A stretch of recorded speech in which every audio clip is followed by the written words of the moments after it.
Good morning everyone, Bordara Croeso i'r Erddi Sophia. Welcome to Sophia Gardens for the final day of the Division 1 Rothesay County Championship match between Glamorgan and Somerset. The game will be resuming at 11 o'clock.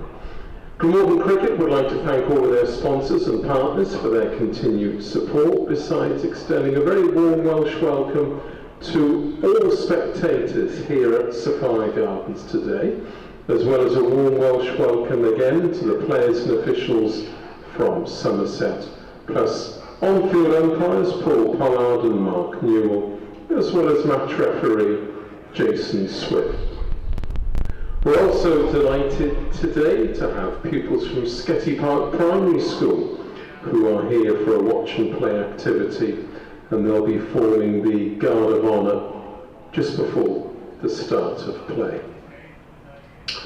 The official Glamorgan website, www.glamorgancricket.com, contains details of how to purchase tickets for all forthcoming games here at Sophia Gardens.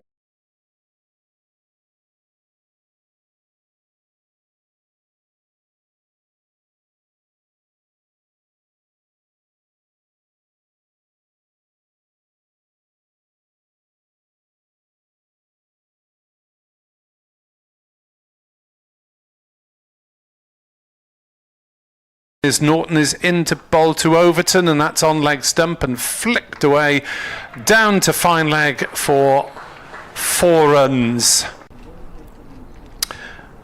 As that is clipped away through the leg side, and there'll be runs here for Overton. There will be a second boundary for Craig Overton's choice. Overton plays this away handsomely through the offside off the back foot. Just a little bit short, a little bit wide from Van der Hoogten to Overton is caught. He's caught by Asa Try, but second slip. Here's Van der Hoogten in and bowls him. No, yes, he has bowled him. Yes, that is the end of Pretorius. Norton in bowls, beautiful drive. Castle goes flying in vain at mid-off when he joined, as that is smashed away through the leg side by Lewis Gregory for 4 runs. Chris Cook standing up the wicket. Sounds like solicitors. As that is carved away by Gregory down to third man. There is no third man. He's in and bowls. No, it's turned away nicely for 4 runs. I think that will go for 4. Away through straight mid wicket. It was a leg stump half volley. Before Crane comes on. That's driven straight back past Al Hassan. Lovely shot from Lewis Gregory. Hadley from the river end. And this is in the air, but it's going to be safe, and it's 4 runs. Gregory hammers this, and it's gone through the offside. Despairing dive at extra cover from Sean Dixon. Gregory's there and bowls. Gregory pulls this, and it's gone for 4 through straight mid wicket, bottom of his spine. This is driven handsomely through the offside for 4 runs by Gregory. And Hookton to he bowled, brings that one back, and just when it looked as if these two were reaching calmer waters, gently in runner 2. Down the wicket, big shot comes out, it's cleared, long off, and it's gone for half a dozen.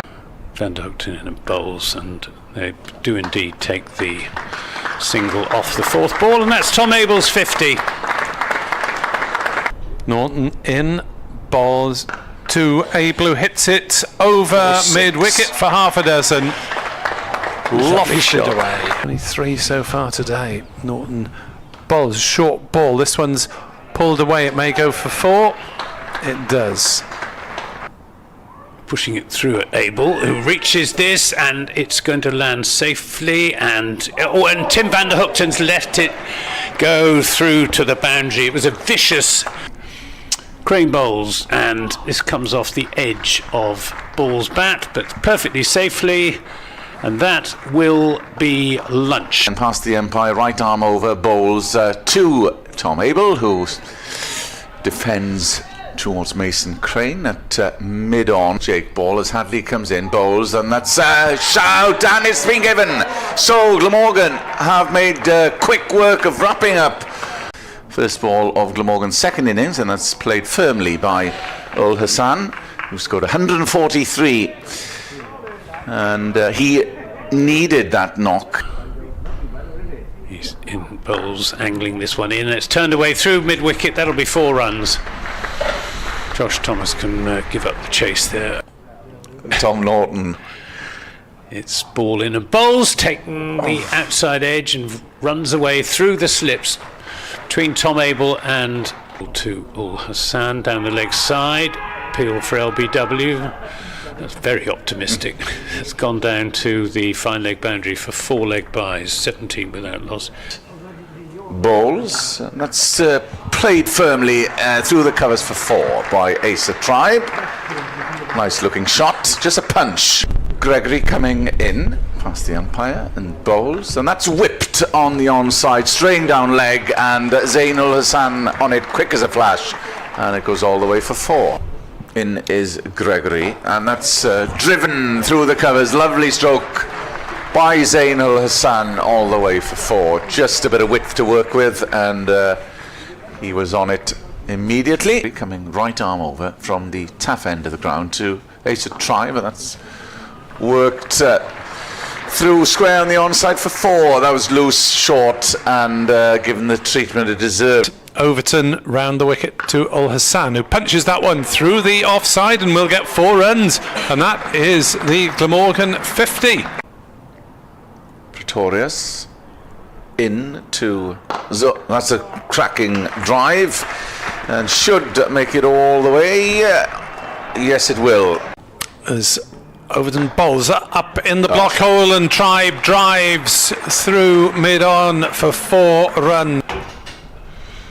Overton in, bowls on the legs of Tribe and flicked away for 4 runs. So Tribe, good shot from Tribe, straight down the ground past mid-off, who scampers after this one, but the ball is going to win the race for 4. 76 for naught. As that's a nice straight drive. It's beaten mid-on, and that'll run away for 4 for Zainul Hassan. Bowls to Ul Hassan, who defends it back to him, and Glamorgan take tea in the healthy position relatively of 80 for naught, still needing another 203 runs. Will be Overton from the tough end of the ground. He was the pick of the Somerset bowlers earlier on, caused a few issues and had some movement from bowling from the Cathedral Road end. Ball has been dying through to the slip cordon, and that's gone. That is gone. Gregory. And he's struck. First over. This ball is in and bowls, and this is a caught behind. It was a big slash at that from Kieran Carlson. He didn't need to play at it. It was short and wide from Jake Ball. In bowls to Callaway, full length delivery, which is just steered away through the offside and will go for 4. Not even Tom Abel is going to overhaul that, just using the pace. Here's Gregory to Tribe, pitches this one up, driven nicely by Asa Tribe, and I think the ball is going to beat Jake Ball. No, it's not even Jake Ball. Yes, it is Jake Ball. Yeah, be about why he does it. This is turned away down to deep backward square leg for 4 runs. Nicely played again, and that. As Tribe works that one nicely into the leg side, he's found a little bit of a gap, and a single is taken, and that brings up Asa Tribe's 50, and it's come off 96 balls. As Callaway drives into the offside, he's got that one away. It'll be a couple of runs. It's being chased up to the extra cover boundary, and the ball is going to win. Pounding it. Ball's edged, caught. Tribe has gone. Somerset celebrate. They have a key breakthrough. Pretorius round the wicket. Bowls to Ingram, who somehow gets it down to third man for 4. Not entirely intentionally. Well, I think he was trying to leave at the very last moment, but franchise things on. Big appeal. Ingram's given. Pretorius dismisses his fellow South African. Somerset are on top And Glamorgan are 133 for 4. Ingram has gone for 4. Pretorius coming in to Kellaway. Ooh, and it's taken, is out. He's got a feather on it. And Hadley is in bowls, and Hadley comes down hard with a defensive push out into the onside, and that concludes proceedings for the day with Glamorgan on 140 for 5.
slips, 3 saving the single on the offside, just mid-on, doing so on the leg side as Gregory is in bowls, and Dixon's driven that one through the covers. It's being chased up towards the extra cover boundary, but to no avail, as it's driven away nicely.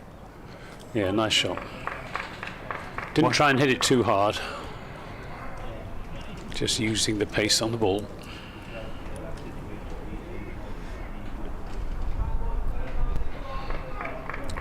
Cracked away.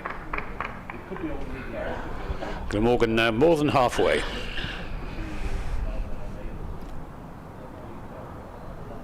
So in comes the next delivery, and that is allowed to go through outside off stump by Sean Dixon. It's slight advantage Glamorgan on the scoreboard, although Dixon was beaten at least twice, possibly 3 times in that over. He's got 1 boundary away, and it's 139 to win. And it's going to be Craig Overton from this Cathedral Road end. To resume the bowling. He started the Somerset fight back after Glamorgan went in at tea on 80 for no wicket.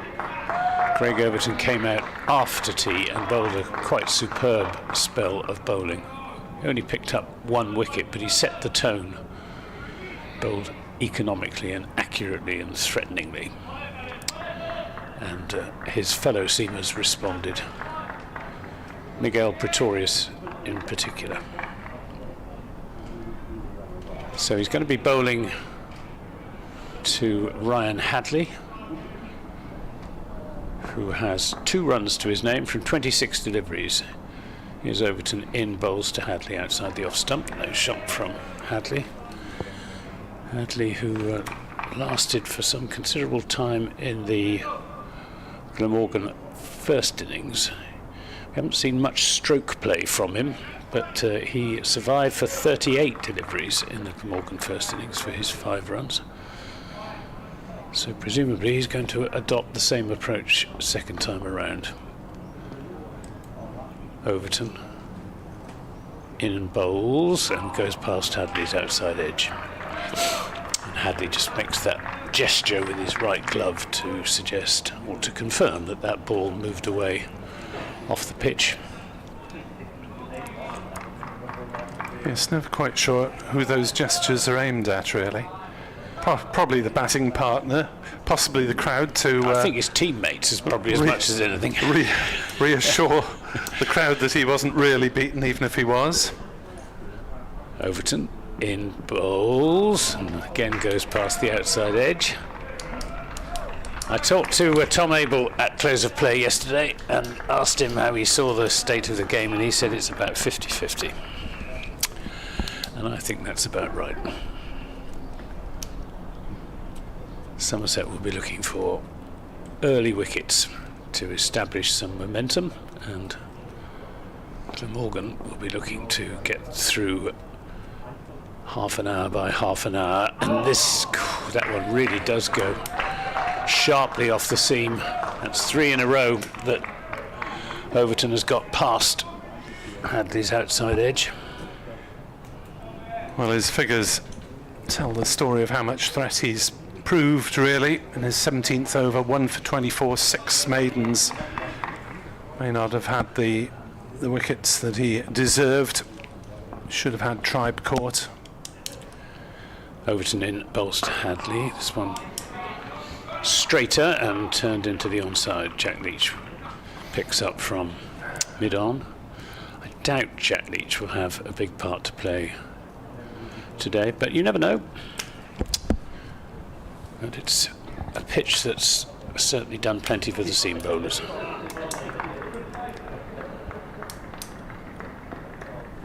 Last ball of the second over. Overton to Hadley, and Hadley solidly forward in defence. A maiden over from Craig Overton, who has bowled 17 overs, 7 maidens, 1 for 24. So going at less than 1.5 runs per over. And another very good over from Overton that almost brought him the wicket of Ryan Hadley. Very good morning to Emlyn in Aberystwyth, who on Friday told us that he was preparing for a Saturday and Sunday double header for Aberystwyth, his first in 20 years. Not really in one piece, he says. Opened the bowling both days, 16 overs in total, and batted for over an hour yesterday. Top scoring. Good heavens. As that is defended by Dixon up to mid-on. There's no run. I have whiplash in my neck from diving to take a catch, a big bruise on my foot where I should have used my hands to stop it. My sides, hips and calves have gone AWOL and I've run out of deep heat. But a great weekend. There we are, thank you very much for that, Emlyn. You can email us on glamorgancricket@bbc.co.uk, and Somerset listeners, as they have been during the course of the match, are equally welcome. 144 for 5. Gregory in, bowls. Dixon deflects it slightly accidentally, I think, down to third man.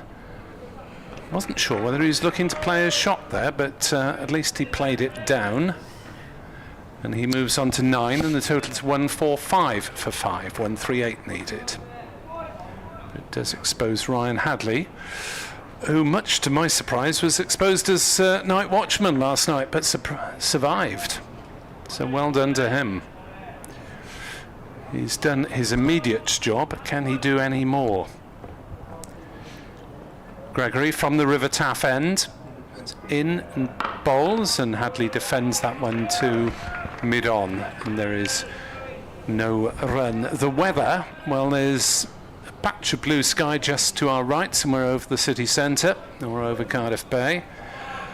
There's quite a lot of cloud around, and there is a possibility of light rain somewhere around the lunch interval, stroke early afternoon. Showers drifting down from the north, according to the weather forecast last night. So we shall see whether the weather plays a part.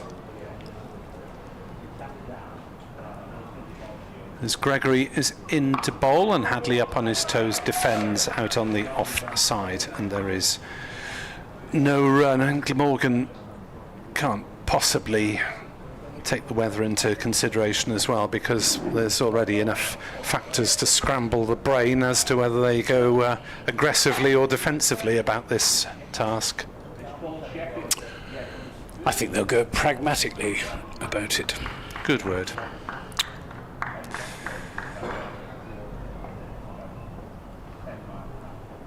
Hadley, all 6'5" of him, faces up to Gregory and flicks it away on the leg side. It's just gone past square leg, but there'll just be the single there. Gregory with his hands on his head, suggesting that Hadley may have taken that one off his stumps to turn it into the onside.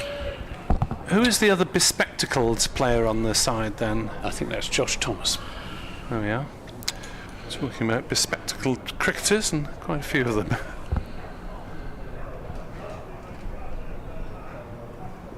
Along with Leach and Tribe, and part of the time Norton as well.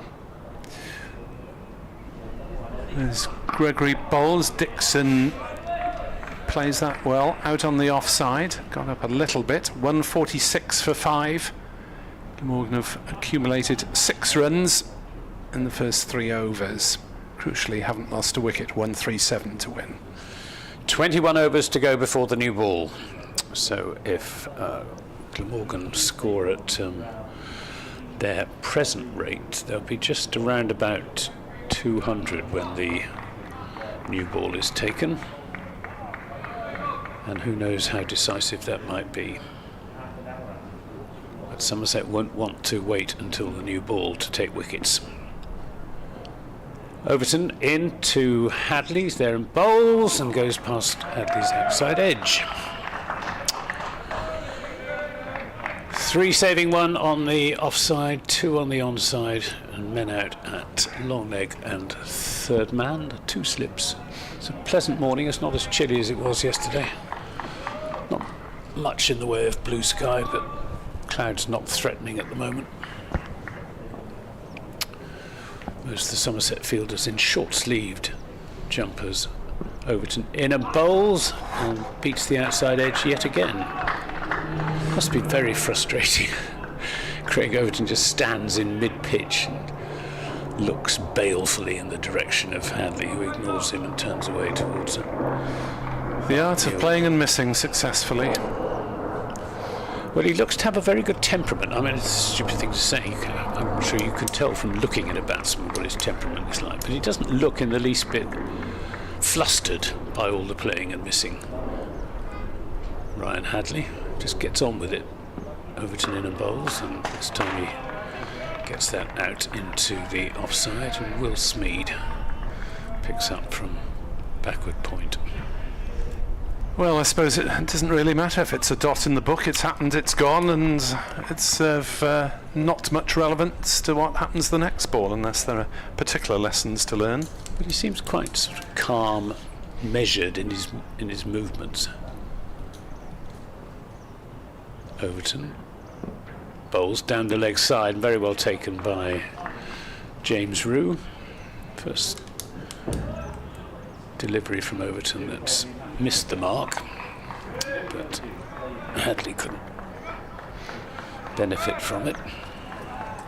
Go on, Craigo, shouts Tom Abel, that foghorn voice of his from second slip.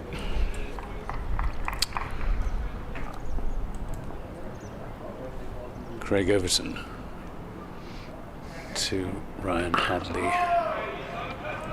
who plays a defensive push. Back to the bowler. Not a huge crowd here today, I think it would be fair to say.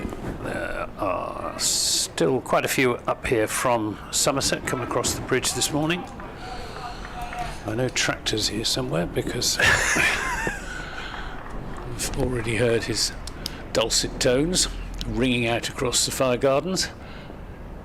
Here's Overton to Hadley, who plays a defensive push, and that was yet another Overton maiden over. He now has 8 overs out of 18, and he's conceded just 24 runs for the 1 wicket of Ul Hassan.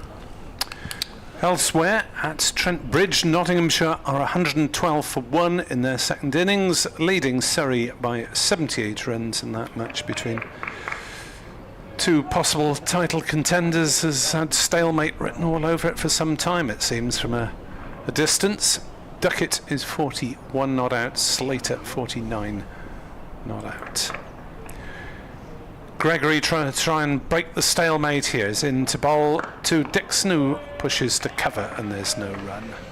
At Hove, Leicestershire are 161 for 5 in their second innings, leading Sussex by just 59 runs. Eskenazi is 26 not out. Tattersall has gone for 54. Second victim for Ollie Robinson,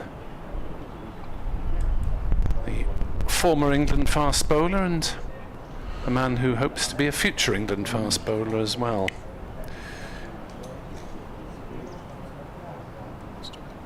Dixon faces up and cuts aerially down to third man. They'll get a single. Well, he played the shot deliberately but didn't play it in very controlled fashion, and it might have provided a chance to third and or fourth slip had they been there, but he might not have played it had they been there. Yes. Yeah. It was a full-blooded slash at the ball. Warwickshire are being held up by the weather temporarily anyway. Oh no, they're back in back on at Edgbaston. Yorkshire 98 for 5, needing 451 to win, as Hadley defends back to the bowler. 147 for 5 here, 136 needed to win. At Derby, Northants following on 77 for 2, they're 299 behind. At Bristol, interesting game there. Gloucester have just been bowled out for 262, which means Kent need 261 to win. As that guided down thick edge maybe by Hadley, they'll take a single as Slip got just half a hand to it. It ran away behind. So Gloucester 262 all out. Bancroft 83, Not sure whether that carried or not. That's the top score. I don't think so. Craig Overton, the fielder. 4 wickets for Taylor for Kent, 3 to Singh, the young all-rounder. 1 for 8 for 5. Overton creeps maybe a yard closer as Dixon leaves that one outside off stump. There's no run. He's now appreciably in front of first slip. Not in helmet territory, but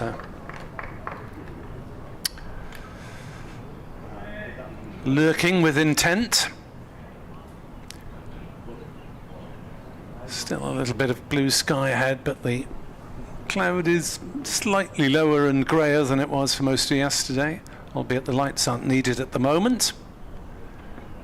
As Dixon defends that one back to Gregory, and there is no run. End of the over. 148 for 5, Glamorgan. Dixon 10, Hadley 4. They need 135 more runs to win. And Richard Finch on Twitter drawing our attention to something on the BBC Sport website, which says, it's a report saying tight finish in store at Taunton. Well, I can confirm that we're not at Taunton. We are actually at Sophia Gardens. I can confirm I didn't write that.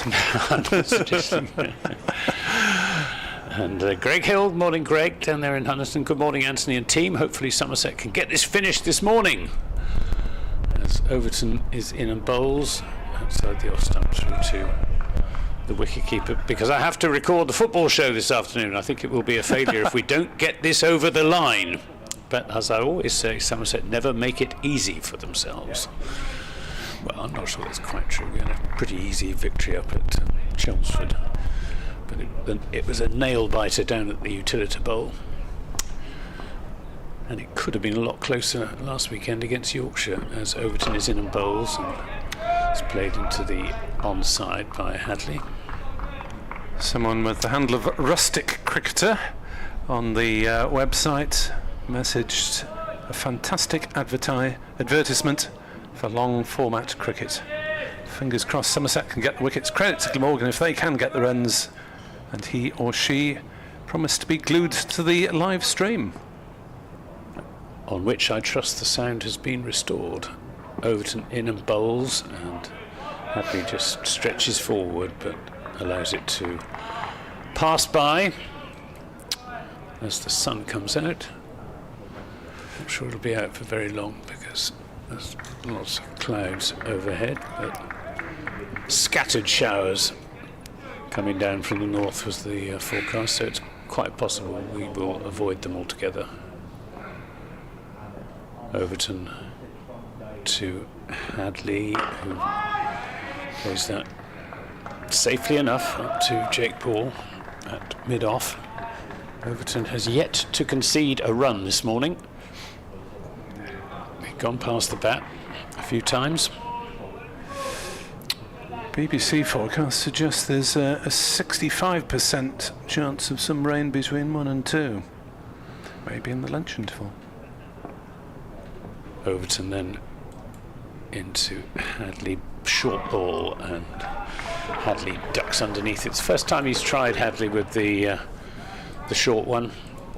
There's no forward short leg. We've got Archie Vaughan at mid-wicket and Miguel Pretorius down at long leg. But the field very much set for an offside line with 3 saving 1 on the offside. And that's where Somerset have had most of their success, with batsmen nicking off, mostly to the wicket-keeper. And when that one just comes back into Ryan Hadley and plays it well. It's the end of another maiden over for Craig Overton. 19 overs now, 9 maidens, 1 for 24. But it's the wickets that Somerset need. Economy is great, but they need to take wickets. Yes, well, we're questioning the fact that the run rate required was on the screen yesterday when it seemed completely irrelevant, but the way things are going, who knows 1.5 is the required run rate. I think Glamorgan can just about manage that. Dixon faces up at the start of a new over from Gregory and plays that one into point region where there's no run. Good morning to Mark Hopkins-Jenkins in County Wicklow. Says an hour or so of rain there has just stopped. Hope it doesn't follow you to you in the diff. Hoping for a Glamorgan win. Thank you, Mark. Sends us a picture to prove it of some threatening clouds. Hostile looking weather in Greystones, County Wicklow. Not a morning for walking along the seafront there. Gregory bowls, Dixon advances, and then it's a wide-ish delivery that he doesn't need to play when he gets there. It swung a long way after it had passed the stumps. James Rew taking it in front of second slip. There is a little bit of threatening cloud away to the north. Looks as if it might be a shower.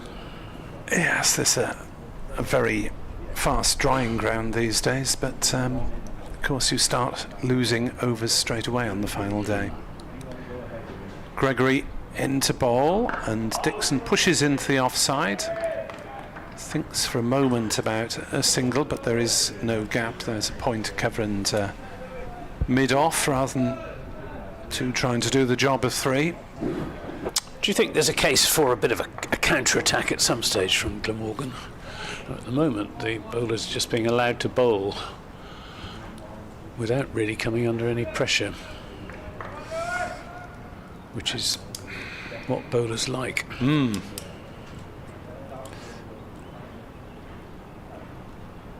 In comes Gregory, bowls to Dixon, a short pitch ball that Dixon ducks underneath fairly comfortably, and Rew can't take cleanly, but no bye is attempted. Well, you're damned if you do and damned if you don't, aren't you? I mean, we criticise Kieran Carlson got a short wide delivery from Jake Ball and got out to it, trying to smash it somewhere towards the pavilion, which is probably its deserved fate, but get out caught driving it a wide one, then we criticise, and if you don't play a shot then it's questionable as well. As Dixon pushes forward, may just have held his bat inside the line there. Not sure whether to credit him or not. It went through to James Rew anyway. Certainly a little bit of away movement off the seam again. So Somerset certainly joining the dots at the moment. 5 sent down by Lewis Gregory in this over. 8 runs in 1 ball less than 7 overs. Gregory is in to bowl, and I thought he might have nicked that one, but not so. As he pushed at it, Sean Dixon slightly overbalanced through to Rew. Maiden over, 148 for 5. Yep, we've had 7 overs this morning, and just 8 runs have been added to the overnight. 140 for 5, and 4 of them was from one blow by Sean Dixon, cover drive. Craig Overton is going to continue. Of course, the other element is that the bowlers will eventually start to get tired, worn down by the stubborn resistance of the Glamorgan batsman, as Overton is in and bowls outside the off stump, and Hadley doesn't offer a defensive bat at this one. Edward Cooper, thank you for your kind words about the commentary. Mike O'Hara, benefit from working from home is that I can have the live stream on in the background. Don't tell the boss. Fingers crossed for Glamorgan when Dixon needs to score a 50. It'll take a long time for him to get that far at the moment. He'd dearly love to do it though. Overton in and bowls, and this is turned around the corner, down to fine leg for 4 runs by Ryan Hadley. Just losing his line there, Craig Overton, straying onto leg stump, and nicely played by Hadley. Got it fine enough that Miguel Pretorius down at long leg, quite wide, had no chance of cutting that off. 150s on the board for Glamorgan, 152 for 5. Stubbsy on X suggesting that Glamorgan need to be more proactive. It's probably cost them the match. No, I don't. The proof of the pudding is on the scoreboard. Yep, and they haven't lost a wicket in the first half an hour this morning, first 8 overs. Somerset bowling their overs pleasantly briskly, not wasting any time. Overton in and bowls to Hadley, who for the umpteenth time, well, he survived 38 deliveries in his first innings. He's been out there for 52 second time around, so no one can doubt Ryan Hadley's stickability. Well, either he's been very unlucky in his Australian career, or he's been doing a lot of batting practice. Well, he certainly knows how to hold a bat. Overton in bowls, and again that very solid defensive push of his picked up by Tom Lammonby. First runs that Overton has conceded this morning, that 4 down to fine leg. Made a mess of his figures, 1 for 28 now in his 20th over.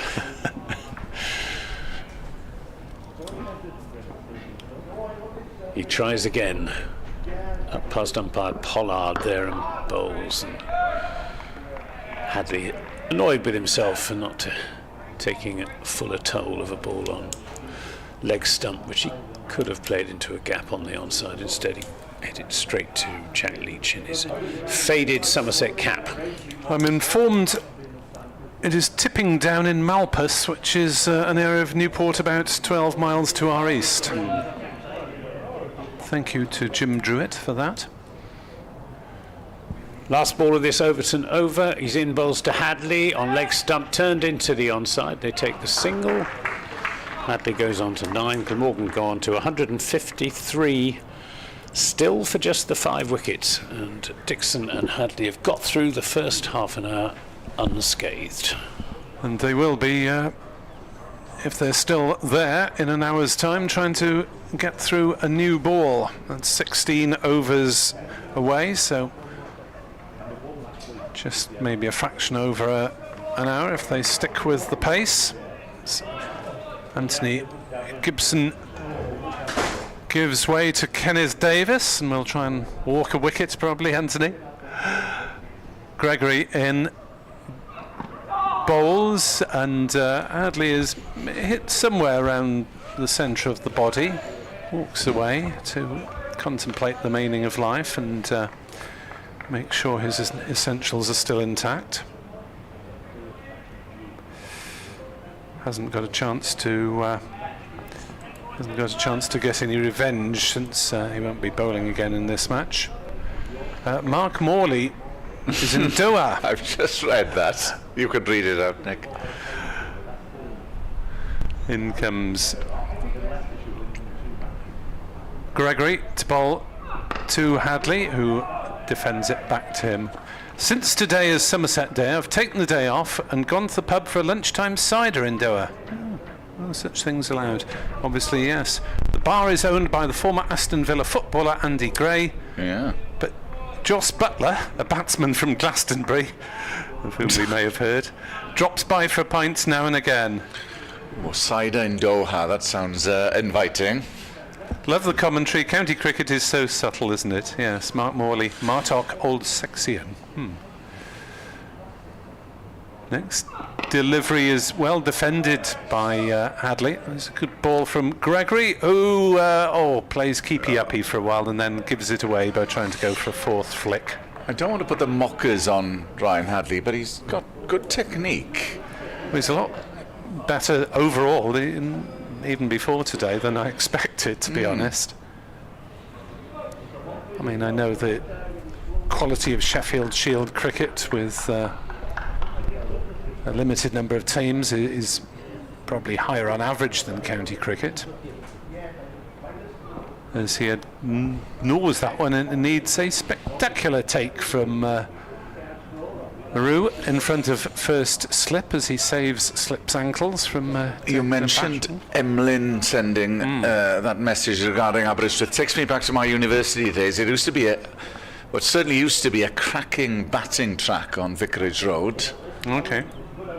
But that's a long while ago, my university days now.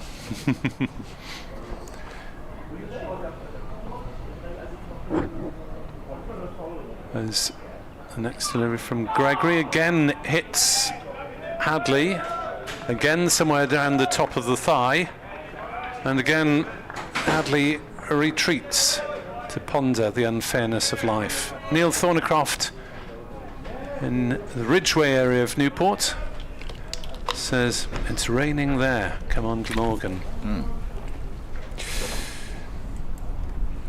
So we might get interruptions to complicate this already complicated business of county cricket.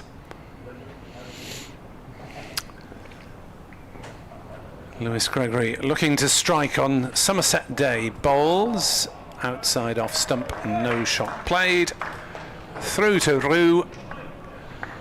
153 for 5, 130 runs needed to win, but I suggest that they would need at least another 30 before we can talk about Glamorgan edging into marginal favourite territory. If we get down to a two-figure target with still 5 wickets in hand, they've changed things.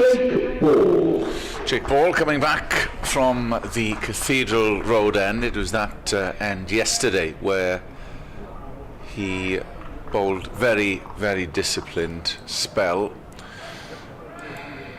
which put the brakes on Glamorgan's efforts, it has to be said, bowling in tandem with, mainly with Pretorius from the Taff end of the ground. Just picking up on something Anthony said, and one of the contributors on email about Glamorgan going on the attack. Well, I spoke to Tim van der Hoogten yesterday after stumps as ball comes in, right arm over, and that's a glorious shot, bit of width for Dixon to work with. He wasn't going to miss out through the covers for 4, and that's his second boundary of the morning. Just a little loosener from Ball, and Dixon took full advantage, basically suggesting not a bit of easier said than done because of Somerset's tight disciplined bowling. There were no gimmies on offer, and it's what Glamorgan are going to face in Division 1, which is so true as Ball comes in, bowls, and that's played on the onside, and mid-wicket comes in, and there's no run. As you mentioned, Nick, when Carlson did try to go for that shot, he was caught out. But it certainly did frustrate Glamorgan that period. It was very slow, just 60 being added to their tally since tea. Ball coming in, and bowls, and that's played, and there will be a single on offer this time. 158 for 5.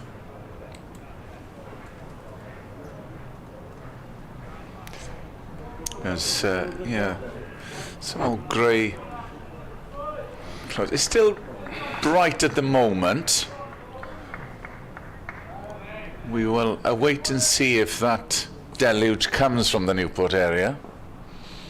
Ball in, and bowls. Oh, and that's a good, muffled shouts for LBW. Nothing. Ball didn't appear hugely interested, even though they did hit behind the wickets. Yeah, it was more from James Rue and the slip cordon.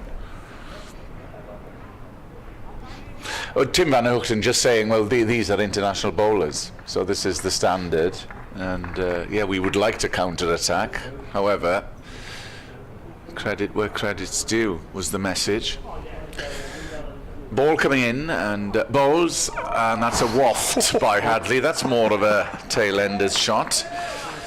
Well, that's the first sign we've seen really this morning of a shot being played to a ball that didn't merit it. Pitched up and a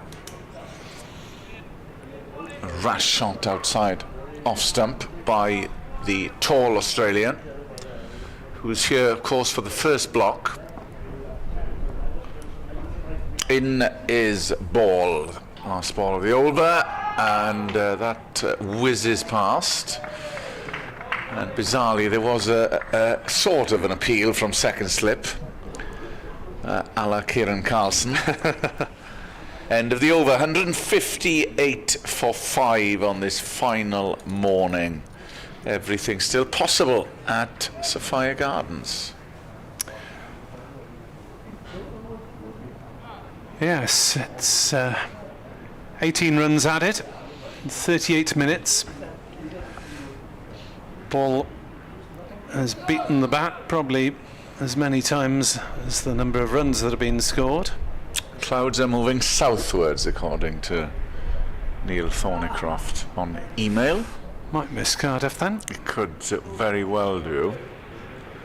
Glamorgan supporters, would you take a draw at the moment? Well, depends. This, as you say, next hour.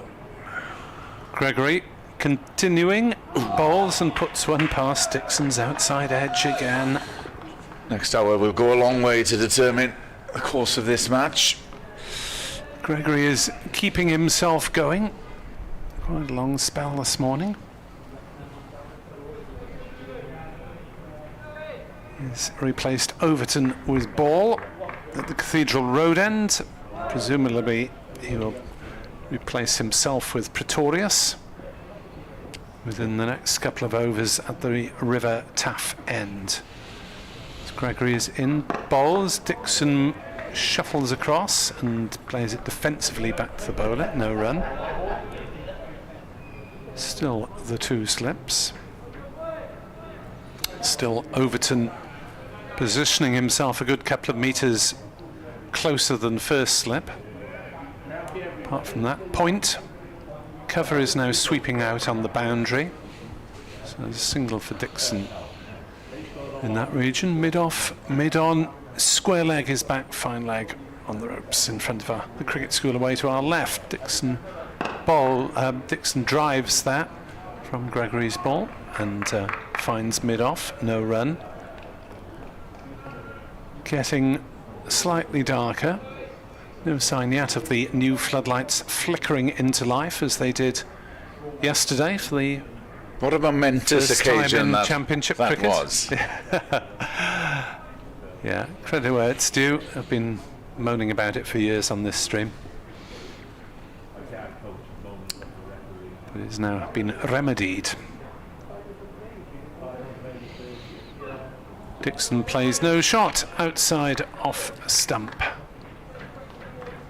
4 dot balls in the over. It is Somerset Day, as Anthony was saying, but the Somerset flag seems to be just hanging precariously off the flagpole at the moment.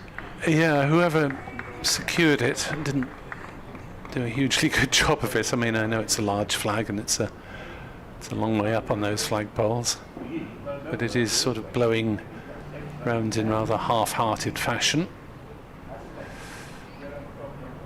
As Gregory bowls, Dixon plays no shot to a ball that bounces, but is still on about 4th or 5th stump, so it didn't require a shot.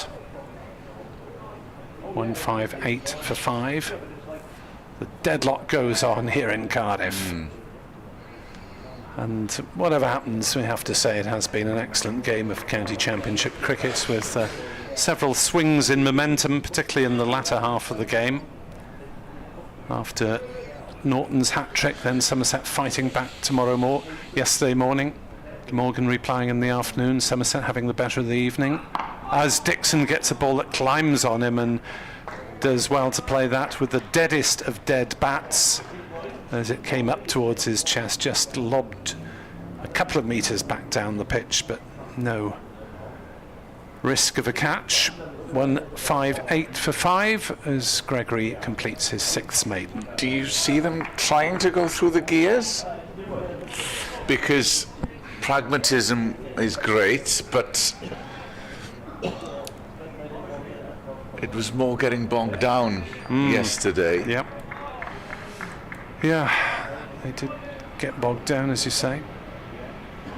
We shall see. They trail by 124. Ball continues from the Cathedral Road end, and that's banged down short, and it's led to Hadley being bowled over. But not bowled out. It's gone for 4-leg buys. Off the helmet. Evasive action. Yeah. So although he's not playing a shot there, evasive action in your hit. But they'll have to bring the Ding ding. the checks out as he's struck on the helmet. We view the replay from Ball. Yes, indeed, he tried to duck out the way, bowled over in terms of not being able to stay on his feet, and it went down towards fine leg and for 4. 162 for 5. Lucky he didn't fall backwards really with that sort of momentum. They'll need the customary checks here. Yes. Who are you? Where are you? Who are you playing? What day of the week is it? Nottinghamshire against Surrey, Notts 130 for 2. A lead of 96 runs. Every time a batter is struck, he is required for concussion protocols through various tests, a la HIA in rugby terms. Not quite as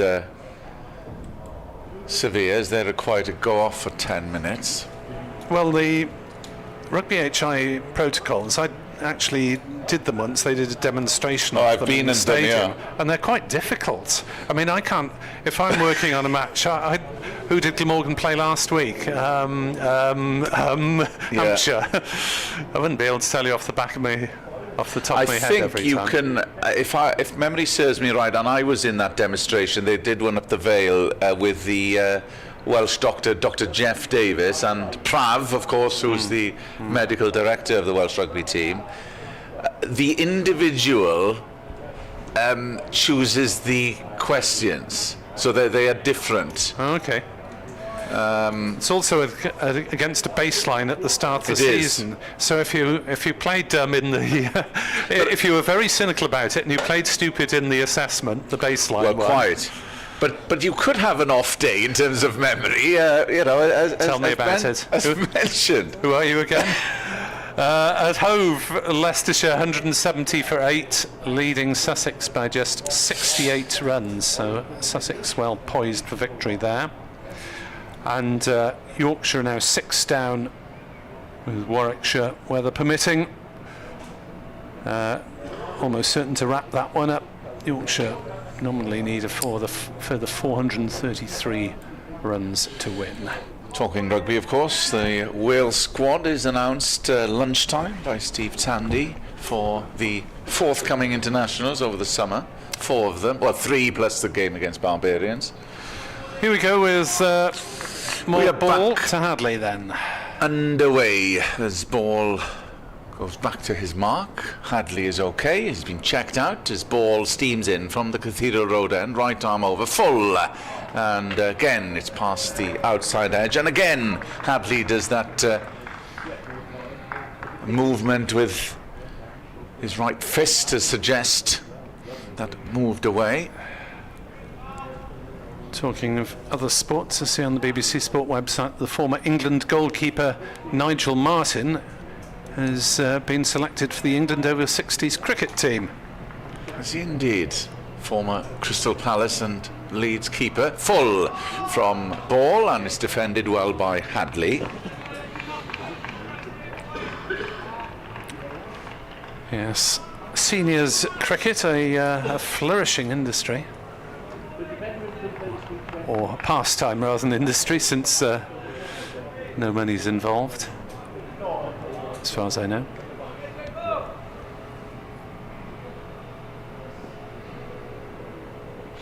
In comes Ball and bowls, and that's outside off stump, and he was interested in that. That actually moved after pitching, taken by James Rhew behind the sticks.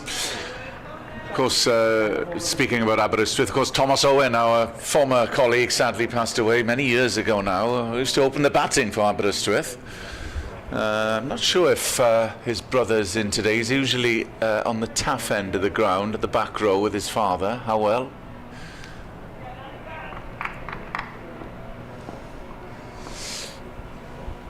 Coming in is ball full, and that's dug out well by Hadley.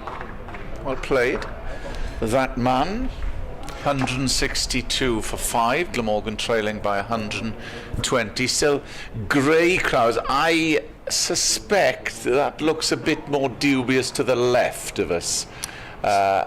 We've just had a shower reported by Graham Brill in Merthyr, which that lasted does about look 10 minutes. More ominous towards the Caerphilly Mountains. Ball in, bowls, and drops to the left of the Caerphilly Mountains, in fact. If playing league cricket, says Graham, would have stayed out and played through it. Run chase, all about hitting the bad ball. End of the over, 162 for 5. Dixon 15, Hadley unbeaten on 9. Trouble is, there haven't been very many bad balls at all. Well, that is the point. Somerset have really bowled well as a quartet of seamers. Returning to bowl at the river end, with regard to well, I think this is the danger man, personally. I know Overton spearheaded the attack, but I thought it was Pretorius who really put the mockers on Glamorgan yesterday. He did 3 for 32, bowled 15 overs. Somerset sharing the workload fairly equally between their seamers, none of whom has let the side down, as Pretorius is in from the River Taff end, and Dixon plays no shot. John Geraint asks, do the concussion questions include who is the Prime Minister? Keep monitoring the news. Well, yeah, exactly. That answer could be changing. Which, yes, reminds me of a... Not that we're political at all better on not BBC repeat online. On air about a patient getting that. Well, maybe I can tone it down a little. As that is a play and a miss, eventually, from Dixon. Pretorius thought it may have had a feather on the way through to Rue, but not so. I think he had a jab at that. Richard Blight, good morning to you. With regard to the question, would we take a draw right now? Glamorgan has me saying yes. Pretorius in to bowl, outside off. No shot played by Dixon. If we were only 3 down, maybe not. It's not worth asking Somerset supporters whether they'd take a draw, because that would be a very emphatic no from here. Yes, toned down version of the joke, because who's the Prime Minister? Well, it's not Margaret Thatcher, says the patient. Well, yes it is, says the doctor. The patient points to the screen behind him, said no, she's just resigned. As Dixon defends that one back to the bowler, and there is no run. It's yes, in those days it was probably an easy question to expect the answer to, since we seem to get through Prime Ministers rather more rapidly these days. Well, we could have a Welsh Prime Minister this week being formally named, announced. Tomorrow the First Minister, isn't it? Due to be announced. 162 for 5, 121 to win. Pretorius in, bowls. Dixon with a little shuffle and then no shot when he gets there. Dixon is potentially vulnerable to a speared in Yorker with the LBW shout. Well, he has known to be taken off stick. Yeah, I think he did. Guard. Yeah. And there's a bit of a shuffle quite often anyway.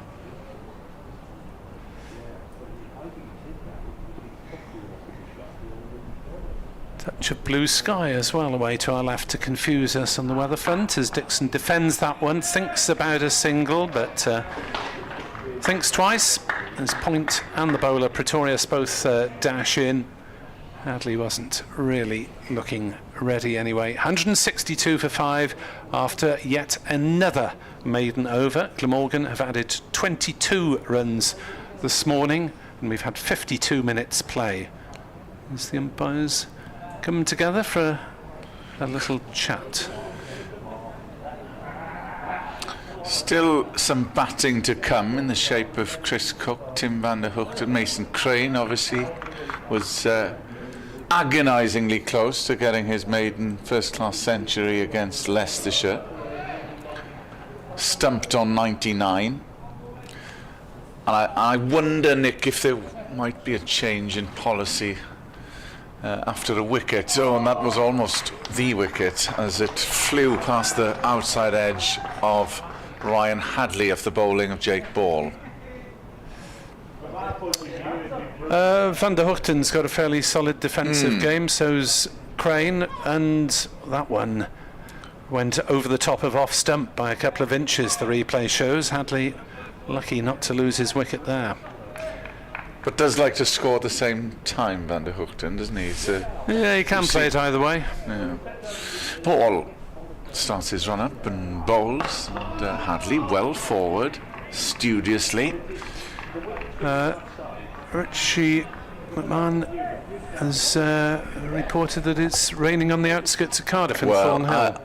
Well, that would be Thornhill looking directly north of us, so that doesn't look brilliant.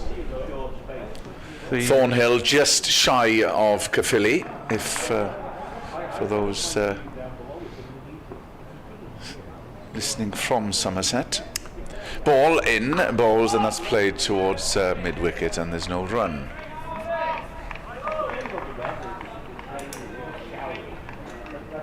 Famous for the castle and its cheese, of course, amongst other things. Tommy Cooper, another thing. And an interesting by-election last year. It was an interesting by-election, yes.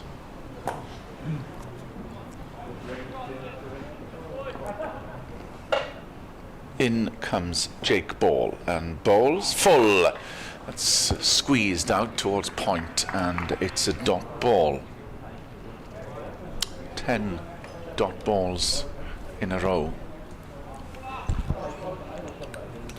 Yep, things moving in slow motion here on BBC Sport Online and 5 Sports Extra 2. 2 slips in for Ball, who starts his run-up from the Cathedral Road end. Bangs that one in short over length, but it bounced a couple of times on the way to James Threw. And really dribbled, didn't it? And Glamorgan will be in trouble if we start getting low bounce to add to the higher bouncing deliveries. Yorkshire now 7 down at Edgbaston against Warwickshire. Still 4-3-3 short of victory. It is Ball, slightly shorter of the length, but Hadley again plays it well defensively, and it's another maiden, second in a row for Somerset. Just the 22 runs added this morning. Am I seeing some specks of rain, or do my eyes deceive me? Possibly. And the lights come on here at Sophia Gardens for the first time today, as the cloud grows a little darker overhead. 5 floodlight pylons, 2 of them up at the River Taff end.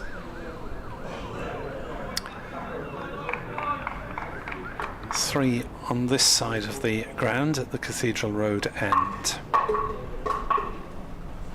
As Pretorius just checking his field, maybe motions to deep cover to go a couple of metres squarer on the grandstand side. Pretorius in, bowls to Dixon, who will get a single here down to fine leg. Took his hand off the bat as he deflected it away. That's the first run in a very long time. So it looks as though the opponents next week for both these teams will go in on the back of a win, with Sussex looking big favourites to complete victory over Leicestershire. Unless Leicestershire's last 2 wickets hold out, then Sussex will face a modest target at Hove. Sussex at Taunton next week, and Warwickshire host Glamorgan on Friday. Pretorius bowls, and it's dead batted by Hadley back to the bowler. 120 runs needed to win. Still 5 wickets in hand. It's raining in Gabalva. We're getting all sorts of reports. Is that your family getting involved? No, Kenneth? that's Susan Stratton on email. As Hadley is forward defending. Thank you very much for your contributions. I think we've established that rain is circling the grounds. We'll tell you obviously if it arrives here, but it shouldn't make that much difference, and possibly if it's only just a shower, I think, anyway. If it's only a brief break, then it might actually help the bowlers in that it's more difficult for the batters to keep concentration through rain breaks. Pretorius in. Bowls to Hadley, who does well to play that one, deflected it down on the offside. It was a fine delivery, bounced and came back on him, and he really had to work hard to stay on top of it. Helps when you're 6'5". Managed to just play it down into the ground on the offside. 23 runs so far from Glamorgan. No wickets for Somerset. Hadley settles, tapping his bat, faces up and defends. Got squared up to that one, but played it quite well. Well, he's done his job, Ryan Hadley, isn't he? Fair play. He came in with what was an awkward time. It was really on the verge. There was too many overs left when that question is placed upon a captain whether to send in, unlike Watchman. There's almost 8 overs to go. Yeah, and Glamorgan lost Kellaway after that, so Dixon had to bat anyway. Pretorius in. Bowls, and that was close. No shot played. And his off stump is still intact. 163 for 5 here on BBC Sport Online. Kenneth Davis and Anthony Gibson will take you forward for the next half hour here on BBC Sport. Thank you, Nick. 120 required for Glamorgan to win this on day 4, but we're a long way before that. But they've dug in. We will just rearrange the deck chairs, so to speak.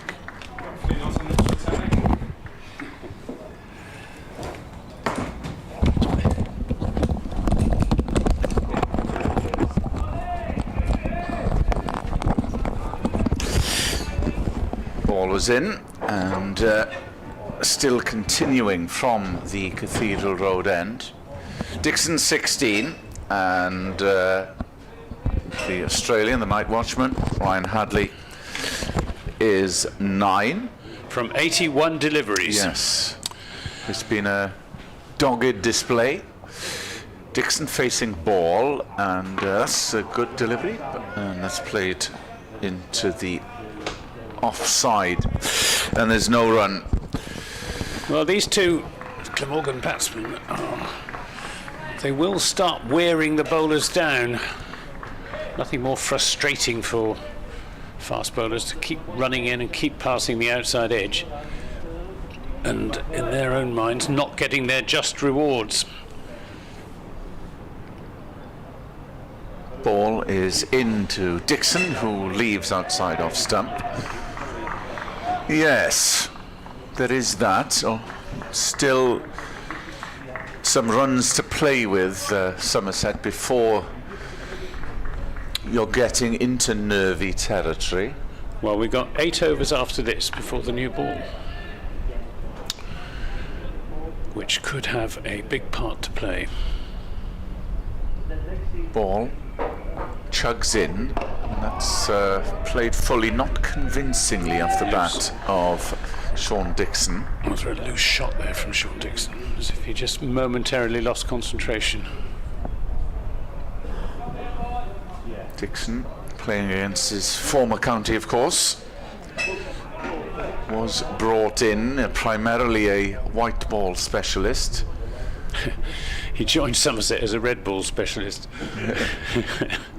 It's odd how that changes over time as ball comes in. He turned himself into a very effective white ball player. Of course, he came in after the departure of Sam Northeast, who returned to his county of origin down at Kent, who are struggling in Division 2. Ball starts his run up past the umpire and bowls, and that's played and ball fields. End of the over. Another very good over. Medium maiden at that. Ball goes back, and Glamorgan at 163 for 5.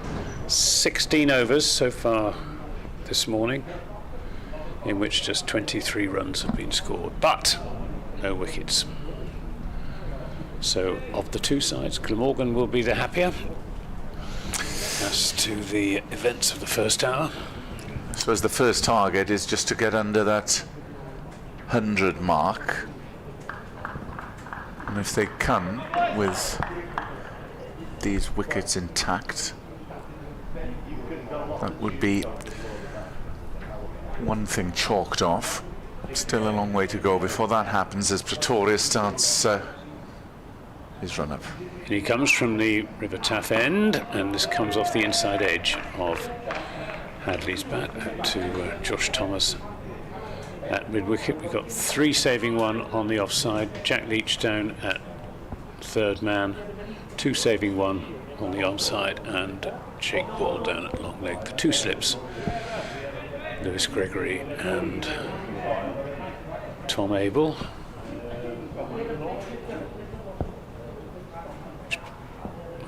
Craig Overton is. This is in and bowls, and Alfie Ogborn, that is, fielding that. 12th man on for Craig Overton, who may have gone off to have some running repairs. Yeah, could be. I was going to say change his boots, but he's bowled a spell this morning already, so he would have been in his bowling boots. Just got 7 overs after this before the new ball. Be interesting to see who takes it. Probably Lewis Gregory, and either Jake Ball or Craig Overton. Pretorius in and bowls and goes past the outside edge with one that bounces a little bit more, and yet again Ryan Headley makes that gesture with his right hand to indicate to whoever might be interested that that ball did something off the pitch. Floodlights. Do you think it's they sometimes say, well done chap, that was a good ball? Yeah, I mean, that's you certainly do see batsmen sort of looking at the bowler and doing that. And I think that was intended for a wider audience.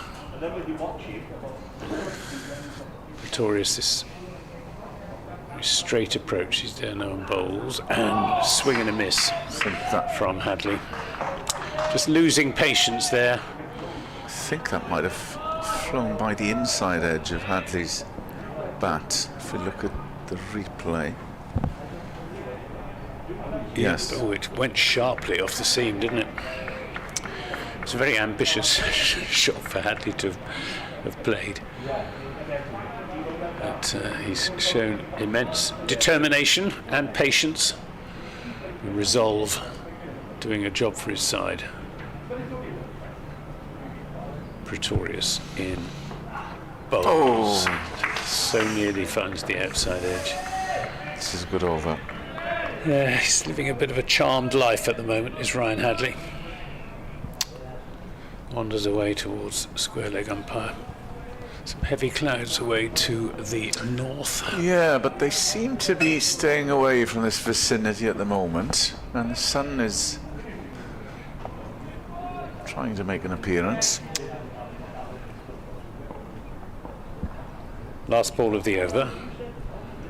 Pretorius to Hadley, and no shot from Hadley. Had a ball well outside his off stump.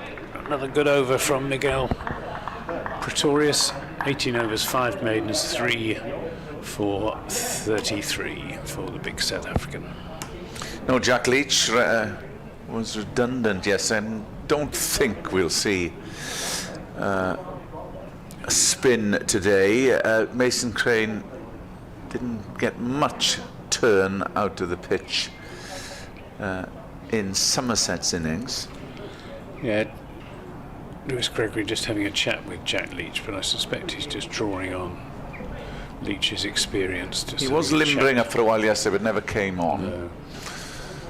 I suppose they might give him a couple of overs before the new ball, but the seamers operating so economically, they want to keep the pressure on. It's still ball from the Cathedral Road end, and that's driven firmly. It was a good shot, but intercepted by extra cover, and there's no run.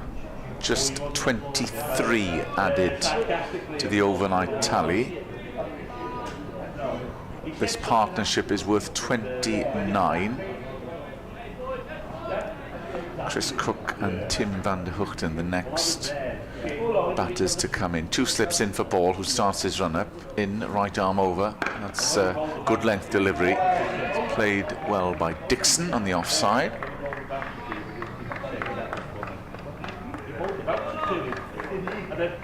And they are, well, they have to play that pragmatic cricket you were talking about, Anthony, at the moment, because they are facing some very tight and disciplined bowling.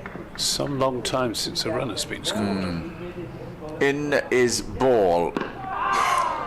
I mentioned that conversation I had with Tim van der Hoogten yesterday, and he said, well, this is what we will face. There are no gimmies at all in this division. Yes, Somerset have bowled well.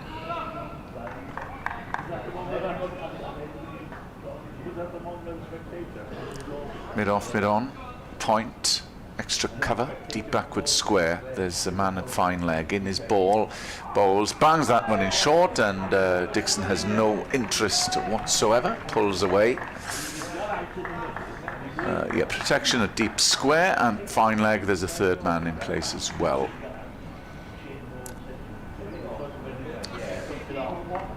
Some blue sky now, so we should be okay for a while, I think. As Ball wheels round, penultimate ball of the over, bowls full and just straying down leg. They might pick up a couple here. They won't go for the boundary as Dixon comes back easy for a second. Yeah, just slightly straying that. It was, yeah, first loose delivery for some time. Dixon moves to 18 from 58. Hadley 9 from 87, but he's still there and has occupied the crease. Ball chugging away, coming in, bowls slightly short of the length that time. He climbed on Dixon, who played it very well. End of the over. 165 for 5. Glamorgan require 118 for victory. And Sean, it's Hadley's is asking for a new bat, I think. Making the gesture to the pavilion. Ryan Hadley, his wife is over with him, spoke to him last week. Very amenable Australian cricketer. And actually they're expecting their second child, but he's only here for the first block. Then McAndrew, of course, is here for the T20, and there's 2 championship games sandwiched in that period. Faruqi from the Afghan international will be here as well. So there'll be 2 from Faruqi, McAndrew, and Colin Ingram for the T20 campaign, which I reckon there'll be a bit of rotation involved there. Not missing any cricket. No, there's... Not quite sure what's going on, actually. The umpire's having a chat, the batsmen are having a chat. Pretorius is wandering across to a prone Somerset fielder. There is another bat appearing. Anthony? Talking of overseas players, news this morning that Riley Meredith, the Tasmanian quick bowler, has been called up for the Australian international T20 side, which will put his participation in some of Somerset's blast campaign in doubt. I'm not entirely sure when the Australian T20 fixtures are, but if that is the case, if he's not going to be available, that's be quite a blow. Yes. He's a very effective weapon in blast cricket. Here comes Pretorius, bowling to Hadley, who does his best to get an edge on that. Didn't need to play a ball that was going past his chin. He's just probing here. Those are the ones he's left well. Certainly from the bowlers at the Cathedral Road end, but temptation might get the better of him.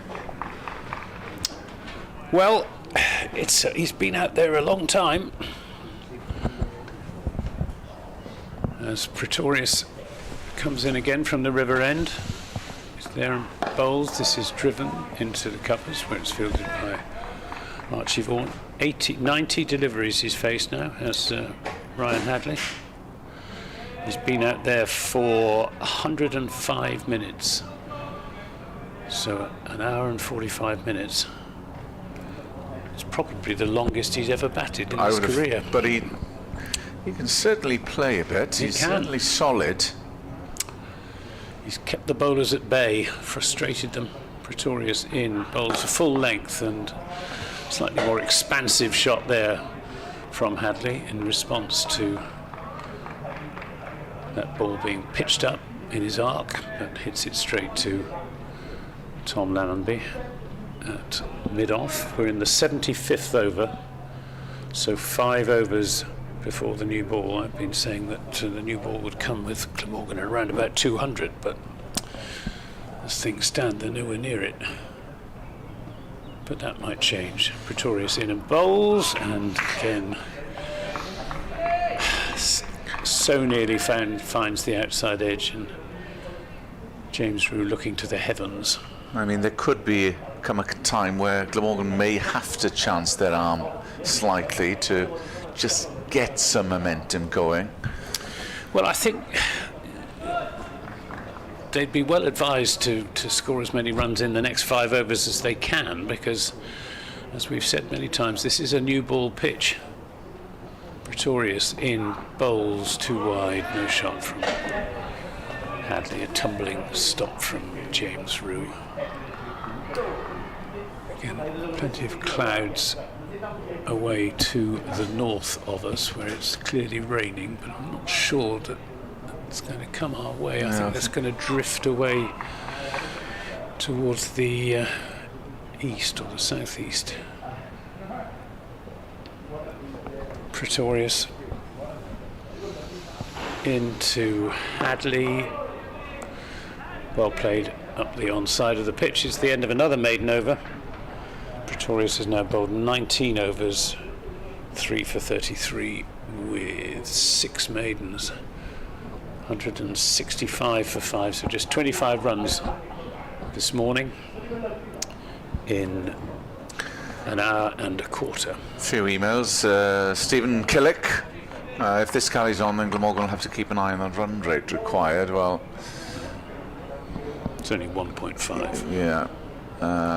And Somerset's tactics, Graham Brill from Merthyr, Somerset's tactics is a little strange given the opinion suggests they are on top. Lack of more catches near the bat. No use of Jack Leach. Well, we've covered that he might have a bowl prior to the new ball. Here is ball for the time being, continuing. Fine leg and backward square.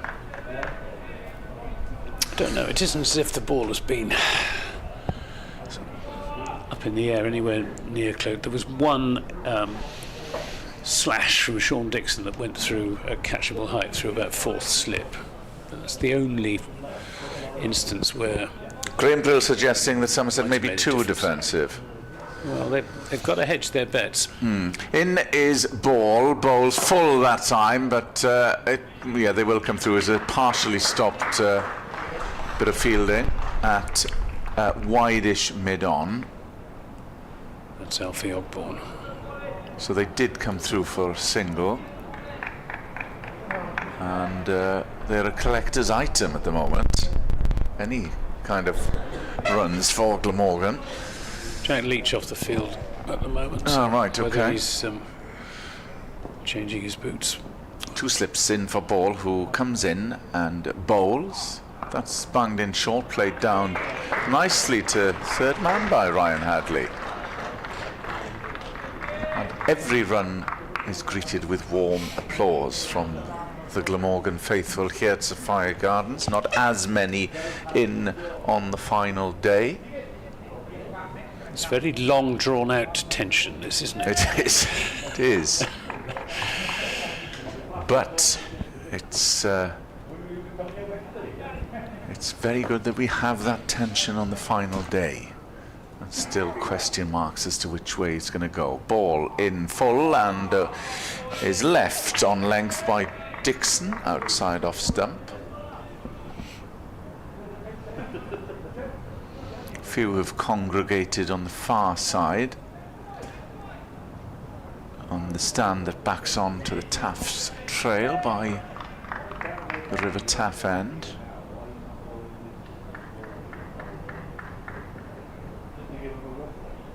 Ball coming in, right arm over, bowls full again, but same kind of delivery as, and Dixon is able to leave comfortably. And taken by James Rue. Dixon 19 from 63 balls.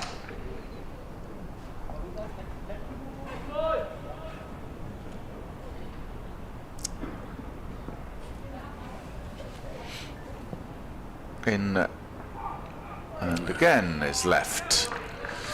So no threat there from Jake Ball that over. No, but dot balls will do Somerset's cause no harm, because with the new ball due in 4 overs, they'll want to keep the scoring rate over those 4 overs as low as possible. 2 batsmen just having a chat, and I suspect that may be what they're talking about. Yes. Lewis Gregory having a chat with... I mean, Glamorgan have players who can... Chris Cook is a prime example. He can score quickly. So it's just a case of where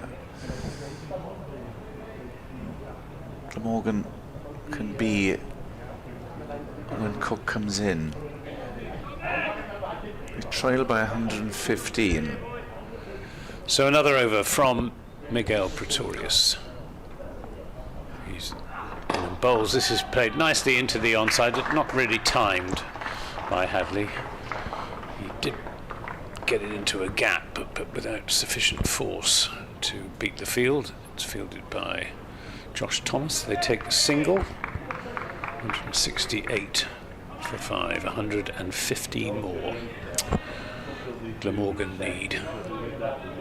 Somerset still, after over 80 minutes of play, have yet to take a wicket. Pretorius bowls the Yorker. It's dug out by Dixon, but as a fielder, Josh Thomas down at deep square leg, so it's just a single. Yes, 114 in T20 terms wouldn't be anything, but there are vastly different game, of course, no fielding restrictions. Different situation completely with the new ball in the offing. Yeah, the new ball is going to be absolutely crucial. I think it will decide this game one way or the other. Pretorius in and bowls outside the off stump, and Hadley watches it go by. If Glamorgan can get through it without sustaining too much damage, then they'll be very much favourites to go on and win. that if Somerset can exploit the hardness of the new ball to take 2 or 3 quick wickets, then they'll be in the box seat. Pretorius to the adhesive Hadley, who won't get a run. Yes, they will get a run, as Will Smead initially made the stop, but the ball skewed out of his hands and well spotted by Sean Dixon. He actually played that very well. 170 for 5. Hadley, with that single goes on to 12 from 97. Means that the South African Pretorius will bowl to the South African born Sean Dixon. There bowls, and this is driven away through the offside, and it will be cut off by Archie Vaughan. They'll come back for 2 runs. Yeah, it was a flash. It wasn't completely timed by Dixon. Well, aggressive shot, and I think that conversation between the two of them was about, look, we better score a few runs between now and the end of the 80th over. Yeah, 4 point, just under 5 to go. Last ball of the over, 5 runs from it. Pretorius in at bowls, and it's a good ball, well played by Sean Dixon. 172 for 5. Dixon has 22 and Hadley 12. These two have added 38 very, very frustrating runs from the Somerset perspective. And there we see the rather sorry sight of the Somerset flag. Yes. So carefully crafted by Somerset's former scorer, Polly Rhodes, but not properly Returning to bowl, Craig Overton. And I just hope that that is not an omen as to the outcome of this game. Craig Overton will come back from the Cathedral Road end. With the Welsh Dragon flying high and the Somerset Dragon flying rather limply. This is interesting, coming back with the old ball. Overton then from the Cathedral Road end bowls. It's played well by Hadley, who's on 12 from 98 balls. Frustrating for Somerset, valuable for Glamorgan. 2 slips. Still protection in a third man and deep fine as Overton starts his run-up. Coming in, bowls. Oh, and that's... and he's been given out. At last. Oh, hang on. What was that signal? I thought he was signalling for LBW. What's he signalling? Well, there was a shout. This is very bizarre. There was a shout for LBW. Overton and Slipcorden and James Rew in unison, and there was a signal from the umpire. Everybody thought it was out. Yeah.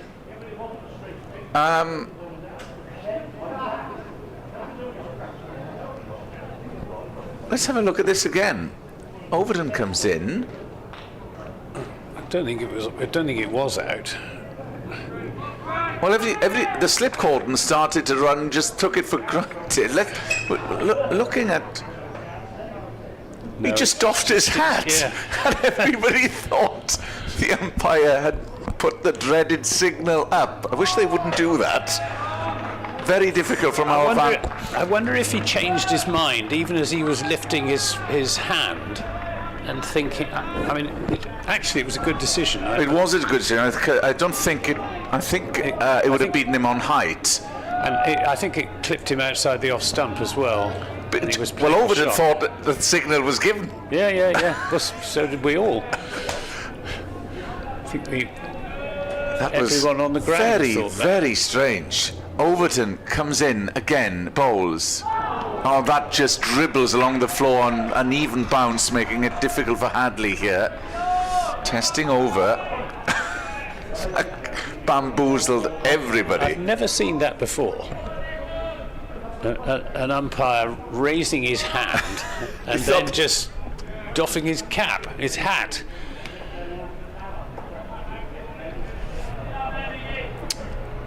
But there we go. Well, we continue through Overton bowls, and that is a bit of bounce there. Lifted, but it was well wide and left. Credit to Craig Overton, he didn't make a big deal of it. the Craig Overton of a few years ago might have himself into spot and bother there. But, has he mellowed over the years? Well, matured, I think. Matured, yes. Sure. Starts his run up, last ball of the over. In and bowls, and that's left. So it's another maiden, and very interesting. Paul Pollard now takes off his hat. Craig Overton probably says, can you not do that again, Mr. Umpire? I wonder if he did change his mind. Oh, seeing it again, and to be fair, it does look as if the dreaded finger's going up to give him out. Yeah. Because it went instantaneously, so everybody thought it wasn't a Steve Buckner that waited for a while. Oh well. Right, we've got Somerset new ball attack with the old ball. As Lewis Gregory is coming in from the River Taff end to bowl to Sean Dixon. He's there in bowls, and Dixon bat and pad close together, keeps that out, plays it up to Pretorius at mid-on. Had an email from James Vaughan. Thanks very much, James. Lovely to hear about our much missed Thomas Owen mentioned in commentary earlier on. Such a talented player taken from us far too young. We always look forward to Howell bringing up an Aber Exiles team on August bank holiday. Well, I worked with Thomas for many years, a dear friend and colleague, and I can echo what James has said on email.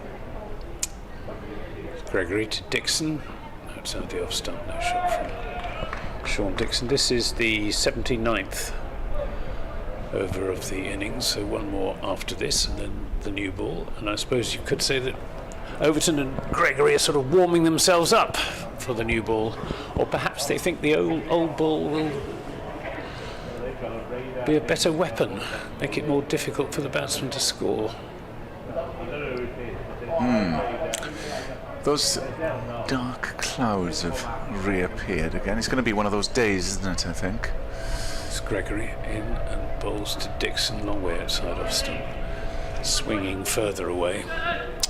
Somerset in the Kookaburra ball game against Nottinghamshire. The dreaded Kookaburra. Yeah, well they used the same ball for 154 overs. Yeah, I'm glad they've dispensed with that, which we think is idea. A record. Because it was so soft that the Nottinghamshire batsman just couldn't get it away, and the game sort of almost ground to a halt. I could never understand the logic of those games, I have to say. It's Gregory in bowls outside the off stump. I mean, I could understand why they wanted England to prepare with Kookaburra balls, but A, those players never played anyway, and B, it's a totally different wicket. Yeah, exactly. Anyway, not so hard as the Australian. So yeah, I'm glad all that has gone. Good piece in the Cricketer this morning about the problems groundsmen are having with the ECB's pitch regulations. Yeah, right. Gregory in and bowls. The ball past the outside edge again. Tom Abel clapping his appreciation from first slip.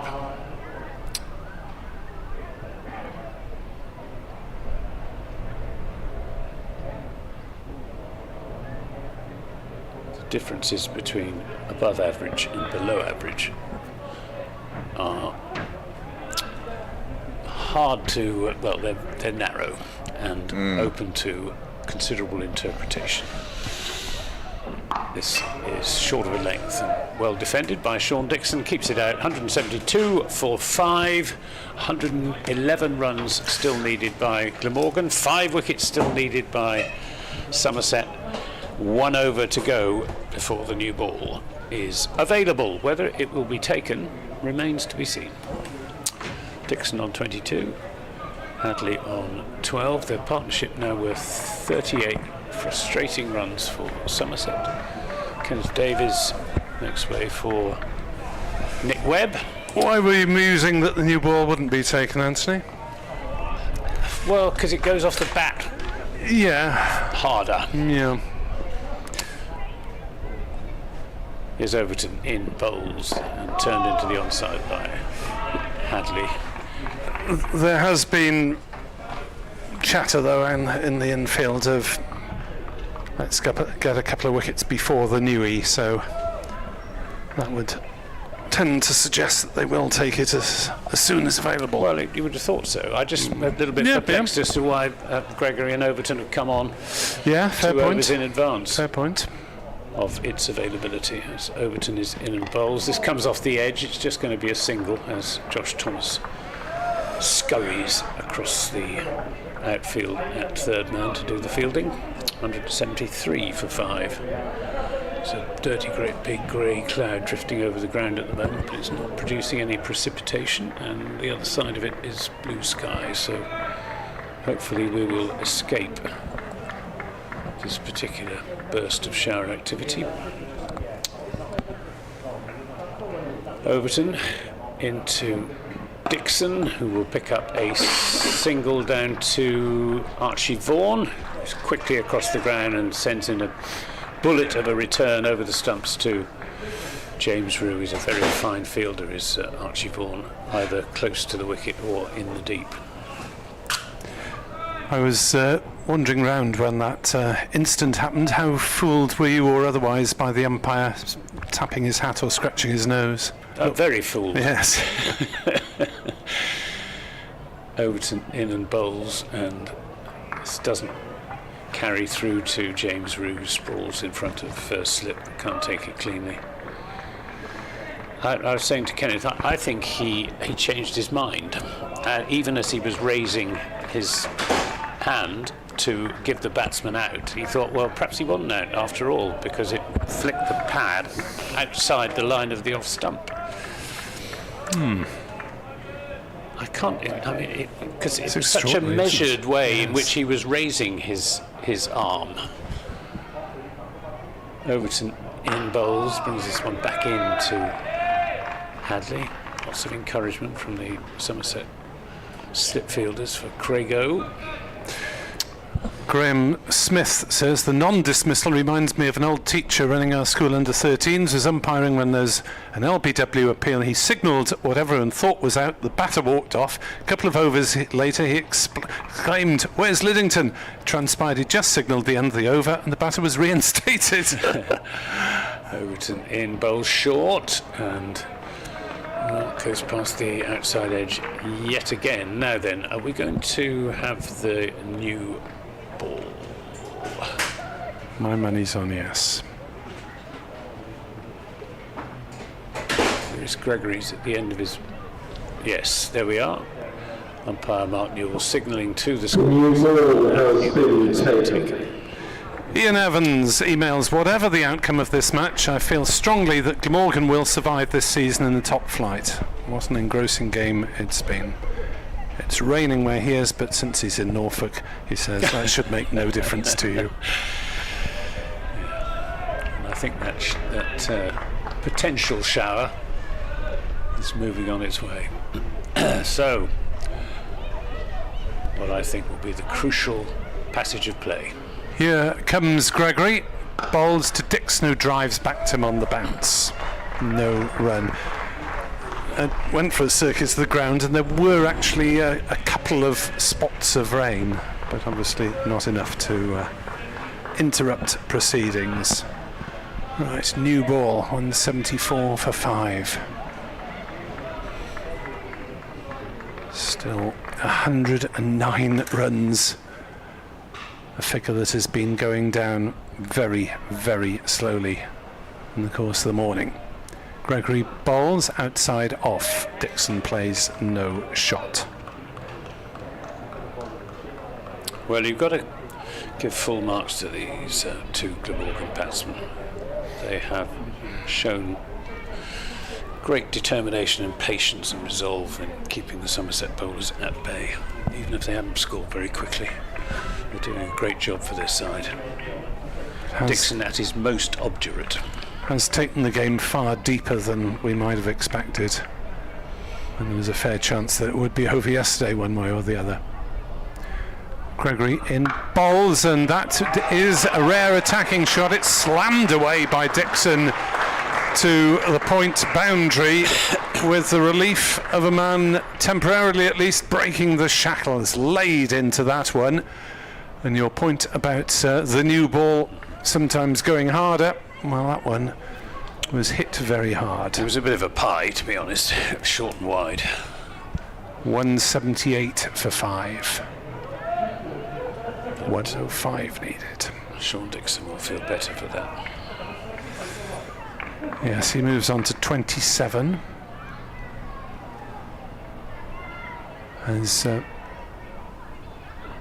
Dixon drives again pleasantly through the offside, and that one's gone for 4 as well. Through extra cover, racing away over this fast outfield. And the deficit is now exactly 100, 101 to win. Well, as my near neighbour in Langport, I've been hoping that Sean Dixon would do well for Glamorgan, but I think he's done well enough for today. Yeah, I think that'll do. 31, yeah, fine. Well batted. As up comes Gregory, bowls again to Dixon, plays no shot this time. Yes, it's always that way, isn't it, when you come across former players? You don't want them to fail completely, but you don't want them to succeed too much. Or Welsh players playing against Welsh clubs in rugby or football. 182 for 5, the lights on, a bit of dark cloud at the moment, but I think the blue element of the sky might drift overhead with a bit of luck. Gregory in, bowls to Dixon, works off his legs, that'll be just a single now, down to square leg. 100 to win, trail by 99 is on the board. Well, what I've been saying would be the crucial stage of this game is so far gone in Glamorgan's favour, with 9 runs off that first over with the new ball. It wasn't a particularly good over, I think it would be fair to say, with the short and wide one followed by the half volley, and then that last delivery straying down the leg side, giving Sean Dixon plenty of scoring opportunities.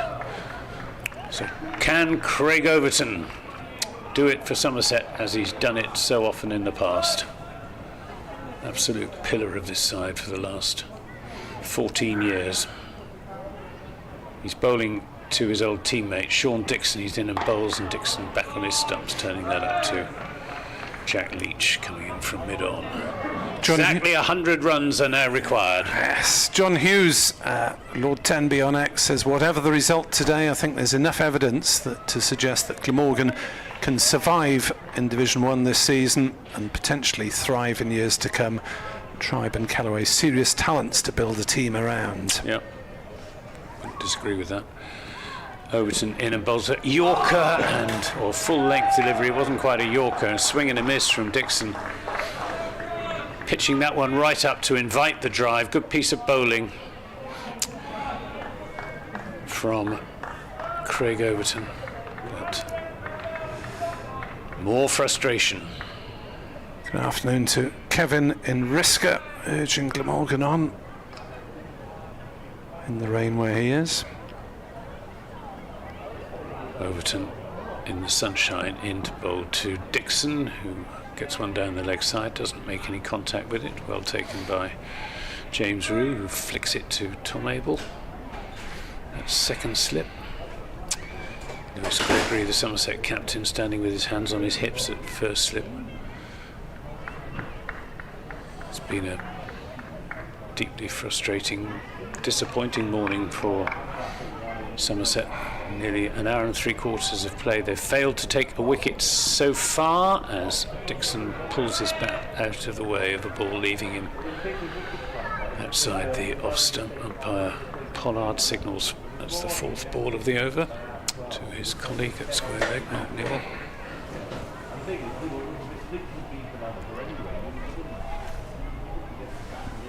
Can Craig or Overton work the Oracle? 2 metres of Devon beef. He's in bowls, and this is turned from leg stump out to Jack Leach. Yeah, Dixon might feel he missed out slightly there. Was a bit leg stumpish.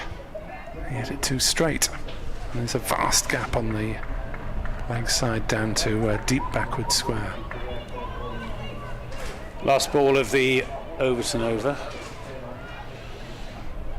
He's there and bowls, and too wide of off stump, and Sean Dixon can watch it go through into the gloves of James Rue. Another A reminder that lunch is scheduled to be taken today 82nd over of the innings. We've had 26 overs this morning, 43 runs have been scored. If you are venturing into the middle, So it's been slow, but it's been riveting. Indeed, among those spectators riveted, 2 former Glamorgan captains sitting together, Steve James and David Hemp. It's nice to say hello briefly to David, whom I haven't seen for a while. He's done a bit of work with us on the BBC as well. As Gregory bowls and Hadley blocks it back to him, and there is no run. David was trying to work out whether he was captain when Glamorgan were last in Division 1. Apparently it was the following year. Robert Croft was in charge in Div 1, and then David Hemp took over the next year. He said, well, I remember winning some games. Not here, as Hadley plays no shot outside off. Yes, if Glamorgan go on and win this, it will, I think you were saying, be the first time they've won a Division 1 match here at Sophia Gardens. Or anywhere in Wales. 4 wins away from home altogether, which is not a glorious total.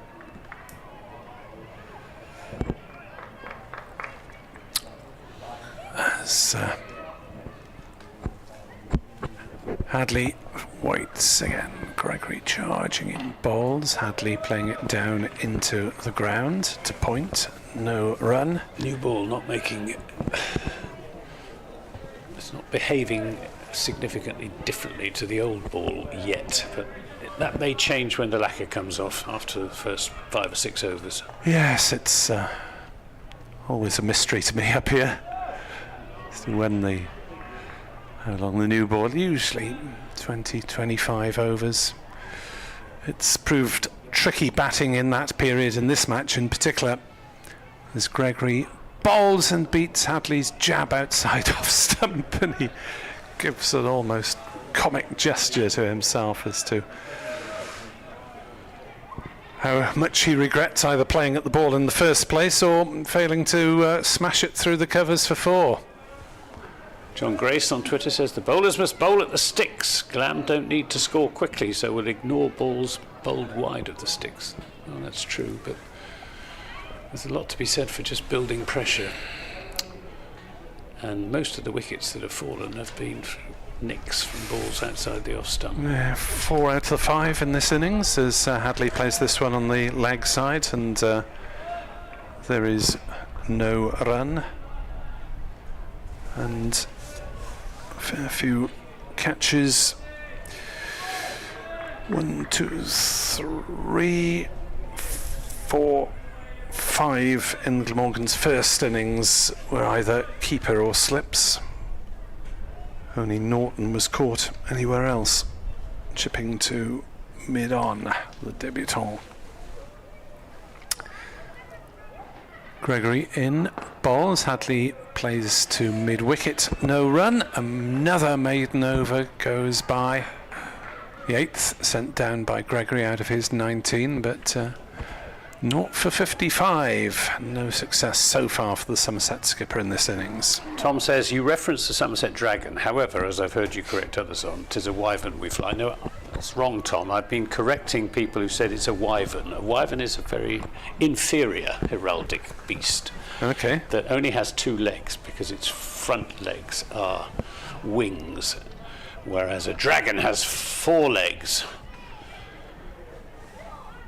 As Overton is in and bowls, this is driven down the ground, and Jack Leach will come in pursuit, but I think the ball is going to win. It does indeed. 4 runs to Sean Dixon. The requirement is now down below 100, 187 for 5. And Glamorgan need another 96. The difference between the Somerset Dragon and the Welsh Dragon is that the Somerset Dragon is a dragon rampant and the Welsh Dragon is a dragon passant. As this is down the leg side, and Dixon tries to get it away down to fine leg but misses. But it is most definitely a dragon. BBC Somerset have been running a competition to name the Somerset Dragon. Not sure what the outcome is. I haven't seen anything from Charlie Taylor today. But As long as you don't call it a passive Welsh dragon. no, passant just means walking. Yes. Whereas the rampant is upright, as the Somerset Dragon is. Overton in bowls outside the off stump, hammered away through the offside by Sean Dixon, gave that the treatment.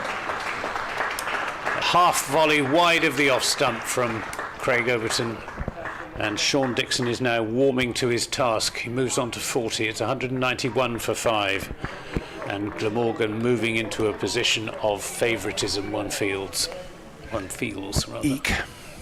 Not sure I can cope with Glamorgan being favourites. Well, only another 92 runs required, and Somerset's frustrated bowlers just beginning to bowl a little bit loosely, and there's another one there as that's on leg stump, turned away out through mid-wicket. Every run being applauded by the Glamorgan supporters here. 192 for 5. What an important innings this has been for Sean Dixon. He hasn't offered a chance. Neither of them have offered a chance. They've played and missed a few times, but less so in recent overs. A magpie flies across the ground from left to right, as this is just helped on its way down to third man for another run. Morning, Mr. Magpie. A single magpie flying from left to right is not good news for Somerset, or possibly for Glamorgan, I suppose. It's a Welsh magpie, so perhaps. I'm asked for its passport. 193 for 5, 90 more needed. 10 runs off this over so far. Last ball thereof into the pads of Sean Dixon, who works it away through the onside. Archie Vaughan is going to fling himself but can't make the stop. It's 4 more runs for Dixon and for Glamorgan. 197 for 5. 14 runs off that Craig Overton. Could that have been the over in which the tide in this game has changed decisively? We will see. Well, you were certainly right when you spoke of the dangers of the new ball going harder off the bat. It has done so far as Dixon casts off his shackles. Neil Thornycroft messages on X, how can some say cricket isn't exciting? Well, in front of a modest crowd here on a Monday morning here at Sapphire Gardens, this is as intriguing a county championship contest as you could hope for, as the umpires wander over to have a word with Lewis Gregory. Quite a severe word. Maybe there was something being said. Perhaps Craig Overton swore. Wouldn't surprise me. Yes, quite a Paul Pollard giving him a proper telling off. I wonder if that'll go in the umpire's report. I should imagine so. Yeah, I mean, my view is that unless you're swearing directly at an umpire or an opponent, We don't know whether that was the case. Swearing to yourself in frustration is only human, really. Glamorgan need 86 to win.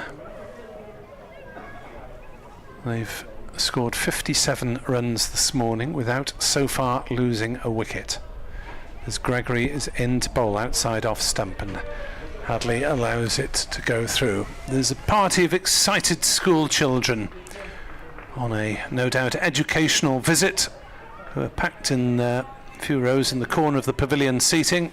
They'll probably emerge onto the outfield and surrounds to play some quick cricket in the interval. So nice to see the kids here, and good luck to their teachers in explaining why this is so exciting. As Hadley plays that one back to the bowler fairly gently. No run. 197 for 5.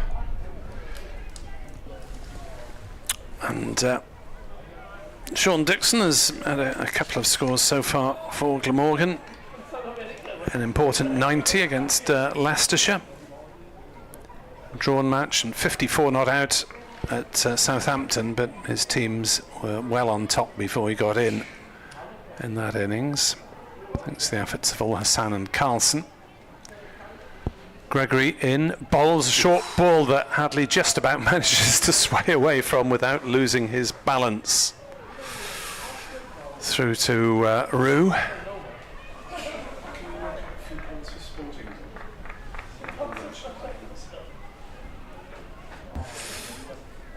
Make sure our colleagues on the text service are informed of the message of things here. Neil Thornycroft, I'm not arguing with Anthony over dragons. As a play and a miss from Hadley through to Rue. What do I have to do? Size Lewis Gregory. Indeed. As long as he sighs it in clean language. Well, it wouldn't be Lewis. It would.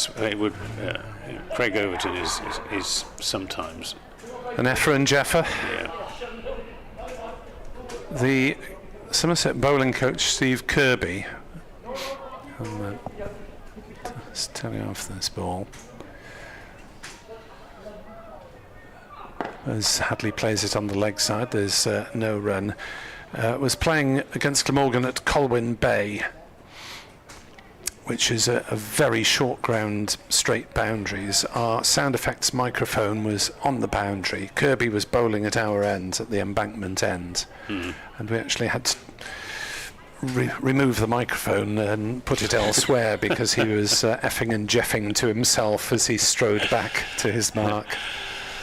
He's a lovely man, Steve Kirby, but he had a complete change of character once he stepped over the boundary rope. As we get a rather premature blast of Radio Wales. Now he is. Hadley drives into the offside. That's a beautiful shot. Timed well. Not a huge swing of the bat, but enough beef in it to send it racing through the covers. And that brings up Glamorgan's 200.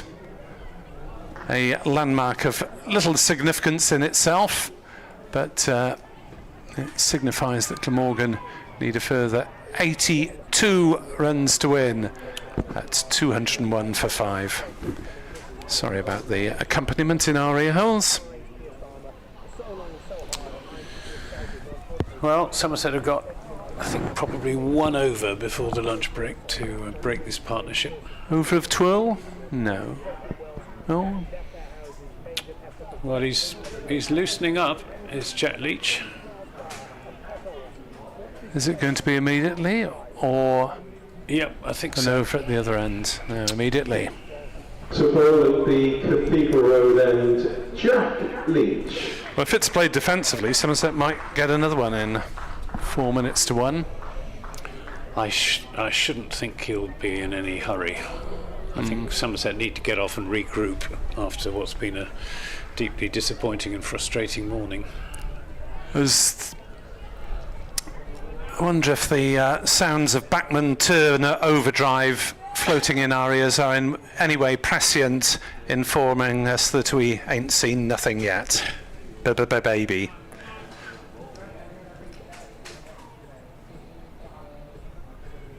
Apologies if you're picking that up on air. I've got it. Not much we can do about it. Tuned down as far as we can in our earphones, but they're quite powerful ones. Well, Jack Leach is going to bowl in his short-sleeved sweater. He's bowling to his old mate Sean Dixon, who has 45 to his name, with just the slip. Craig Overton there. This is short and just played away through a gap on the offside for a single. I wonder if that's entirely wise, because Dixon will have received from Leach plenty in the nets, but Hadley won't have encountered him in person, and so Dixon is going down the wicket to lecture Hadley on what to expect. If that can be passed on in 30 seconds, which is doubtful. Yeah, they're in no hurry to bowl this over. With field being changed.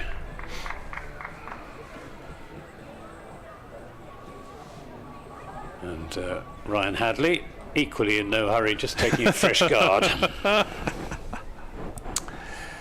Game has just gone into slow motion. That's, what's the clock say? 12:58. Leach to Hadley. Back on stumps. A little bit of turn there, but very slow, and Hadley played it from the crease perfectly safely.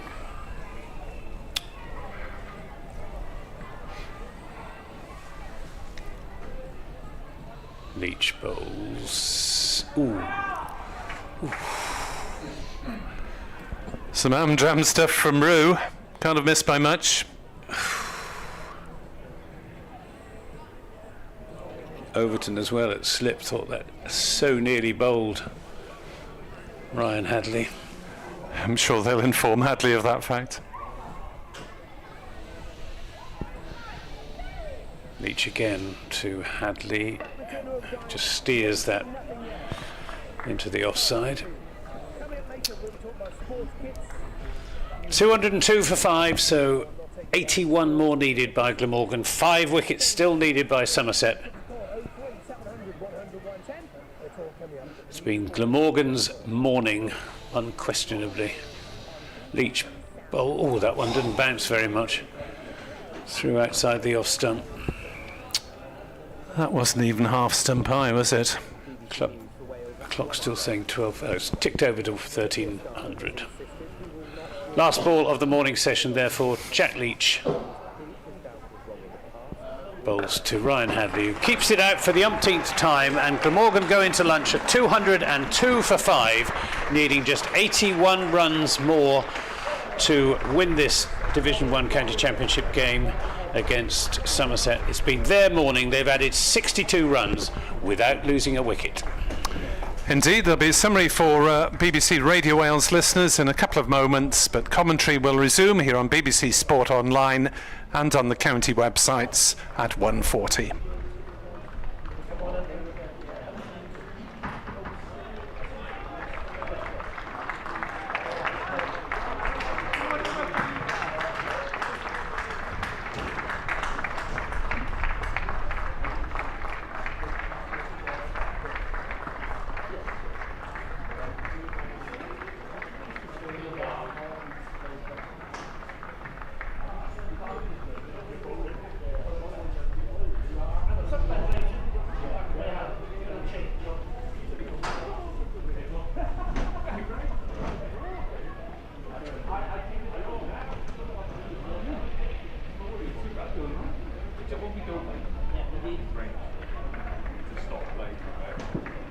I've got some lunchtime scores from the other games still taking place in the Rothesay County Championship. But before that, just to let you know what's happening at Ombersley, the first of the second 11 T20 matches today. Worcestershire have been put into bat, and They are currently one without loss after one ball. So in the other games taking place at home, Sussex are 8 without loss in their second innings. Sussex need a further 118 runs to beat Leicestershire. It's lunch at Bristol with Kent 64 for 2, requiring a further 197 runs to beat Gloucestershire. At Derby, Northamptonshire are following on. They're 140 for 5 in their second innings, still 236 runs in arrears. The other game taking place is at Trent Bridge, where in their second innings, Nottinghamshire are 219 for 2, leading Surrey by 185. Once again, we're delighted to welcome onto the outfield the pupils from Sketty Park Primary School in Swansea. They're here for a watch and play activity, and that includes, as well as being the guard of honour, that includes...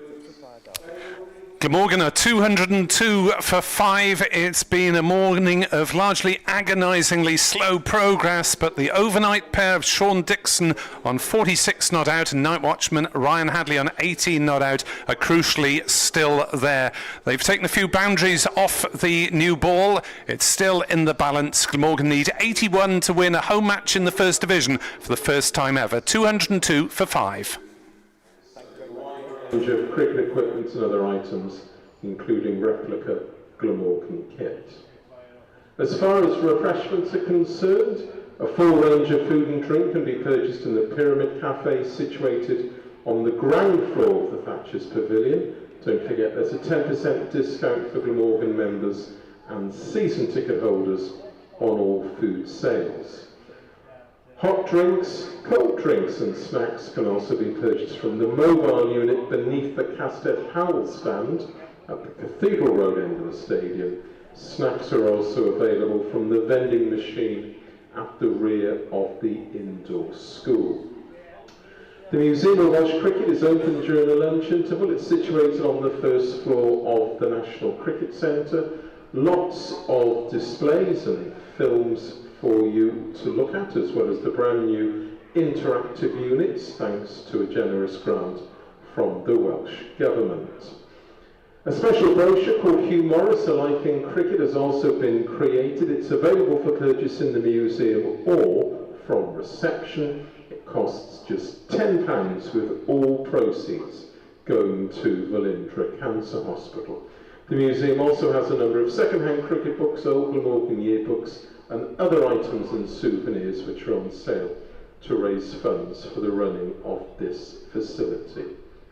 Finally, a reminder that we stand against all forms of discrimination. There is no place for it in our sport. We will embrace and celebrate differences everywhere, knowing that with diversity together we are stronger. Here at Glamorgan County Cricket Club, we are dedicated to raising the game, so if you witness any form of discrimination, you can challenge it and call it out by contacting, in strictest confidence, your nearest steward.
Friday morning, I think, you've got something to do with it.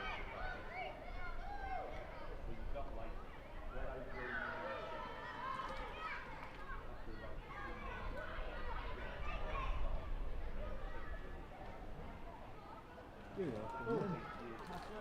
20 minutes, take you around. And while there,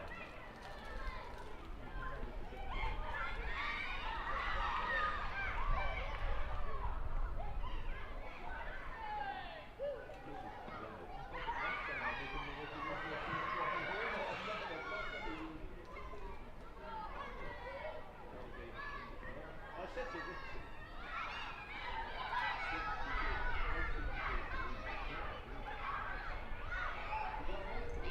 I think it's time to be a fair result.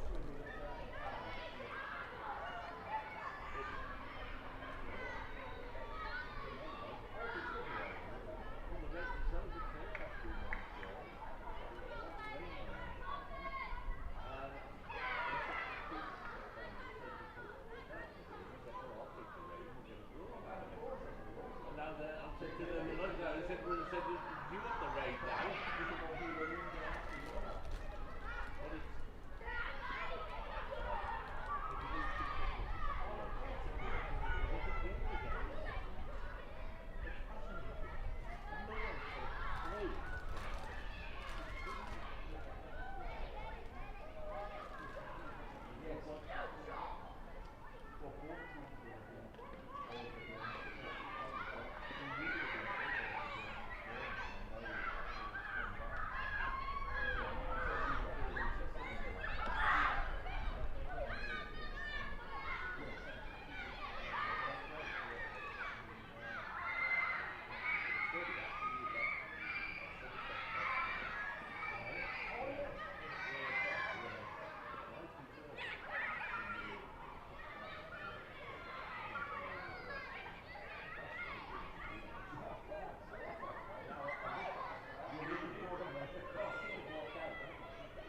What is the opinion in me now at lunchtime?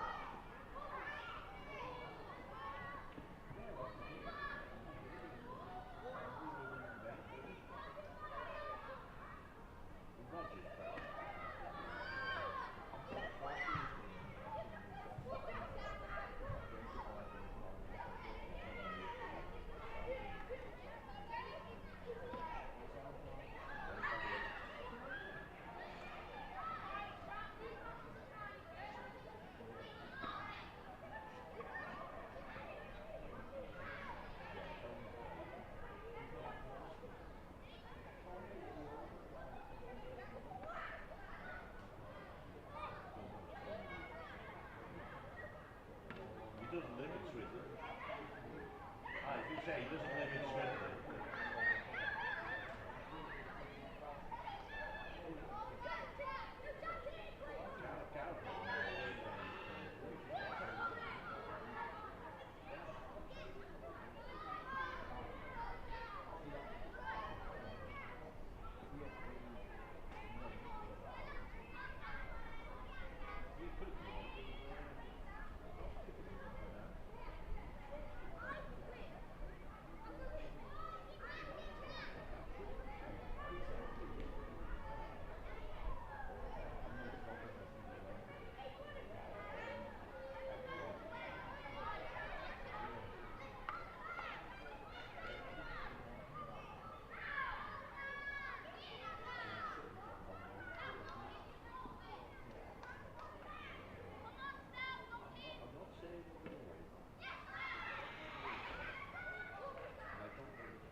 No team deserves to lose this. Whereas the last time in Division 1, I won by 14.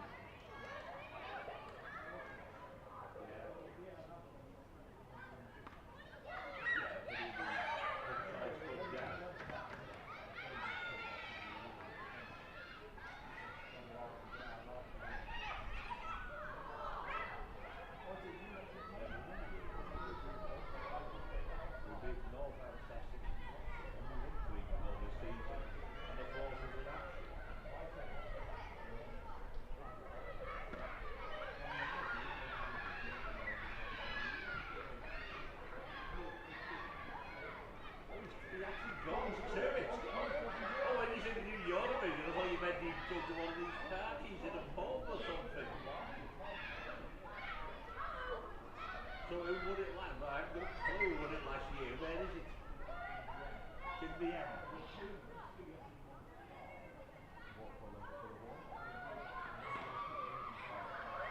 don't know, that's a different subject. So what have they got, like qualifiers or something?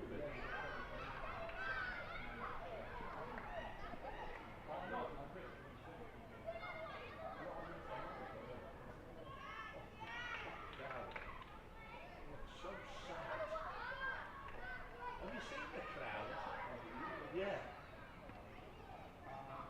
They look so like as though they're all on drugs. They're so wound up.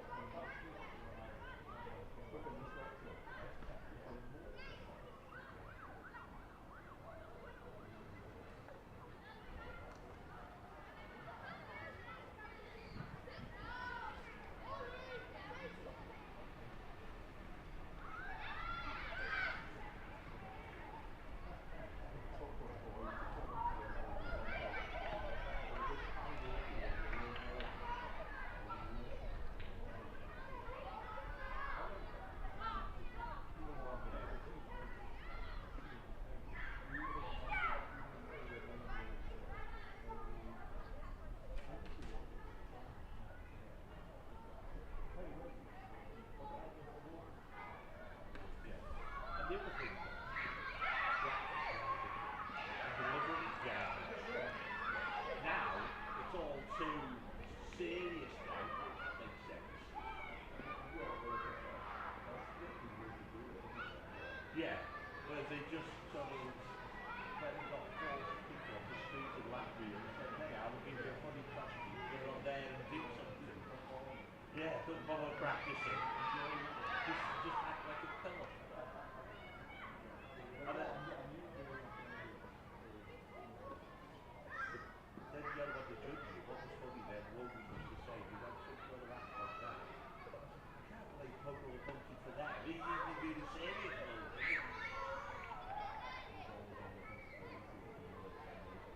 Yeah.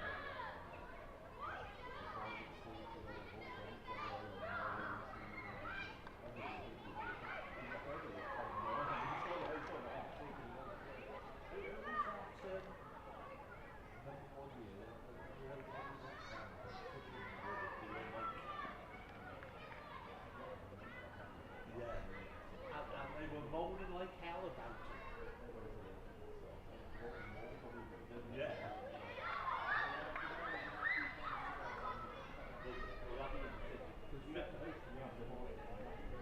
Well, I kept on with it. He wanted to lose it because he got the ball. He kept on with it.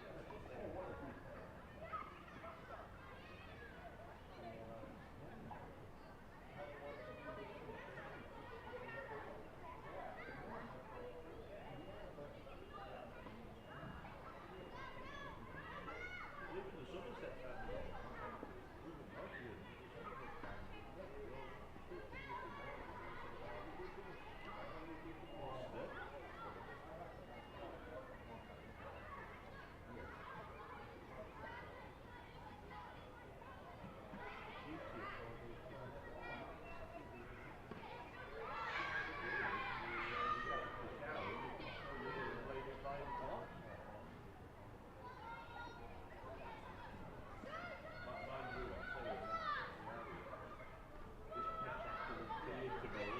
Deadly, you don't want to be chasing 40 runs after 3 on it.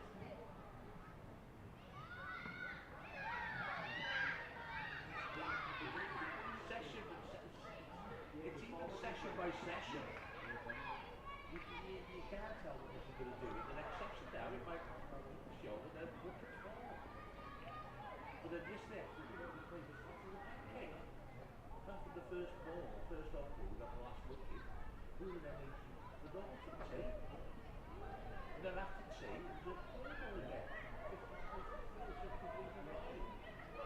And you can't even tell what this pitch is doing by section, they're long by day.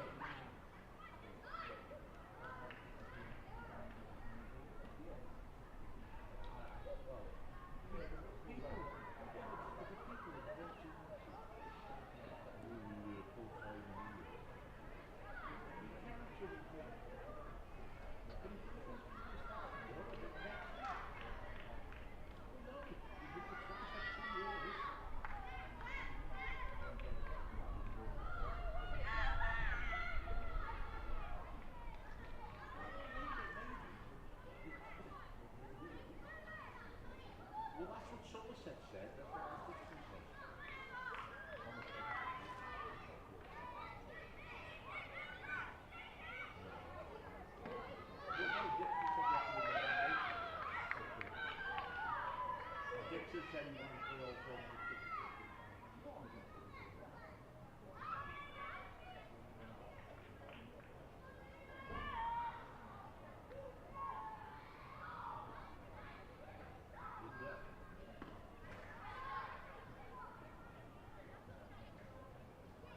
Walker? Oh yeah, I wouldn't have thought, did he play first last year, Chris? Did he play a one-day match, or did he play a first last? I don't think he played first last game for him. I don't think he did.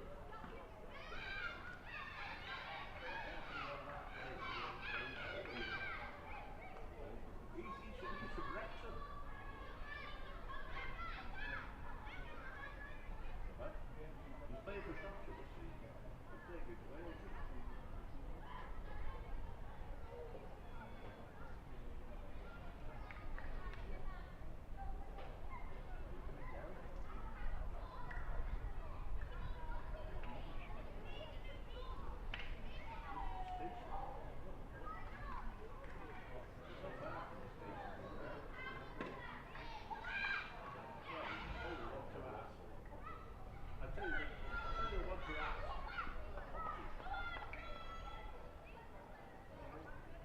It's the rugby union ground.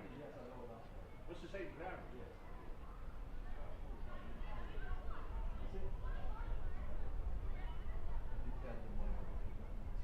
Sunday you might struggle with first 6 in the morning, but Monday or Tuesday.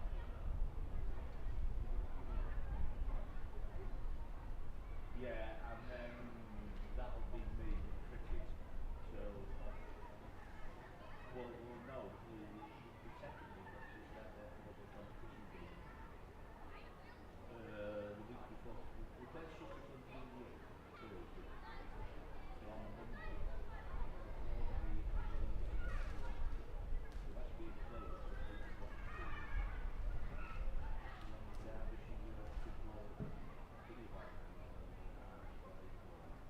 So I'm going to do the first 2 days. I'll see what the weather's like.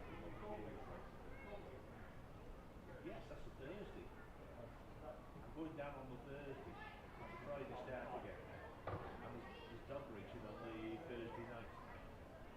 Well, I need something to do. I can't drink, so I've got to go somewhere. Why not go to Holton Greyhound racing? Oh, what's the big dog racing? Win a lot. Walker goes 12.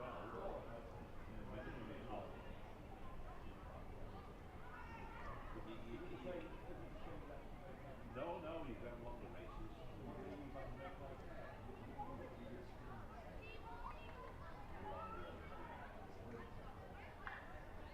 And they're about 25 seconds.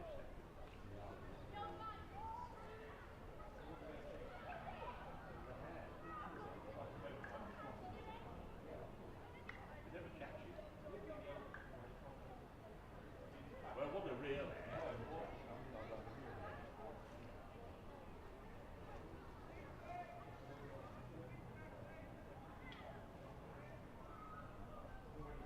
No, it's still going until 23rd. Valley. There's one track, but it must have run it, Valley or something. Well, the problem is they rented the rental in 2028, and I think they sort of said if we can't race after 2030, it's pointless size of the track, so I think but Plaid Cymru in their manifesto, they want to ban off racing.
resign, then we can all apply for it, because they don't want to actually come out of the job.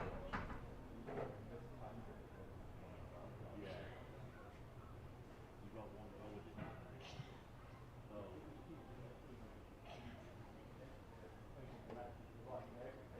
Well, they'd effectively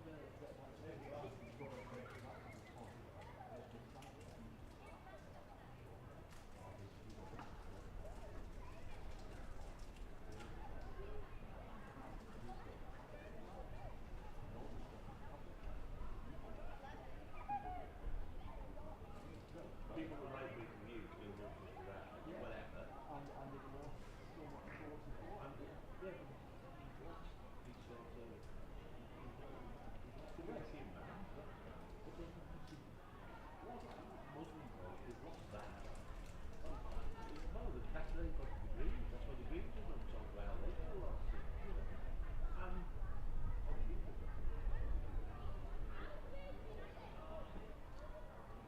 Yeah, that's what I mean, the guy was the leader. You probably thought they were completely did, they're all bullying loads.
Yes, there is a village cop.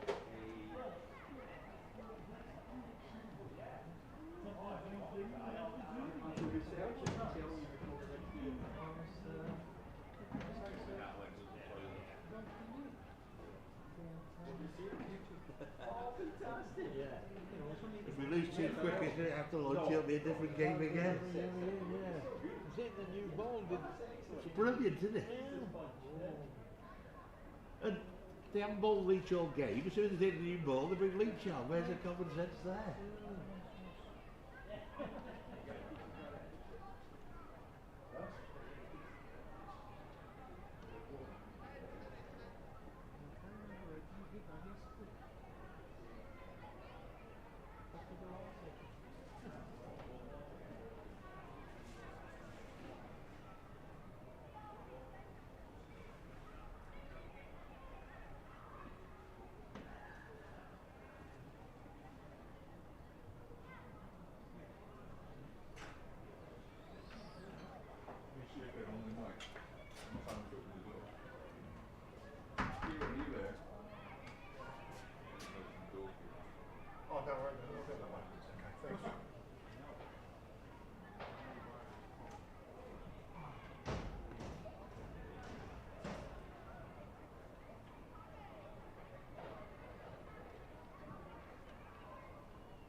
To resume the Glamorgan second innings after lunch, Sean Dixon and Ryan Hadley.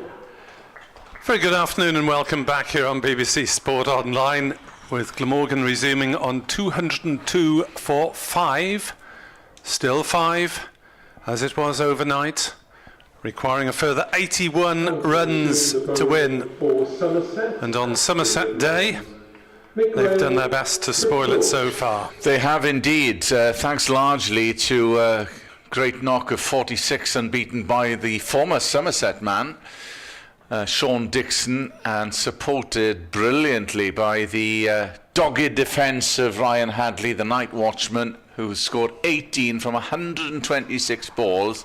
He has played and missed a few times, but you have to commend him for his batting.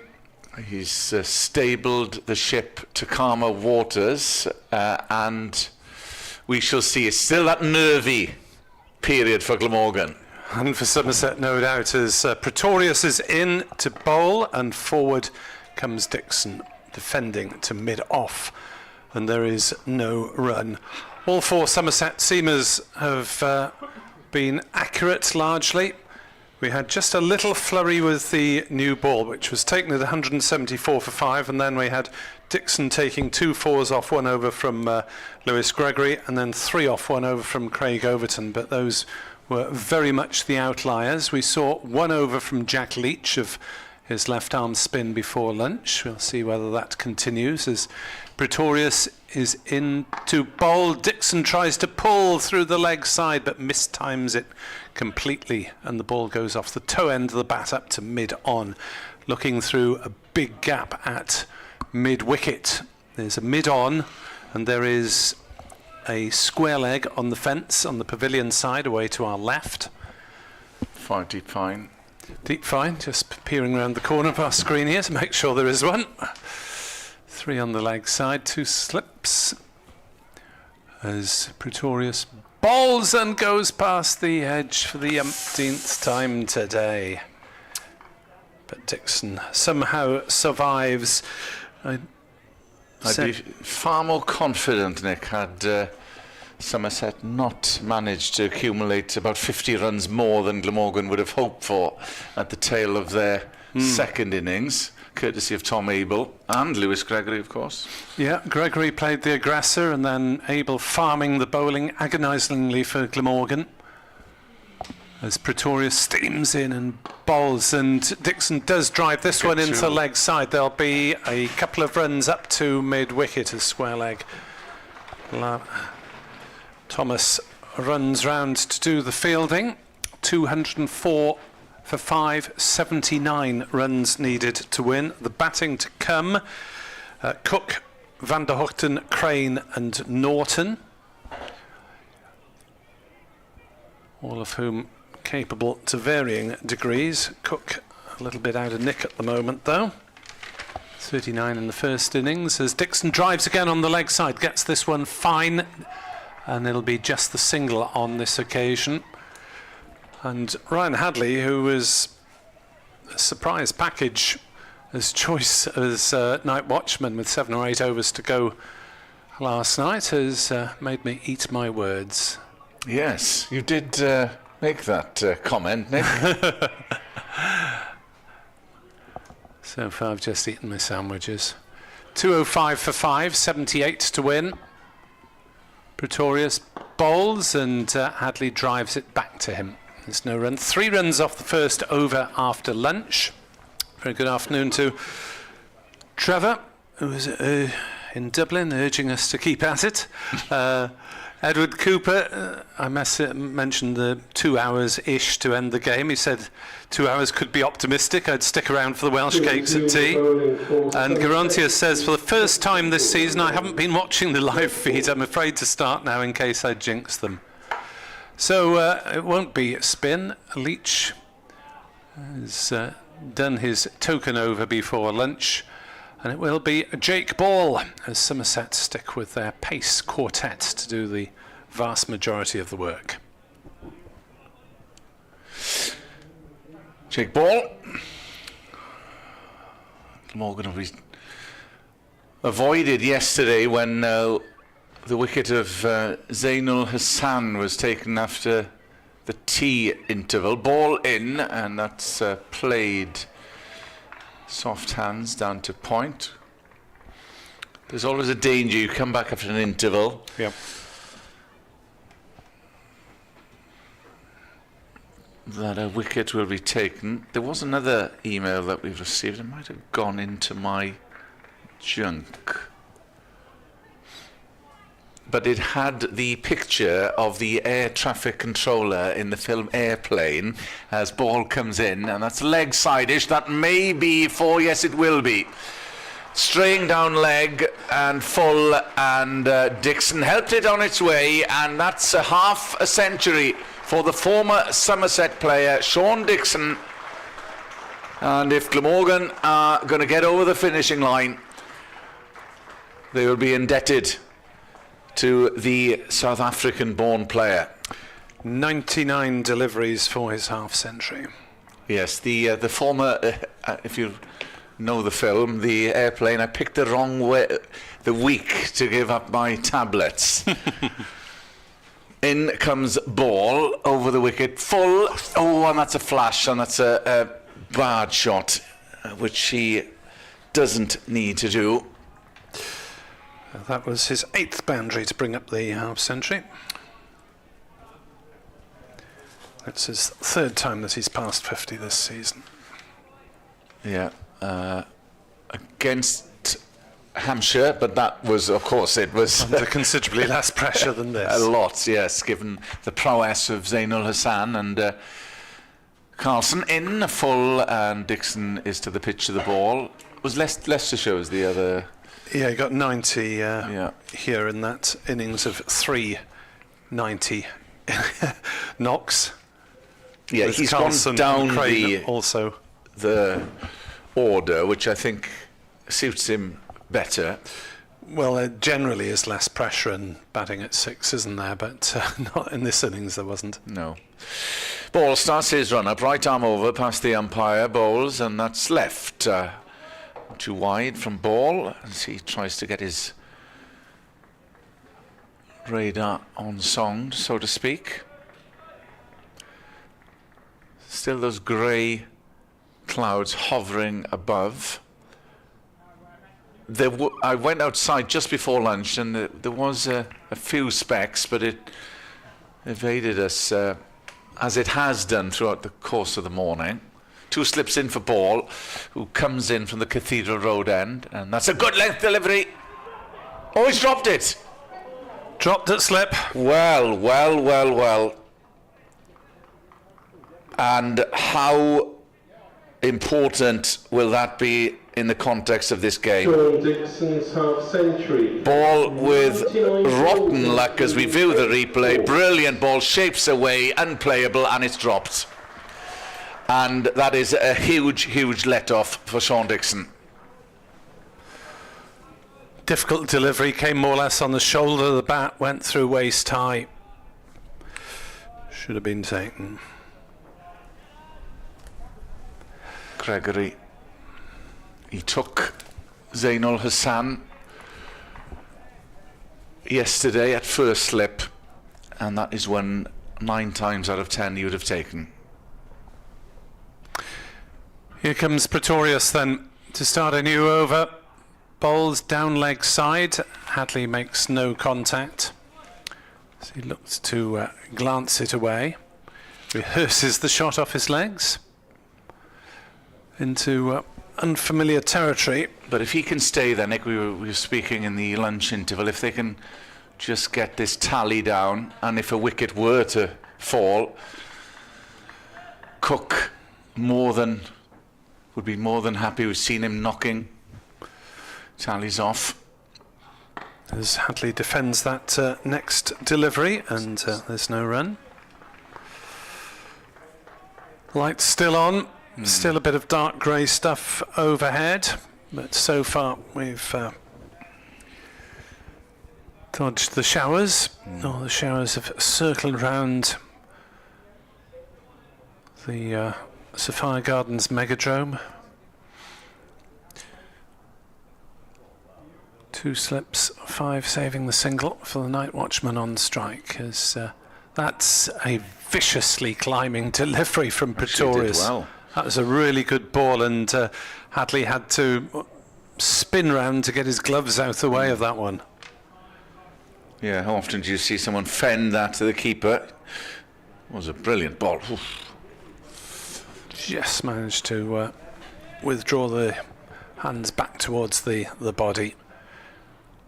Somerset have given Glamorgan very little in the way of freebies throughout this match. Pretorius in. Balls edged through the slips for 4 runs. Not sure if it quite carried. Went between first and second and ran away to the third man boundary for 4. It's 213 for 5, and Somerset are getting closer and closer to getting a wicket. I've got my doubts if it carried. If it did, it would have been a very, very difficult chance. Didn't quite, I think, carry to big Craig Overton. Second slip. Craig Overton is more than a pace in front at second slip, but still the ball. Oh, perhaps it might have carried. No, it's had first slip been standing a couple of metres forward, but that was unlikely. As Hadley pushes this one on the leg side, thinks of a single. Bark of no from Dixon from the non-strikers end. 213 for 5, 70 runs to win, as we see a slow-mo replay. Shows that it sort of pitched the side of Overton, who was trying to go in front of Gregory, because it wouldn't have reached Gregory. It didn't reach Gregory on the full. Overton trying to make up. Pretorius in. Bowls, a shout of frustration as Hadley pushes forward and the ball trickles out on the offside. Well, they're knocking on the door. They couldn't have been closer.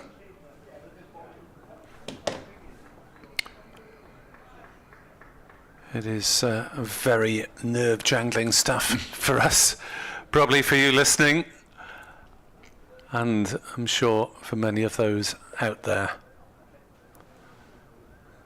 As Glamorgan look for their first ever First Division win and spoil Somerset Day for the visitors.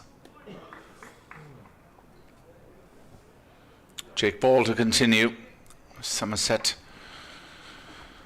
trying to get a breakthrough from the Cathedral Road end. That's leg side-ish and dribbles and not taken cleanly, unsurprisingly, behind the stumps by James Rue. No, we've started getting into territory of inconsistent bounce. I mean, 90% of it is slightly higher than you would have expected. But you could just get the odd one shooting through, particularly from this Cathedral Road end so far. Ball wheels round, coming in, right arm over to Dixon, who can leave that just too wide. Ball, he's persevered, probably has deserved more than his 1 for 47 in his 23rd over. 70 required for victory. This partnership now, 79. Coming in is Ball to Dixon, again, can leave as it lifts. Taken behind by Rue.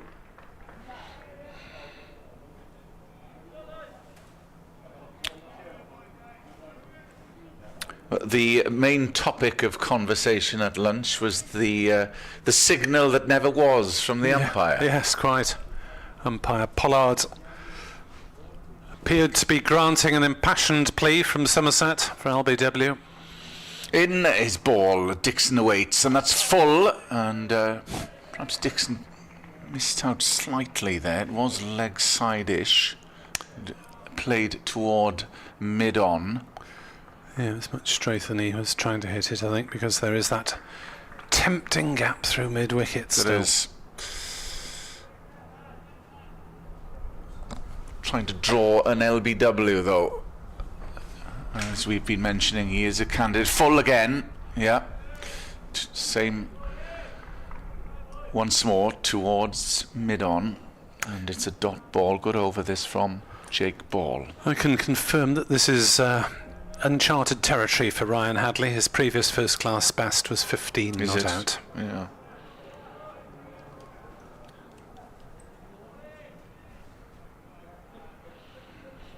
This, the last ball of the over. Ball is in, and that is wide down the leg side. Well taken by James Rue. Maiden for Jake Ball. 213 for 5. Glamorgan would have been trying to knuckle down, get through the first 5 to 10 overs after lunch. New ball was taken prior to lunch, although didn't seem to be doing much in terms of aiding the bowlers. Hadley now 22 from 133 balls. And he is on strike. For Pretorius, who has got 3 wickets to his name. Into bowl, the play and a miss from Hadley, poking outside off stump, not making contact underneath the floodlights here. Well, this is agonising, I'm sure, for the Somerset bowlers, the number of times that they have gone past the outside edge. Glamorgan's bowlers had their own periods of doing the same thing, particularly on the first morning. As that's through outside off stump. There's an appeal from Craig Overton at second slip. 213 for 5. We may be getting an update soon, Nick, on Radio Wales. Wasn't expecting it. But they're in advance. Yes. In comes Pretorius in. Bowls. Hadley pushes it away on the leg side. We're going to have about 8 minutes of listening to... No single available on that occasion.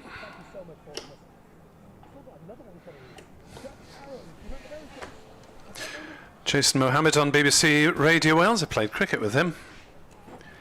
His dad used to be captain of the Cardiff bus side, for which I played a handful of matches. as Pretorius is in and out past the outside edge. He has another play and miss. We might as well record that On loop. phrase on loop and push it 3 or 4 times and over. Yeah, it is frustrating for the Somerset bowlers. I hadn't worked in any way for Cardiff Bus, but somehow got drafted in the same way as I hadn't worked for the Welsh Folk Museum, but I played for them for a couple of seasons, as did quite a lot of media folk. Department. As in comes the next delivery, outside off stump, and no shot played. 213 for 570 to win. Still back into another little period of stalemate here at Sophia Gardens. Well, back in the day, the most of the Glamorgan first teamers used to come out to play for the BBC Sports Department. And I distinctly remember Edward Bevan running someone out. If he's listening, he was batting with. If he's listening, he'd be very angry. As Hadley blocks that one up to mid-off. Might be doing Ed a disservice, but I'm sure there was an incident years ago. Yes, Tony Cotty, the former Glamorgan and Somerset batter, played for us 1 year at St Fagans, and for several years afterwards was taking the mickey out of one of my attempts to stop the ball on the boundary. It was an enthusiastic but ill-judged attempt to stop the ball on the boundary, and ended up in a hedge at St Fagans. And Tony never let me forget it. Afternoon, Tony. Yes, hopefully Tony will be joining us for some commentary duties during the course of the T20 campaign. As ball continues from the Cathedral Road end, bowls to Dixon. That's played to fine leg. They'll come through for a single. 69 required. Yeah, I mean, Somerset are continuing to ask questions with all their seamers, hence nothing more of Leach than a token appearance, but I wonder if they might, in the next 20 minutes, if nothing happens, give him a little bit more of a spell. Trying to tempt the Glamorgan batters into taking the... 2 slips, a gully for ball who comes in, and that's played off the pad behind square on the onside, and they come through for a leg bye.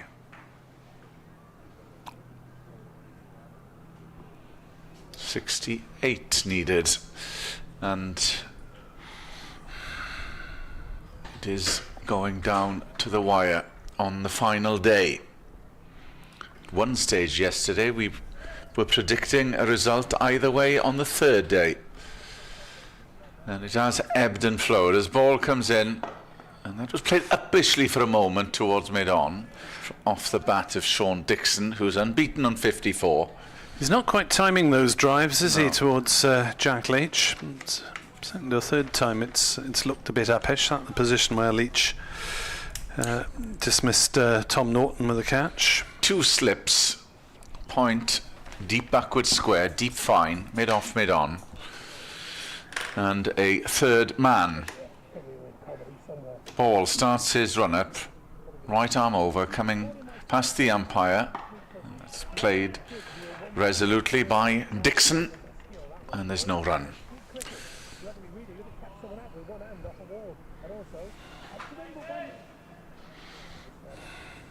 Glamorgan targeting a first ever win in First Division cricket. All the previous victories coming on the road.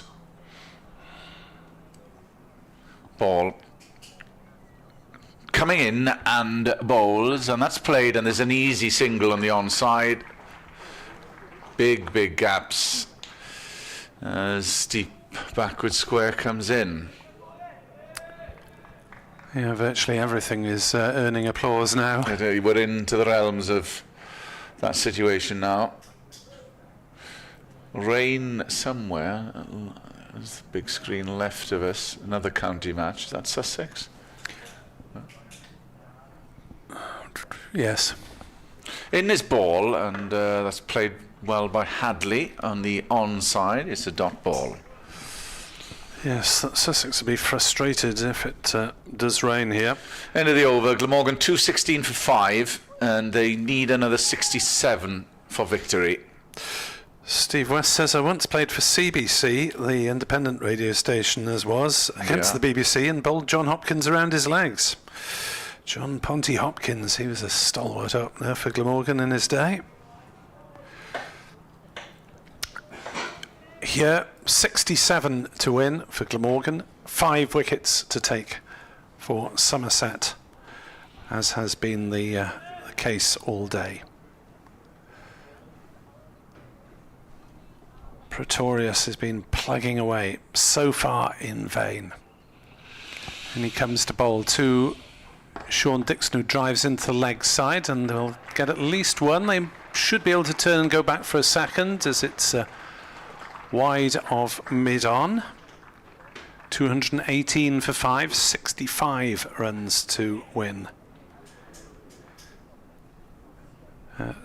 Sussex held up by the rain. They're 16 for 1, needing a further 115 to beat Leicestershire, who were bowled out eventually for 232 in their second innings.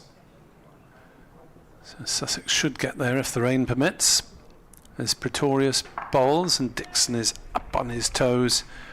Hasn't got the height of Hadley to deal with those deliveries defensively, but managed to play that one well enough. Warwickshire completed victory over Yorkshire by 377 runs. Yorkshire all out 171 after a very low scoring first innings from both sides. Ethan Bamber took 4 for 50. Ollie Allen Dolby 3 for 33 for Warwickshire, where Glamorgan play next week. Pretorius bowls, and Dixon plays this one into the offside, and there's no run. So that is the shape of Division 1. Derbyshire surely poised to complete victory over Northants. Northants 152, 157 for 6. Still 219 short of avoiding an innings defeat there. There's Pretorius bowls. Ball comes back. Dixon shoulders, arms. Moved a little bit too late as far as Somerset were concerned. And at Bristol, Kent are 67 for 3. There's an update for BBC Radio Wales as Glamorgan are 218 for 5, needing another 65 to win. The overnight pair still together. Sean Dixon 57 not out, and night watchman Ryan Hadley is on 22 not out. Somerset have bowled well without any luck so far. Glamorgan 218 for 5, need a further 65 to win. Thank you, Nick. And within the next hour, Wales Rugby head coach Steve. Thank you to Kenneth for alerting me to an unscheduled update for the radio. In July. That's the BBC News for Wales. It's 4 minutes past 2. Adrian Hadley, he's someone else entirely. Former Wales rugby winger. As that is driven by Dixon, back to the bowler, who does well to palm it away in his follow through, and the ball flips out to mid-off. There is no run. 218 for 5. Dixon 57, Hadley 22, 65 runs to win. I have news of a Wales squad, and there are 6 uncapped players in a 48-man squad. That was far more than I had anticipated. Okay. And they are the following. I'm trying to get through an awful lot. Do you want to do it after this? I will. Can? Jake Ball coming in and bowls, and Mrs. again does Hadley, as we've seen time and time again outside off stump.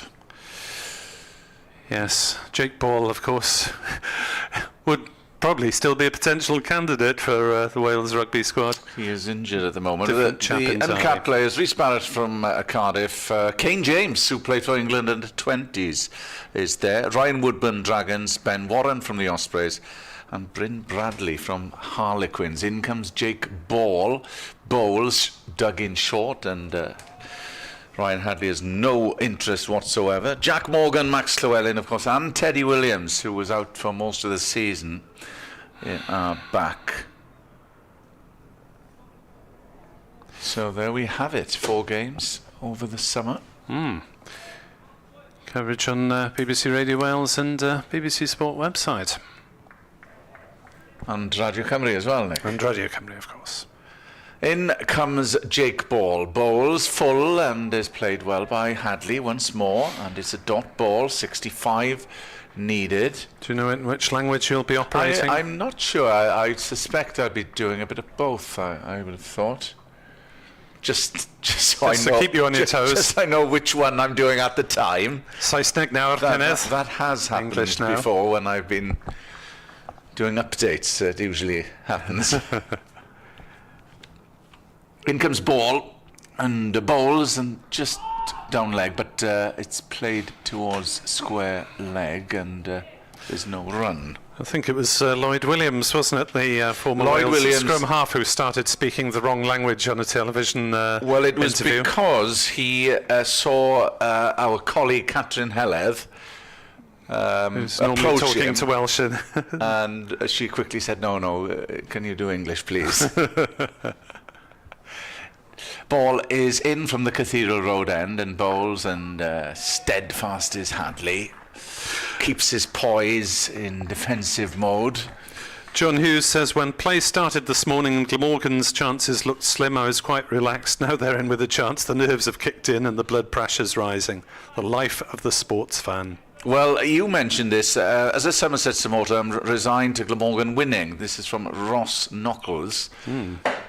Coming in is Ball. We'll come back to the email after Ball's bowled, and it is a dot ball. All I can hope, which would make the loss acceptable, as you mentioned, is that Norton hits the winning runs. That's very sporting of you, sir. Still 65 to win, though. Yeah, And still. Somerset will not have given up any hope at all of taking those 5 wickets. Well, no, because we've seen it's been a topsy-turvy game, and a wicket now. Who knows? A few ducks around in this match.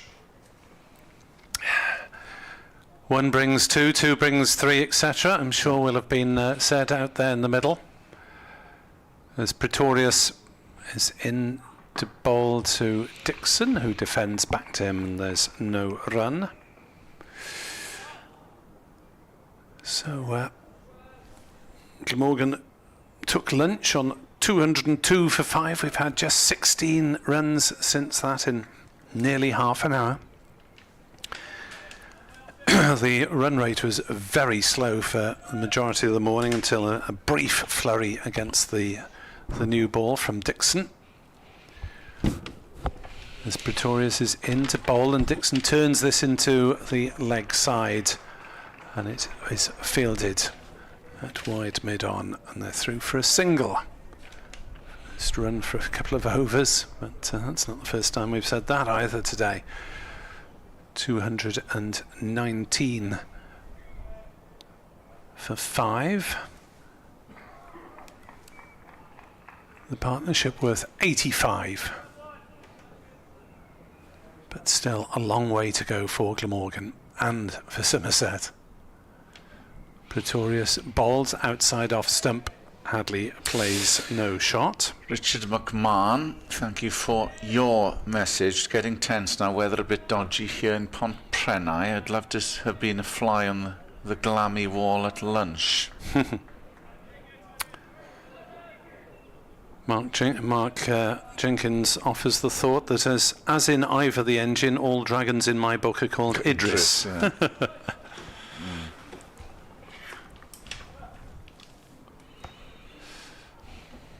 His next delivery from Pretorius is defended by Dixon out on the offside, and there is no run. So Hadley has faced 149 deliveries. That's after the next one. It'll be the equivalent of 25 overs for his 22 not out.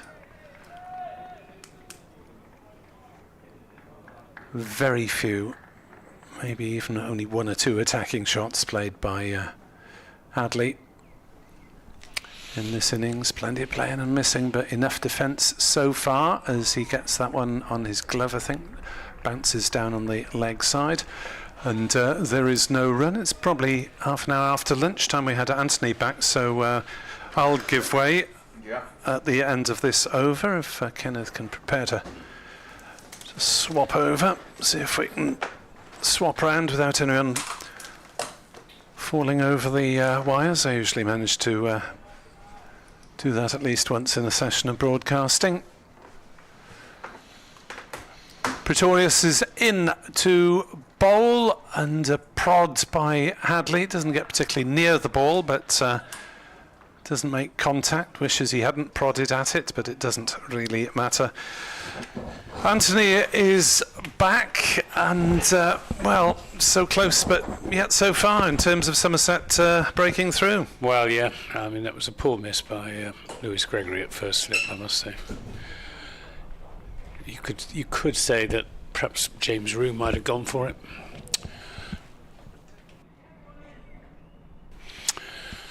But chances have been few and far between, and they need to be taken. Hope is doing its best to spring eternal, but it's struggling at the moment as Jake Ball is into Sean Dixon outside the off stump. That was my first inkling, Anthony, that he may have seen that late diving to his left. Well, but Rue didn't go for it. No. So he should have had a clear view of it.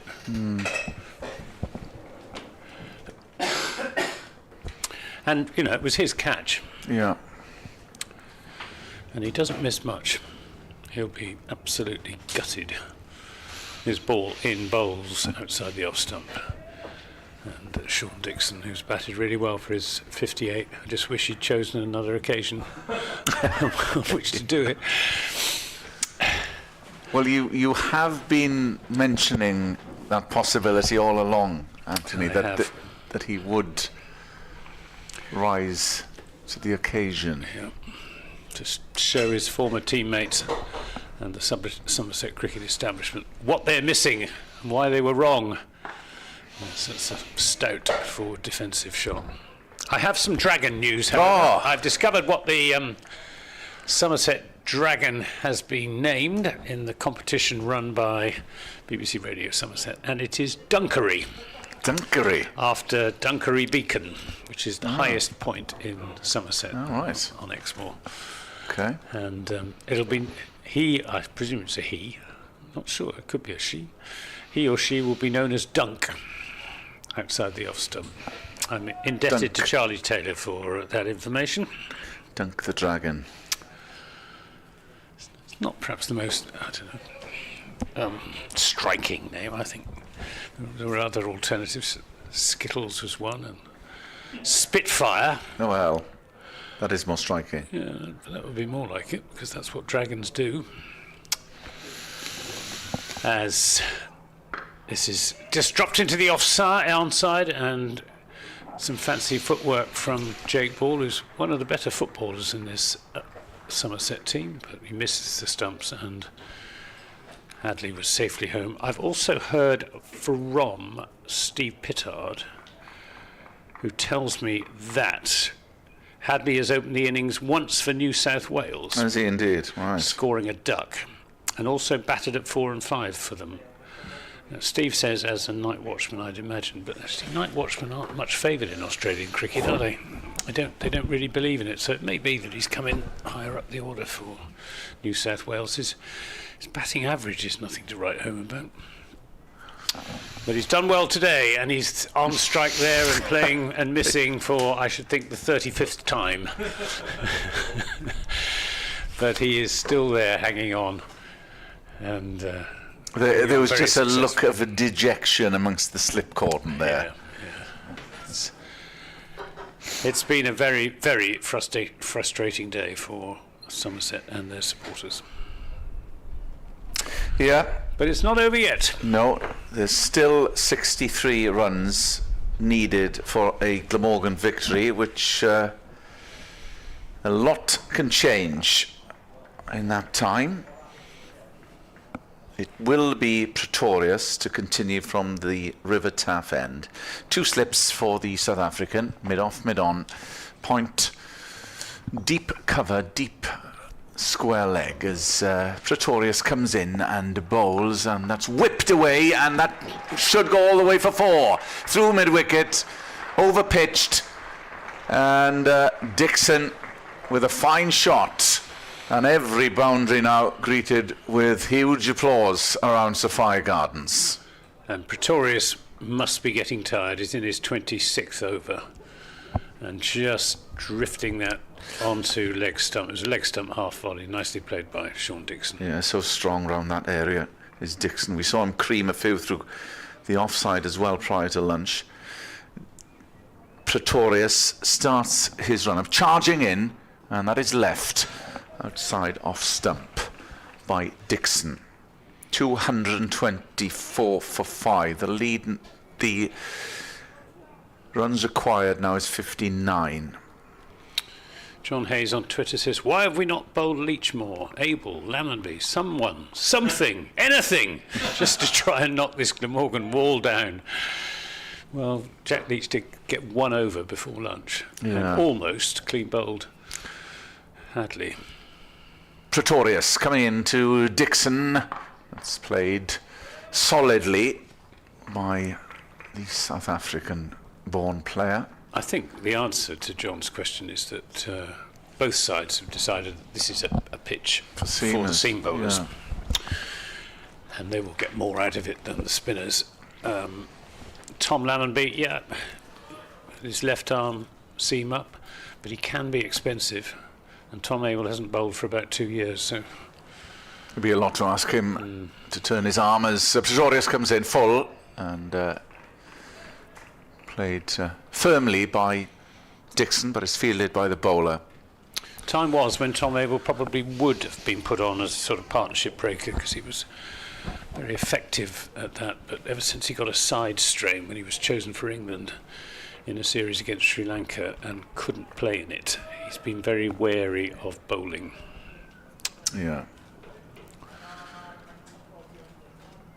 Dixon, who's on 63, is facing Pretorius, and that's left again, outside off stump. Yeah, it's just a slight air of weariness now. There is a bit you feel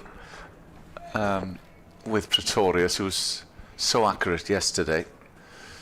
3 for 52, his figures. This partnership now is worth 90. And who would have envisaged that as Hadley strode onto the pitch as night watchman last night? In is Pretorius, who bowls to Dixon, and that's firmly struck but is cut off by mid-off, and there's no run. End of the over. So Glamorgan 224 for 5. They've added 22 since the lunch break. Hadley is still there on 22 from 152 balls, and Dixon unbeaten on 63. Yep, and it looks as though we could be finishing around about 4 o'clock if Glamorgan continue at their present run rate. Because how many have they scored since lunch? 22. 22, yeah. In what? 40 minutes. So But on that basis, yeah. you have to say pragmatism, as you mentioned, Anthony. Oh, absolutely. So far I'm has not- won the day.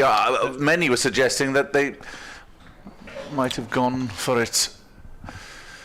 Here's Jake Ball in and bowls and almost gets through with a Yorker, but misses the off stump. Lewis Gregory there with his hands on his knees. Well, I suppose it's probably just as well it was the captain that dropped the catch. He hasn't got any of his teammates to blame. 2 slips and a gully as Ball is in and bowls again, pitches this one right up. This is obviously the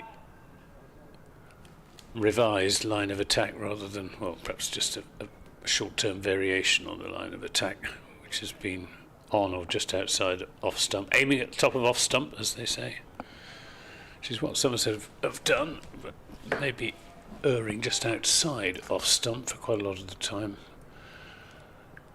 Ball comes bounding in, bowls short and doesn't really get up very much, and Hadley ducks out of the way, not taken cleanly by James Rew because it died on him. The weather situation, I'm very pleased to say that there's no immediate threat of a shower, and we dodged the showers that were peppering South Wales this morning. With showers at Newport and Merthyr and Caerphilly. As ball is in, bowls. Oh, good ball. Good ball. Pitched right up, almost sort of floated up, inviting the drive.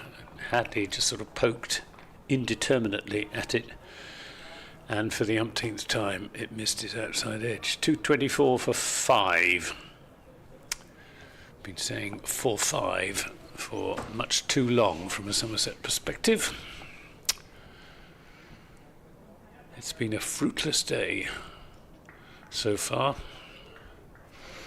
as ball is in, bowls. This again is pitched right up and driven away through the offside by Hadley, and that takes the partnership on to 94, 228 for 5, and the requirement down to 55. Yeah, tired looking ball, just over pitched. Well, I think he was looking for the Yorker again, Yeah. and just didn't quite get it right. And well, we've seen enough from Mr. Hadley to know that he is a more than useful tail end batsman. Ball in and bowls. Oh, and that one Straight almost low. gets through onto his pads, but Hadley gets the bat down on it, keeps it out. It's the end of another over. Another fruitless over for Jake Ball and Somerset. 1 for 54 he has in 27 overs. So going at just 2 runs and over. The overall run rate for the innings, 2.33. For Somerset, it's been long, drawn-out torture. Not surprising that there's a change from the River Taff end. Pretorius is plugged away with no reward, and it will be Craig Overton, who has been bowling mainly from the Cathedral Road end.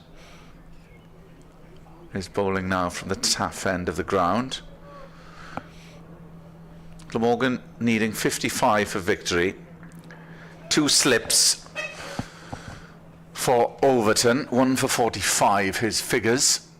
In he starts his run up, right arm over to Dixon, who sort of was tempted to jab at that and thought better of it. Yes, Andrew Kidney on Twitter says, these ex-players, binned for whatever reason, Dom Bess as well, must love it when they come back and stick it up their old team. Well, Dom Bess had a crucial part to play in Yorkshire's win against Somerset a week ago today. But that was his own decision to go to Yorkshire. He wanted to play regular first-team cricket, and with Jack Leach in the Somerset side. Ooh.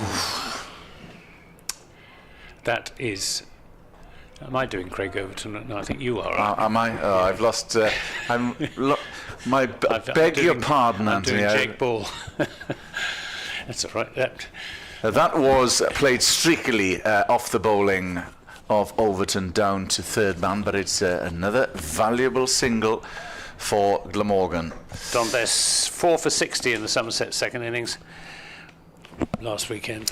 Ryan Hadley on strike, Overton in, and Hadley is forward and defends, and is played into the onside. There's no run. Sean Dixon was let go, let's be honest about that. It was Somerset. He didn't want to go. He wanted to stay, and he was let go because Somerset wanted to give more opportunities to their youngsters coming in, with Thomas Rew coming into the side and so on. It's and he hadn't done much in red ball cricket for Somerset. In is Overton, and again Hadley gets to the pitch of the ball. And it's a dot ball, 229 for 5. The target is 283. As Glamorgan seek a first ever Division 1 home win, as Overton steams in from the tough end of the ground. That's left by Hadley. Outside the off stump, taken by James Rue. Jonathan Twigg has got in touch with us via email. Thanks very much, Jonathan. Afternoon all from Haverfordwest, where it's the brightest it's been all day, right in West Wales. Batting this morning has been a true advert for advocates of the longer format of the game. I think many would disagree with that. Both Dixon and Hadley have built their individual innings in a partnership to boot. As Overton comes in, right arm over to Hadley. Again, very well played, and it's dot ball. One off the over. Yes, they've been beaten by good balls and have had some luck, but that is all part of the game. When the luck is with you, cash in as a batsman, make the most of it. Although, like I said yesterday, 2-2-4 for 7 reads a different game. Oh, the joys of cricket. Well, indeed, because 1 leads to 2 and 2 leads to 3 and so forth. Yeah, I did just wonder what those school children would have made of it all this morning. If previously they've been watching the 100 or the Blast and not been exposed to the subtleties of 4-day county cricket. I mean, obviously it's exciting if you're a keen supporter of either Glamorgan or Somerset, but entertainment value for a neutral would have been fairly limited. Here's Lewis Gregory back into the attack, driven away through the offside dismissively by Sean Dixon. Take that, my former captain. He moves on to 68, 233 for 5. The requirement now down to just 50 as Glamorgan close in on the win. Yeah, took full advantage of that, did Sean Dixon. Moves to 68. Yes, just floated up outside the off stump by Lewis Gregory. These two obviously know each other's games very, very well. And Dixon knows perfectly well that Gregory likes to pitch it up to give the ball a chance to swing, but can be driven. Gregory in bowls to Dixon, who punches that into the offside, but only as far as backward point. Will Smead does the fielding. Somerset going back on the defensive. We've got, as well as third man and fine leg or long leg, we've got deep mid wicket and deep cover now. Yeah. Just 3 saving the 1 and the 2 slips, as Somerset hopes of a 3rd victory of the county championship season slowly slip away. Gregory in and bowls, and Dixon gets in behind a firm defensive push.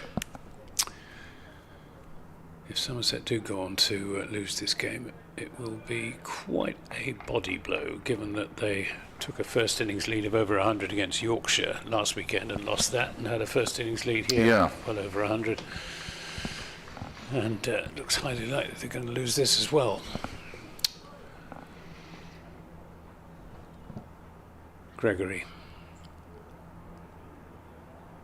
in and bowls, and this is pulled away through straight mid wicket. Didn't time it. Jack Leach will retrieve it, but that is the 100 partnership for Hadley and Dixon. 101 they've added together. They came together when the score was 134 for 5, and against all expectations they've taken the score on to 235 for 5, a potentially match-winning partnership. That is a fantastic effort from both, given that Hadley, of course, is a night watchman, and he's been the supporting act for Sean Dixon. Gregory to Dixon, who will pick up a single. Plenty of room for singles now. Yeah. There's no one at saving a 1. Just fast open spaces now, for obvious reasons.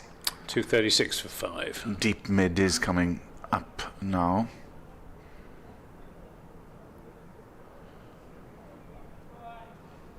Lewis Gregory just sweeps his hair back from his forehead in a rather weary gesture. Tosses the ball from hand to hand.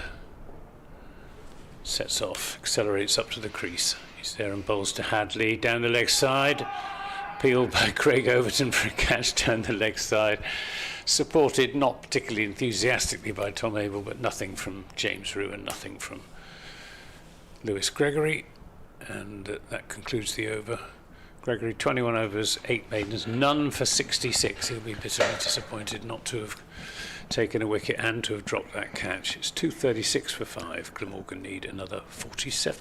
And in stark contrast to the point you make about a body blow for Somerset, conversely, there would be a huge psychological boost, because similarly to last year, Glamorgan had an indifferent, well, not an indifferent, awful would be to the start of Division 2, but they won down at Kent and they had back-to-back wins. So potentially mirror image as Overton comes in, there's a big shout, and it's not given. Well, judging by the way Sean Dixon went to play it, it was going down the leg side. Looked as if it did. That was the hint that we were getting from our vantage point. Yes. Yeah. Might have just have clipped the leg stump, but I'm sure Somerset would have reviewed it, given the state of the game. But I'm not sure it would have been a successful review. As Overton gets to his mark, starts his run-up, coming in right arm over to Dixon, bowls, and that's tucked away around the corner as an easy single down to fine leg.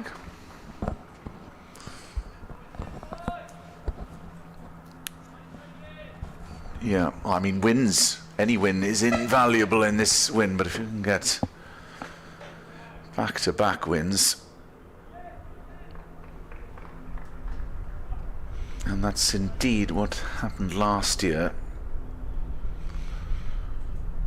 Still 46 runs needed. Overton coming in from the taff end to Hadley. Ooh, that didn't climb and he got out the way. He's a tall frame, is the Australian. Taken by James Rew behind the stumps.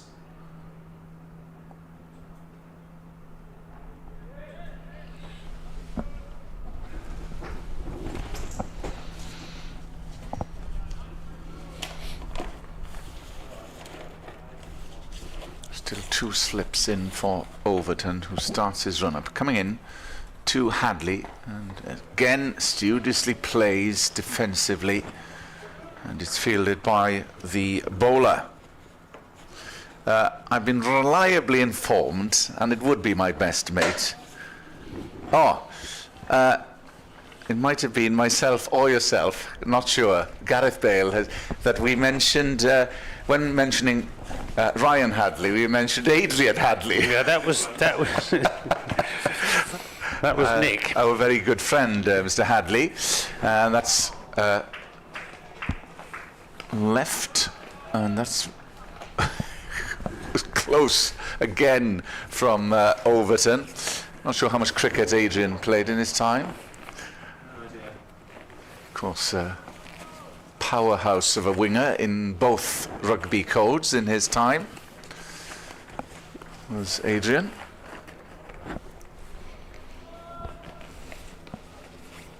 Not as tall as Ryan Hadley, who's on strike now. It's played again down to fine leg by Ryan Hadley, and it's a single taken.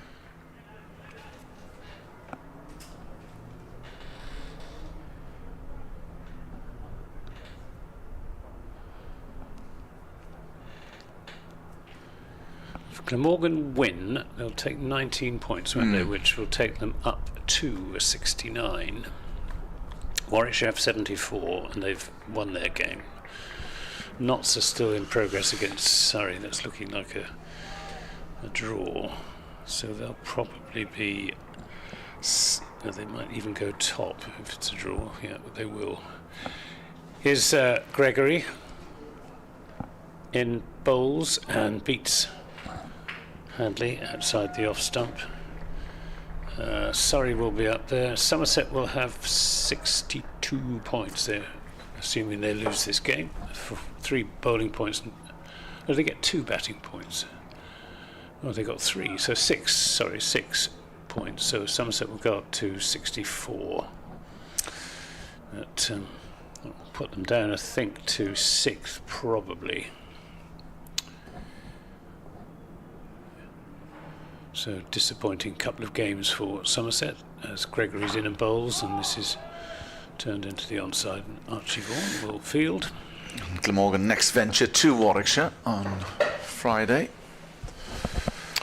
I wouldn't have picked Warwickshire, I must say, to be up there in the first 2 in the county championship at this stage in the season. Let's see what the situation is there. Oh, not that it's going to be a draw. A dull draw. Notts 279 for 3 in their second innings. 245 runs ahead with 7 wickets remaining.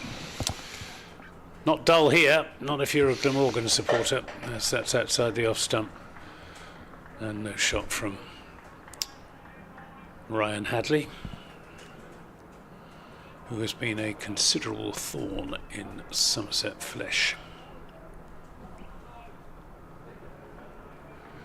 Looks as if he might make a useful rugby player, Ryan. Certainly, I've interviewed him. He's could hold his own, put it like that. Yeah. Second row. Gregory in bowls to him and plays it defensively. Tom Abel. Funnily enough, I was Cathedral Road, obviously the Cathedral Road end. I was another Australian who plays for the Scarlets, Max Douglas. They were chatting to each other. There wasn't much difference in terms of height.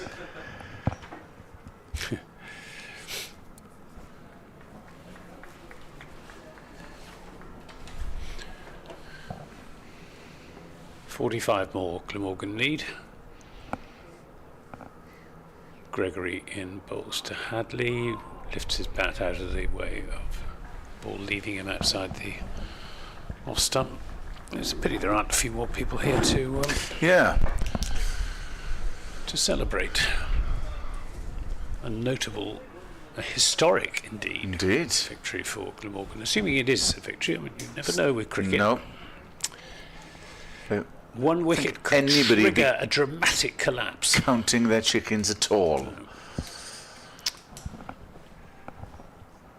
Is Gregory to Hadley outside the off stump, and he's taken to a very ostentatious leave. It was a Steve Smith leave, yes, that was, just smacking the bat down like he does, fidgeting.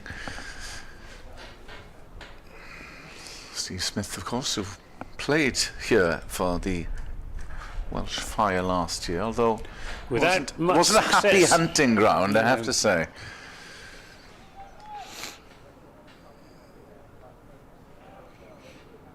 So this will be Overton to continue from the tough end of the ground. 45 needed for Glamorgan to win. This a partnership worth 104. In comes Overton to Dixon, and that's a bouncer and gets out of the way. Now, why isn't that a wide? Yeah, that's... there's no way that Sean Dixon could have got a bat on that. There's just no consistency in that interpretation. I don't know why umpires are so reluctant to give overhead wides. Well, they're reluctant to give wides in red ball cricket, full stop. In comes Overton to Dixon bowls. That's played and dabbed down, and they'll come through for a single. There's no one at mid-wicket, so cleaning up himself was the bowler, Craig Overton. 44. Just chalking off the runs now.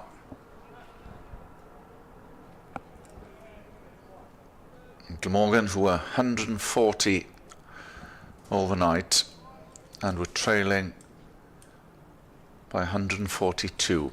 In comes Overton to Hadley. Oh, and that's left.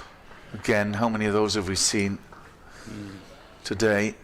It's been so disheartening. That was a leave, but some of them have just whizzed past the bat. Or Sussex being frustrated down at Hove.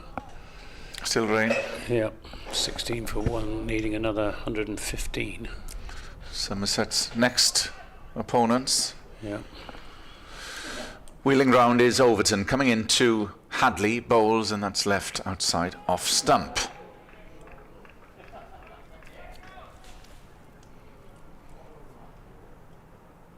And we've not had those showers that threatened earlier, and I don't think we will now.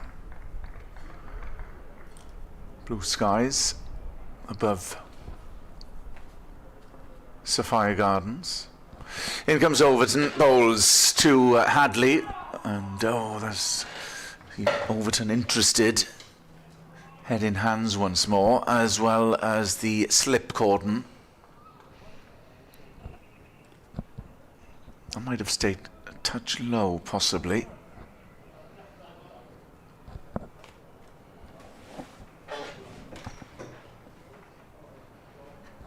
Extra cover point. Mid-wicket, mid-off, mid-on. 2 slips. Third man still in place as Overton chugs in. Bowls, and that's left by Hadley. End of the over. 44 required. Dixon is 73. Ryan Hadley, sterling effort, still there on 27.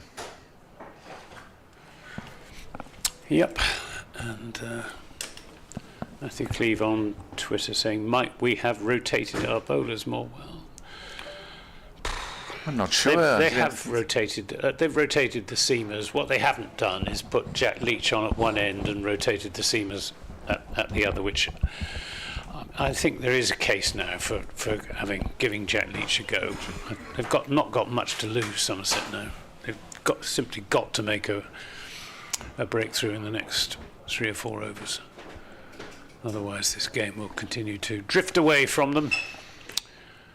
Gregory in, bowls. Oh, that's a long way. That surely is a wide. Come on, umpire Pollard. Not that I want Somerset to be penalised for an extra, but again, there was no way that Sean Dixon could have reached that.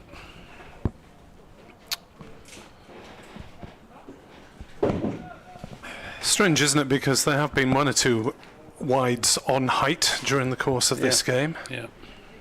It's not like they've forgotten the law.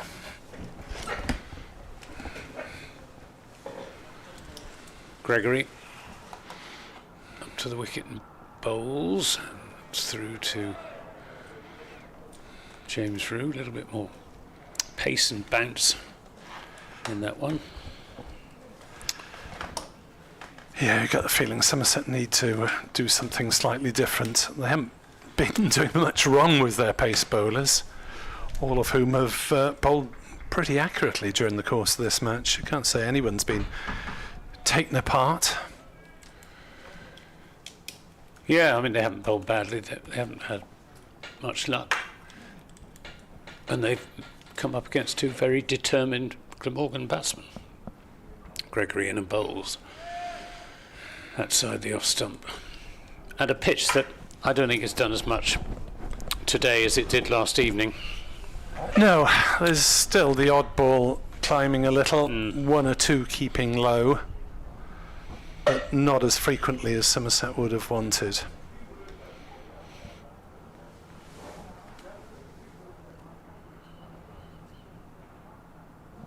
Gregory turns at the end of his run.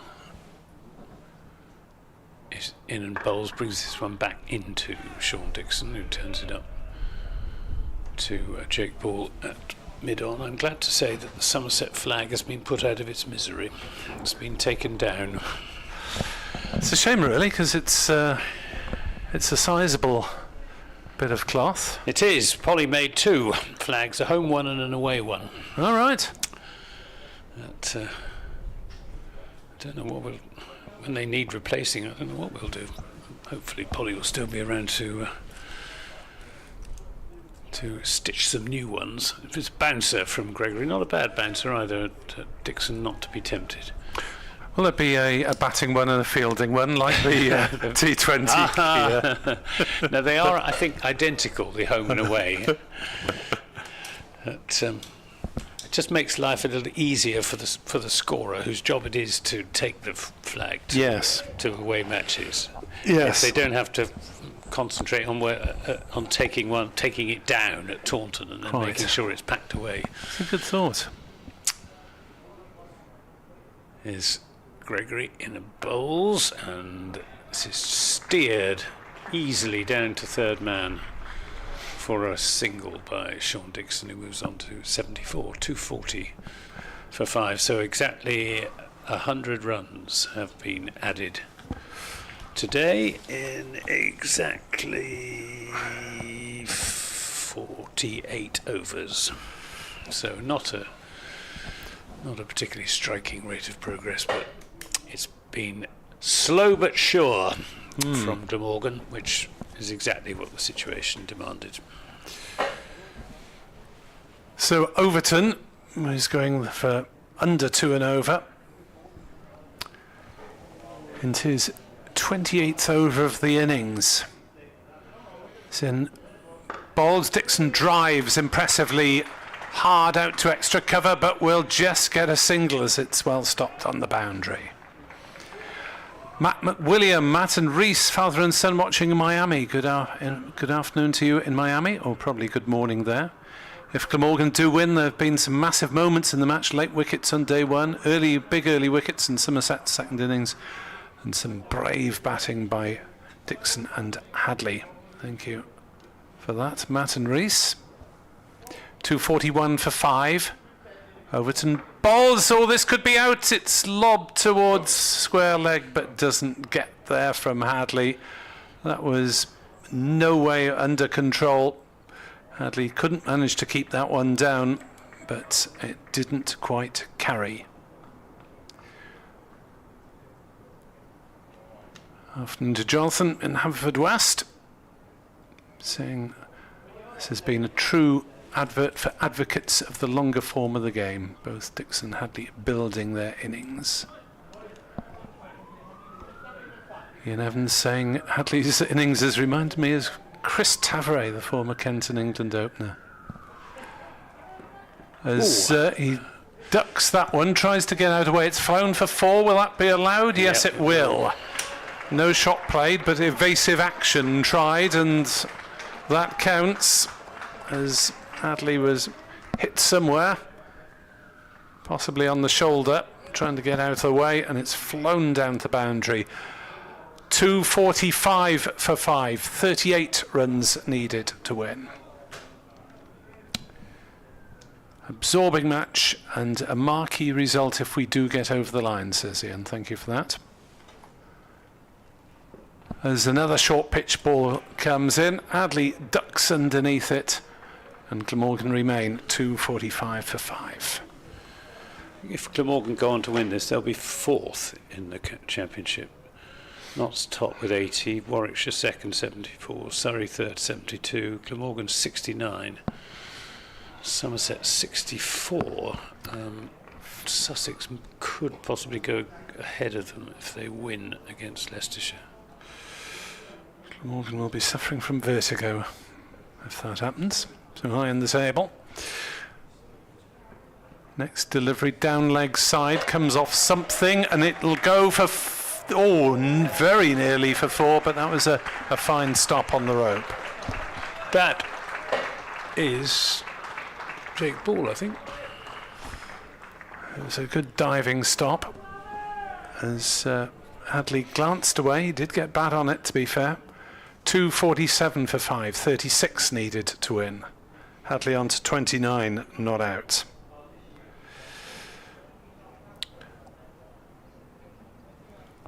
As next delivery down leg side, they're appealing for catch behind, not given. The appeal was dramatic, might have been heightened by the desperation to get a wicket. Obviously flicked something on the way through. Umpire Newell didn't want to know. Ben Bonney has been doing some maths about the number of balls that Hadley has faced, which was 250 in first-class cricket before this game. Faced 38 in the first innings and now 182. in the second, so 220. It may be that he faces as many in this innings as he's ever faced before in his previous 19 matches. Thank you to Ben for bringing that up. Thanks to Matt Daubney and to Malcolm Ace, who calls to mind a similar batting epic against Hampshire and Andy Roberts in 1974, with Len Hill leading it. Thank you all very much for your contributions.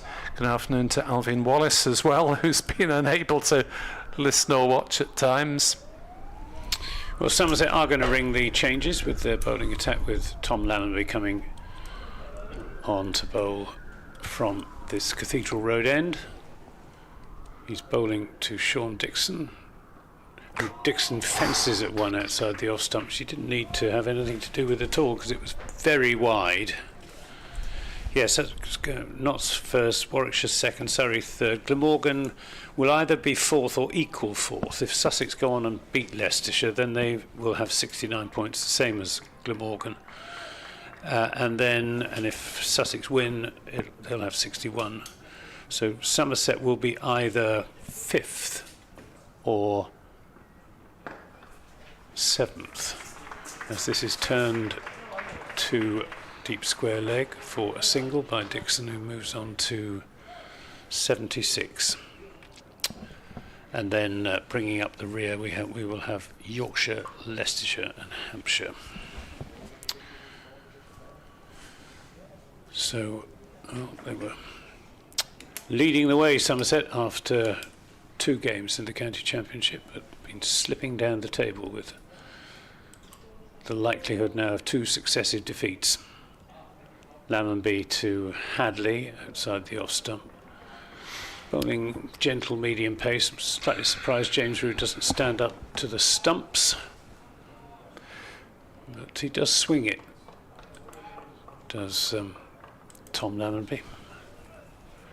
A big red stain on the bottom of on the hem of his cricket shirt where he polishes the ball. One of his rolls in the side. He's in and bowls outside the off stump. Nice nip there through to James Rew.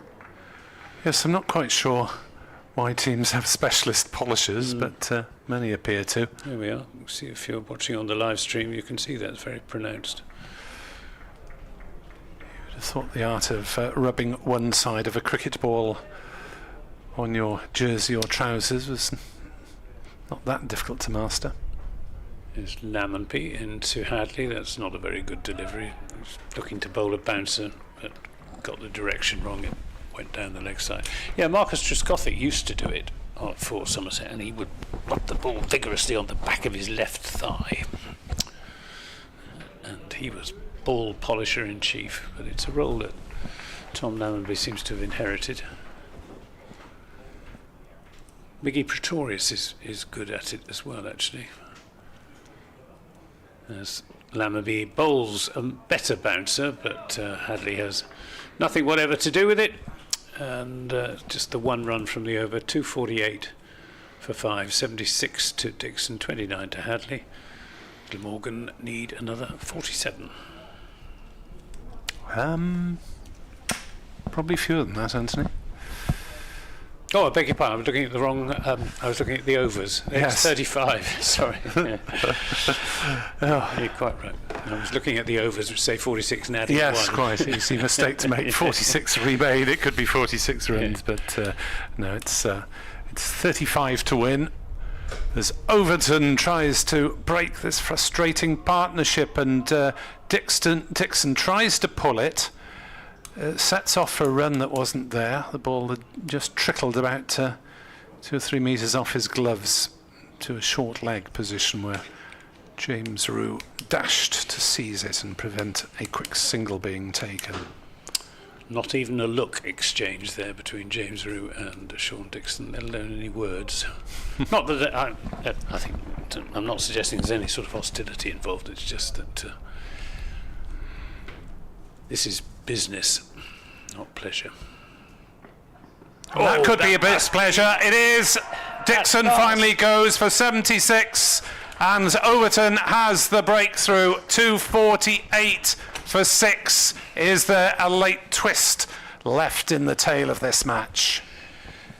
Well, it's taken a long time to come along. And I feel, well, he's earned that, Craig Overton. But applause, deserved applause for Sean Dixon making his way back to the pavilion for what may very well turn out to have been a match-winning innings and a match-winning partnership with Ryan Hadley of 114, and some of the Glamorgan members in the pavilion standing to applaud Sean Dixon.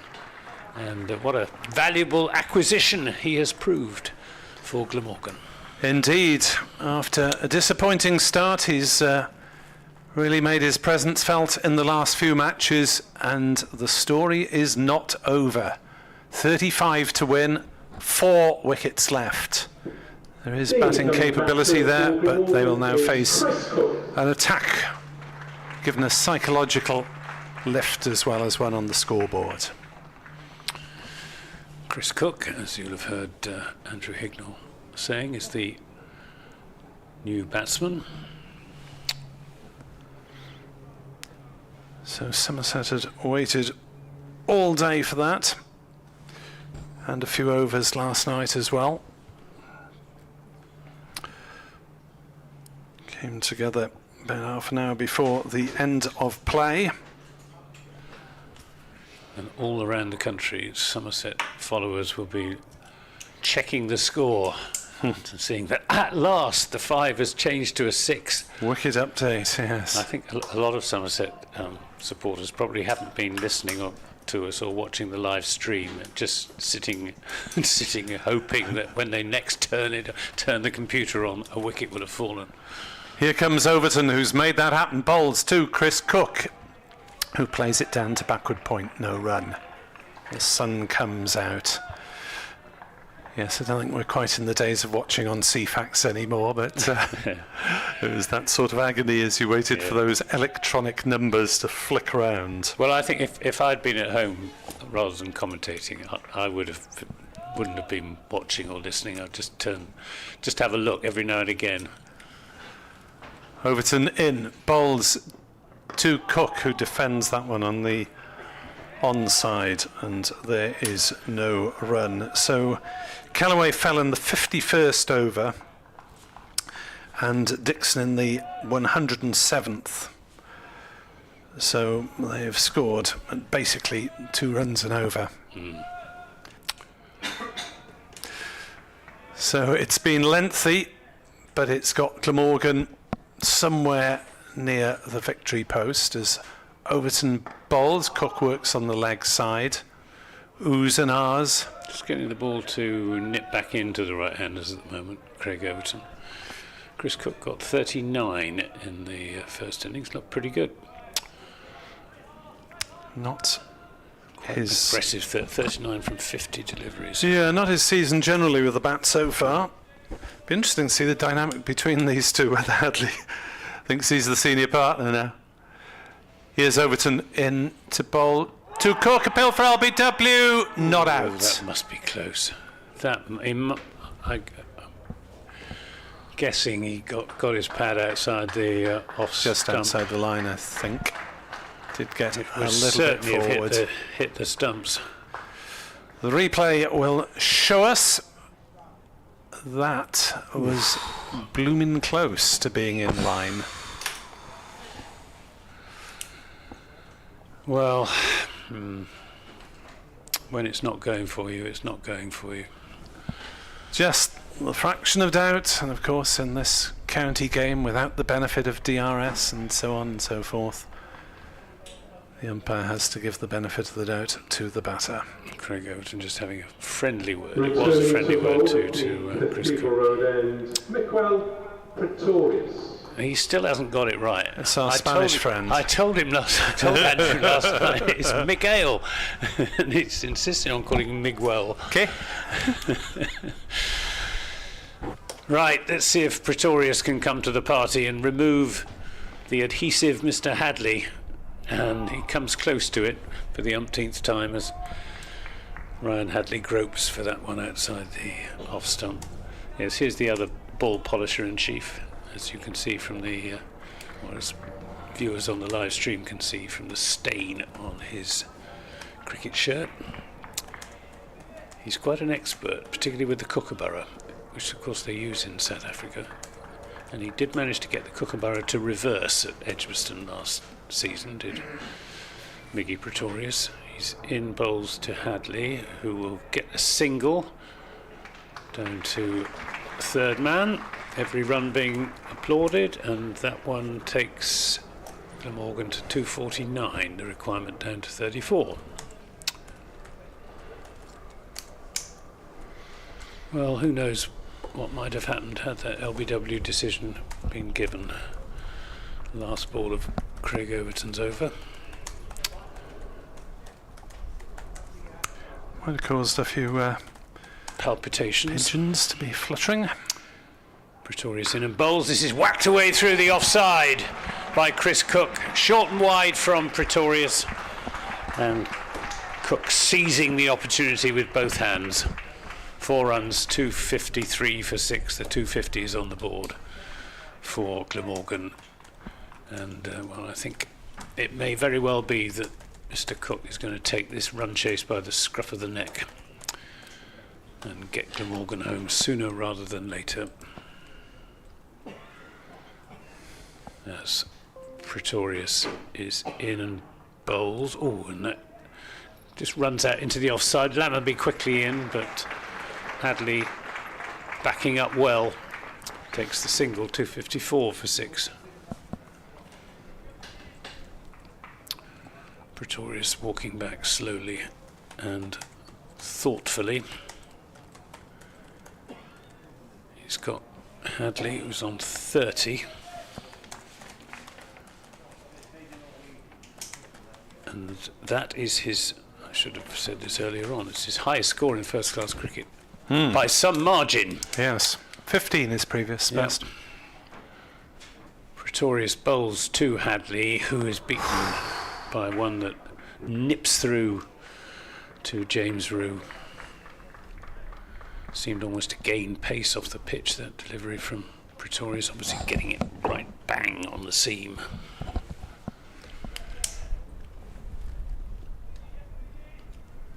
More than 42 days. Update for BBC Radio Wales to follow. Accommodation block here on the hospital site and spend 42 days. I'll just do this delivery from There. Pretorius. I won't. Over to you. Championship game at home to Swansea. 283 is the target for the home side, and it does. It's a 5 garden. Glamorgan at 254 for 6, needing a further 29 runs to beat Somerset. They're closing very slowly in on victory, but they have lost the wicket of Sean Dixon, LBW, to Craig Overton for 76 after a partnership of 114 with night watchman Ryan Hadley. He's still there on a career best 30. Chris Cook is on 5. Glamorgan need 29 more runs for their first win ever in the First Division. They're 254 for 6. Yeah. Overton. Can he intervene again in the narrative? Is in to bowl and Cook defends to point and there is no run. 30th Interesting over. cue for that report. Indeed. I think we pass over that one. And the subtle art of correcting the newsreader without saying you're correcting them. 2 for 52, Overton. He's into his 30th over. And Overton is in to bowl. Cook drives, no run here. And, a few more emails coming in. Alan Tucker says Ryan Hadley's innings brings that to mind of Hugh Waters at Chelmsford in 07. As night watchman on that occasion, Hugh scored 33 off 256 balls. Well, that really is slow. Overton bowls. Cook tries to angle it down towards third man. Graham Smith says there was a trend to get players who did not sweat to polish the ball in the effort to promote reverse swing. Afternoon to Jason in Accrington. Oh, thank you very much. His parents have been supplying us. Bread pudding has been ordered for the next home game. That's in June in the Championship. Thank you very much indeed, Jason. As that's through outside off stump, and no shot is played by Chris Cook. Spend most of my time at Sapphire Gardens over the summer watching the 100. I have to say how I'm pretty disgusted how Tan Cymraeg, Welsh Fire, have treated Tammy Beaumont. What the odds? She plays a match-winning innings against Welsh Fire. A bit like Dixon has made it difficult for his ex-team. Well, it's life in the 100, isn't it? It's a franchise business. Yep. Overton bowls, hits Cook on the pad, thinks of a leg before. Andrew Kidney on Twitter is very keen for Jack Leach to be given a go. Nothing to lose now. Is he injured? No, he's not. Is he out there? Yes, he is. He's down at third man. Thank you very much for Chris in Powys for a fascinating tale. Sadly, I won't have time to read it out, I don't think, but it's made me smile anyway. As Cook pushes forward, groping forward, didn't get the pitch of it. Overton head to the heavens. Never mind, Craig, you will have your day again. It's just not at the moment today. I'm just wondering, Anthony, whether the workload for Overton or any of your other Somerset's other bowlers in this match will be such as to need a bit of rotation on Friday. Well, Somerset haven't won a game without Craig Overton being in the side for eons. So I hope to goodness that he's not rotated out. But there's some musing after the last game that he might be due for a rest, I think. Well, he's played every game so far, captain Somerset in the first 2 games. In the absence of Gregory, he's Pretorius in and bowls to Hadley down the leg side, turned down to Archie Vaughan at long leg. Single is taken. 28 more needed for Glamorgan means that Chris Cook will be on strike.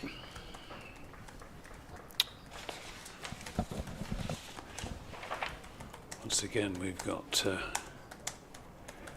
2 South Africans in opposition. Chris Cook, born in Johannesburg. Pretorius from Gauteng. Appeal for LBW gone! The wicket of Chris Cook. And umpire Pollard wasted no time raising the finger on that occasion, and he kept it raised rather than doffing his cap. And that is another wicket. It's 255 for 7, and perhaps there will be a twist in the tale with Glamorgan still needing 28 runs. Oh yes, absolute stone dead. Hit the back pad. It's all set up for Tom Norton batting at 11 to get them over the line, isn't it? It could be. But now, 3 wickets for Somerset to get. It really is back in the melting pot. Just as I'd tentatively written, Glamorgan battled their way to a historic win for the close of play report. Yeah, well, tempting fate. Providence. Yes. Delete. The delete button is a lot easier than Tipex on the typewriter in the old days. I think Glamorgan are still favourites. I mean, they've got Just. Mason Crane and Tim van der Hoogten, both of whom are almost in the category of all-rounders. They're one more goes though. If one more goes, I think Somerset might be very much back in. Well, they're already in contention, but would Somerset even be favourites? What, with one more wicket? With one more wicket, if it was 20. Well, I think the wicket of Cook wickets is significant because he could have rushed Glamorgan home with a few well-aimed, lusty blows.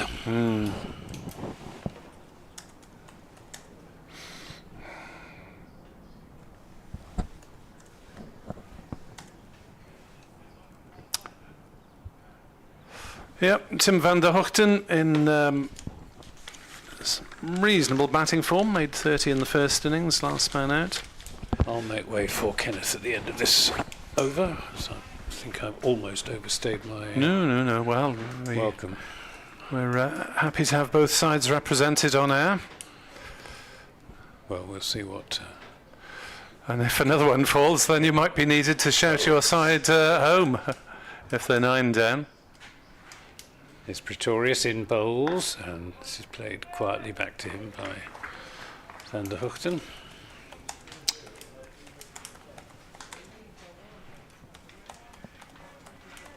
Somerset hopes are raised. Anyone for tie? Well, never know. Anthony and I have both commentated on them. Yeah. Is Pretorius in bowls, and Van der Hoogten comes quietly half forward, pushes that out into the offside. 2 balls in remaining in this over. Lots of encouragement from the Somerset supporters who are keeping the faith. There's Tractor. Go on, Miggy. Here comes Miguel Pretorius in bowls, and Van der Hoogten not in the least bit phased. Wonder how Tom Norton's nerves are at the moment. He's just hoping and praying he doesn't have to go in. Or at least if it was me, I would be. No, he did tell me that he hoped that others would be able to do the job. 4-4-59 for Miguel Pretorius. Be a good time to take a fifer. Here he comes, in and bowls, and another defensive shot. Time for me to take a break, and Kenneth Davis will come in alongside Nick Webb. Thank you, Anthony. Don't go far. We can have 3 on air at the same time if necessary, if it's that sort of finish. 255 for 7 here on BBC Sport Online. Many thanks for all your contributions via email and social media. Liam emails, Liam Pearce, feels like Glamorgan need to speed up and get the job done. The longer it takes to get them, the more chance Somerset have to pile on the pressure. It's been about shot selection throughout this second innings as Overton is in to bowl to Hadley, who defends. It's the instantaneous decision of whether to try and dispatch the ball or just defend it or leave it alone. Thank you for all your emails. I don't think we're going to have time for any more now, and thank you for all your contributions on social media. Yeah, they've been coming thick and fast through the day. You just knew it wouldn't be that easy. Overton is in to bowl to Hadley, who gets out of the way of a short pitch ball. So he's had to do on several occasions. 2 big men confronting each other, Overton and Hadley, in the sporting sense, that is. But there is a school of thought that they need to try and get over the line as quickly as possible. They've been on that 28-29 mark needed for a long time now. Yeah, 1 boundary to Chris Cook before he was sent on his way, as Hadley is forward defending on the offside, no run.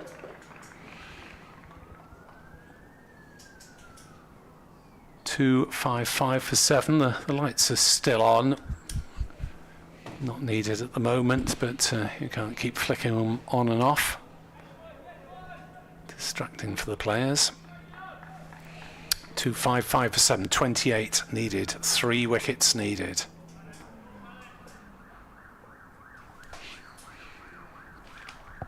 Overton bowls. Hadley drives into the offside. Will get a single. There's a sweeper out on the cover of boundary in the form of Vaughan. The pigeons are not unduly disturbed. And that sweeper is wandering in, I think, for the new batter, Van der Hoogten, which is quite the compliment to Ryan Hadley, who's more than doubled his previous best first-class score of 15.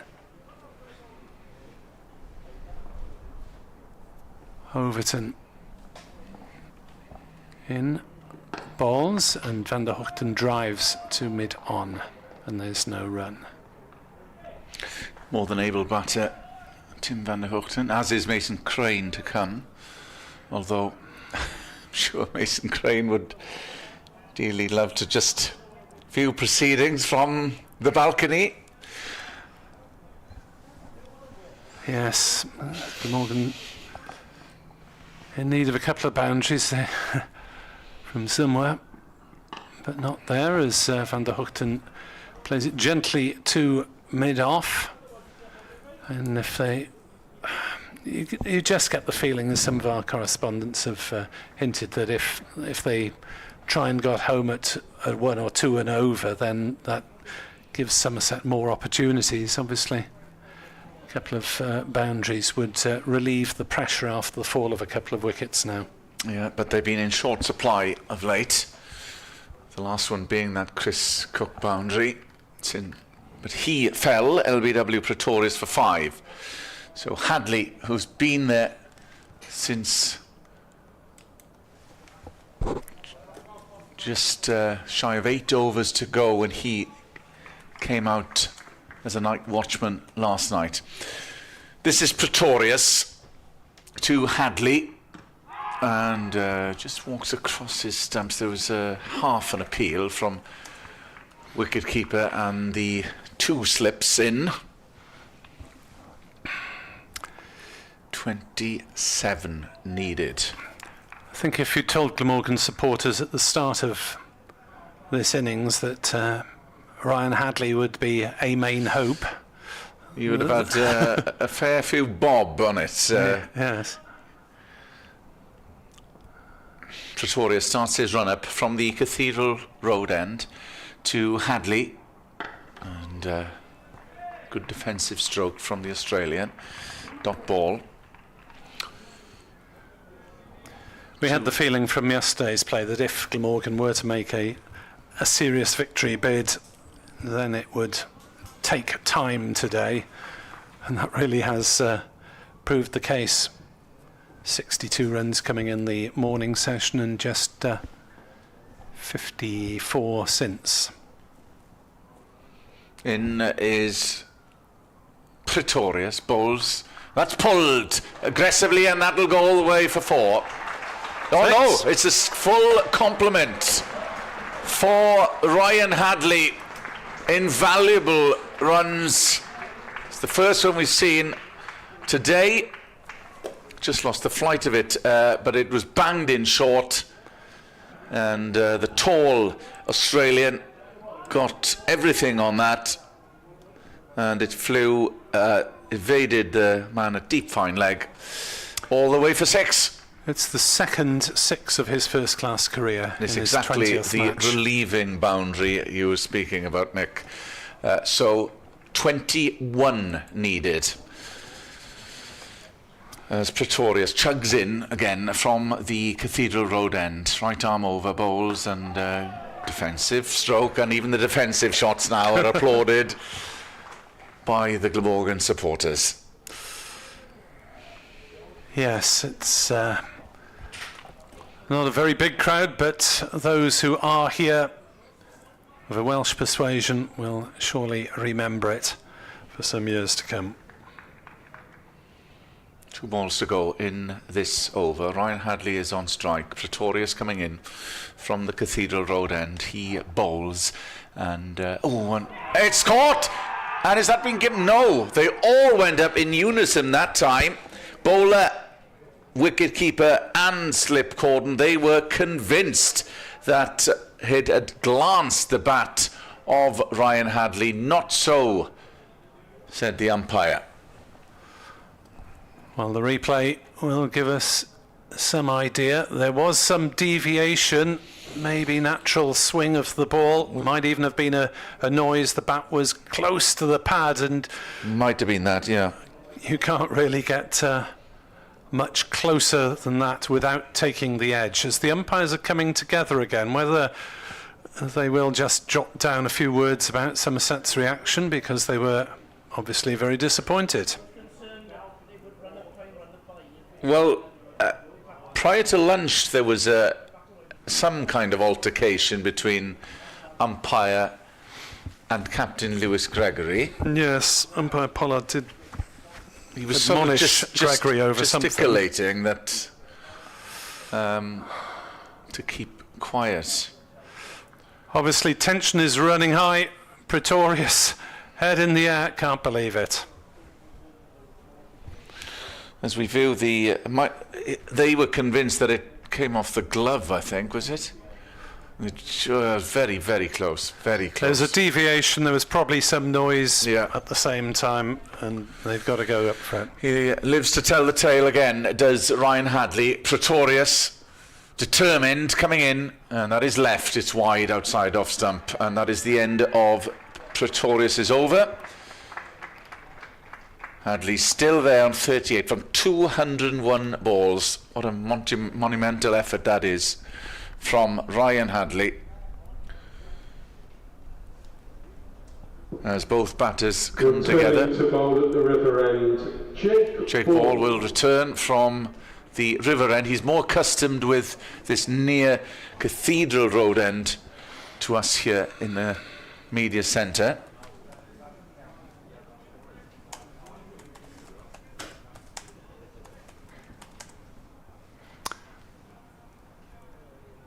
Yeah, so Ball given another outing. Somerset swapped things round. The brief experiment with Lammonby didn't last long, and They're all out now as well. where's Leach?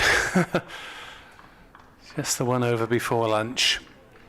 2-6-2 for 7. 21 runs needed to win. Van der Hoogten on strike, yet to score, and getting that one off a thickish outside edge to point, no run.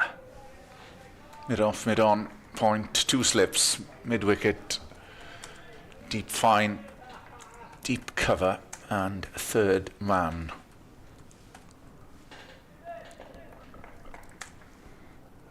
As Bit of sunshine illuminating Sophia Gardens as Van der Hoogten up on his toes defending that one. So Somerset sticking with 2 slips as they have throughout the day, really. Hasn't been an awful lot of variation in tactics, but there have been so many plays and misses that it's been enough to encourage the visiting captain to keep on going in the same mode. Next delivery is defended by Van der Hoogten, kept a little bit low. 3 dots to start the ball over. 21 needed to win, 3 wickets needed to win for the visitors. And the tension has been one you could cut with a knife. yeah, For virtually the whole of today. So that's outside off stump. Van der Hoogten is happy to let it go through. Somerset, I'm sure in most people's books, were favourites at the start of the day. Glamorgan less than halfway to their target and 5 wickets already down, but few would have predicted a stand of 114 between Sean Dixon and the night watchman Ryan Hadley on 38 not out. Van der Hoogten faces and plays this one down into the gully, no run. Van der Hoogten just trying, I think, to play it a little bit finer than that and pick up a single towards wide third man. Can't do so. Another over of dots so far. Said that plenty of times in the course of this innings. As Van der Hoogten plays this on the leg side, thinks about trying a single to mid on, it really wasn't there, and it is a maiden over for Jake Ball. That's his 9th from 28 overs, so Somerset's quickies piling up the workload today here at a dark Sophia Gardens now. yeah, there'll be some sore bodies to get them ready before the next match against Sussex. They've gone through an awful lot of work, the seamers. Just the one over from Jack Leach of spin. Token over before lunch. But apart from that, he's been redundant. And it will be Pretorius, who's persevered. He's picked up 1 wicket today. Coming in from the Cathedral Road end, right arm over, past the umpire to Hadley. And that will be a single, will it? They'll have to quicken, and there was good backing up by Tim van der Hoogten. Just behind backward point, which enabled them to come through for the single. 263 for 7, 20 required.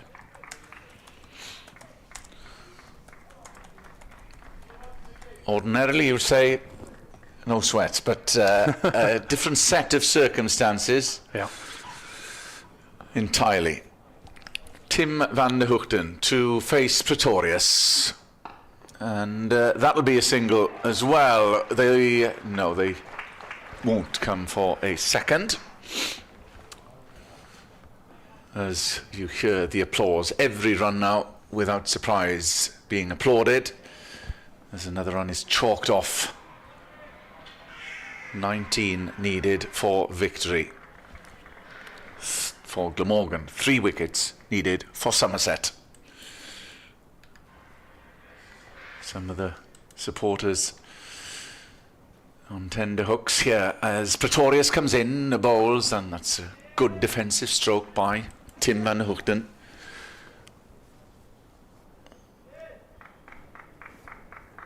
I think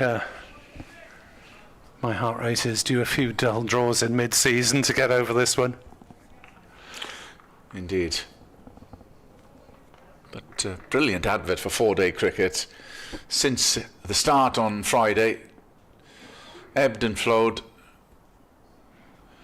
twists and turns as Pretorius comes in, bowls, and it's a full delivery, and he fields his own bowling.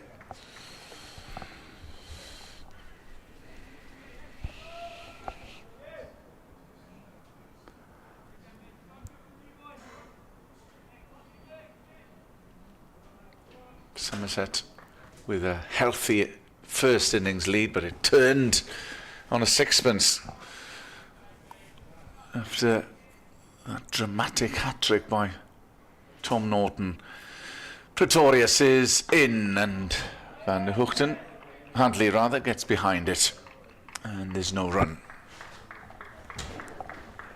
Yes, that'll be the headline maker when they go back on the season. From this game, a hat-trick from the 18-year-old on debut. First player to do that in the Championship for 120 years. Seeking an 8th wicket as Pretorius comes in to Hadley. That's missed everything. That's flown through, and there's movement after it pitched as well. He survives. Does Ryan Hadley? Oh, that one absolutely bananaed after it had passed the wickets. And Rue did well to take it at Slip's feet.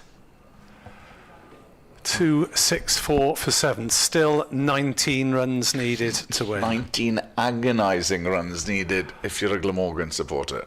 Now the umpires are coming together. I wonder if they're discussing the tea interval, which is meant to be fixed at 3:40 on the final day. Yeah. But if Glamorgan still need 19, maybe if they still need 15, then we will have lunch. Maybe if it's fewer, they might delay the tea interval. Van der Hoogten is beaten by the first ball of the over from ball.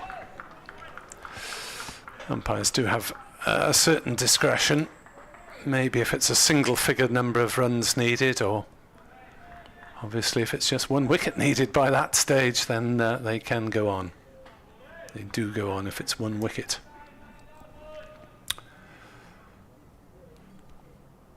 We had Somerset's last wicket holding out the extra half hour yesterday as Van der Hoogten plays a rather sloppy shot. That is not a good shot. Cuts at it It was there to be hit, but there was no real foot movement, and it was slightly half-hearted shot from Van der Hoogten, who knows better than that.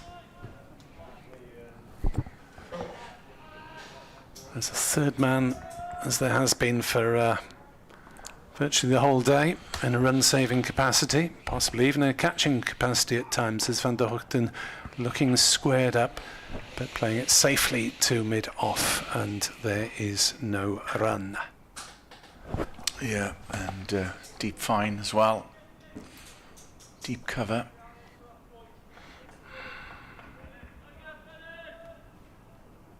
But Jake Ball not giving an inch at the moment. Really has been a hugely determined performance by the bowlers, as Van der Hoogten defends to mid-on, and there is no run. You wouldn't have thought with the scores in this match that they would have had the workload, but they're into their 115th over in this second innings, and even Glamorgan's first innings of 229 all out took 71.1 overs. So they've done the hard yards of Somerset in this match. Can they earn themselves rewards? Outside off, no shot played by Van der Hoogten. 5 dots in the over. I think, we might well be going into that final session at this rate. We will be. I think we will be. So Gregory's sent down 23 overs, Ball in his 29th, Overton 31, Pretorius 30. As Ball bowls, Van der Hoogten defends. It is yet another maiden over. There may be work to be done for Shaw and or Ogborne in Taunton next weekend. Yeah, quite, because it's been a brilliant effort by all seamers. They put a shift in, that is for certain. Another maiden, so there is some tension here at Sophia Gardens at the moment. Tantalisingly close for Glamorgan is the finishing line. 19 required, and it will be Pretorius to continue from the Cathedral Road end. Sun shining in the Welsh capital. 2 slips in for the South African bowler. In he comes past the umpire to Hadley, who plays that on the onside, but there's no run.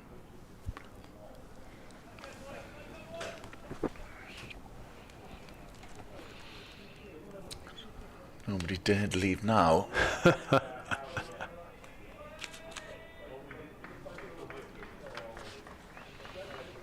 Encouragement from the fielders, encouragement as well from the Glamorgan pavilion, no doubt, to their batters as Pretorius comes in to Hadley. Oh, that's a flash outside off stump. No, Ryan. Well, I suppose it was half volley-ish sort of length. Was there to be hit. But you've got to make absolutely sure you do so.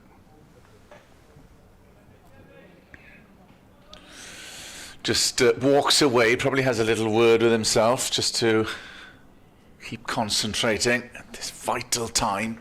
Unbeaten on 39 from 208 balls he's faced. Pretorius is in, and that is left outside off stump, too wide that time from Pretorius. Still 19, the magic number for Glamorgan as we near the tea interval, and it will be interesting. I suspect they probably will take it, will they, Nick? Would have thought so if it's still more than 10 runs to yes anyway. And this is a couple of boundaries very quickly, which looks unlikely at the moment. In is Pretorius to Hadley, full, and that's well dug out. Well watched by the Australian. And this partnership's only 9. And they've been together for a little while. In terms of time, anyway. slowly getting back to his mark is Pretorius. In he comes, and bowls full again, and partially stopped by the bowler, but there's no run. 4-5 dot balls now. Yeah, Cook was out in the 110th over. So 9 in 6. Back to that run rate of 1.5 that we've had for a long been going on in that 6 overs. Periods of play.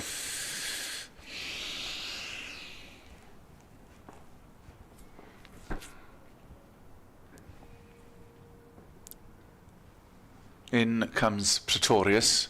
Hadley faces, bowls. That's again played well.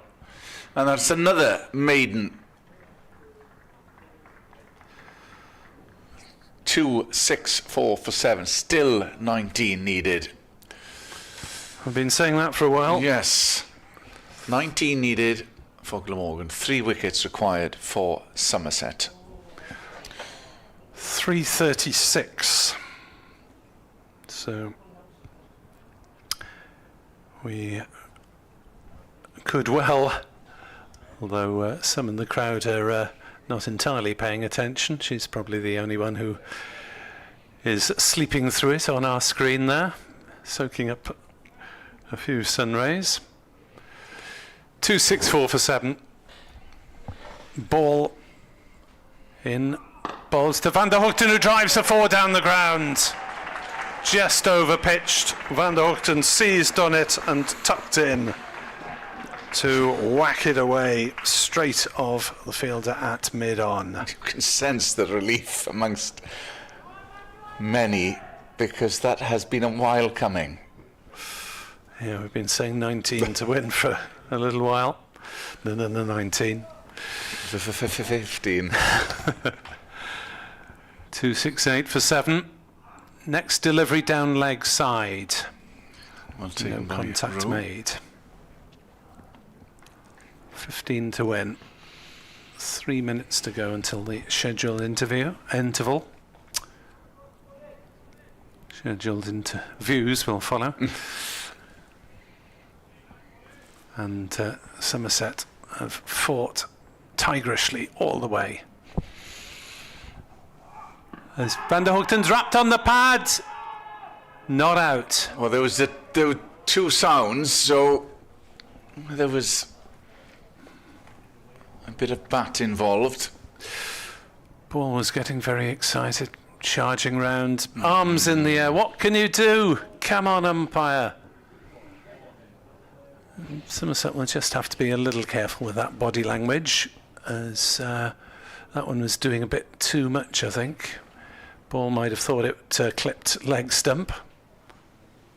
Would have clipped leg stump, but was not given the verdict by umpire Newell. Mm.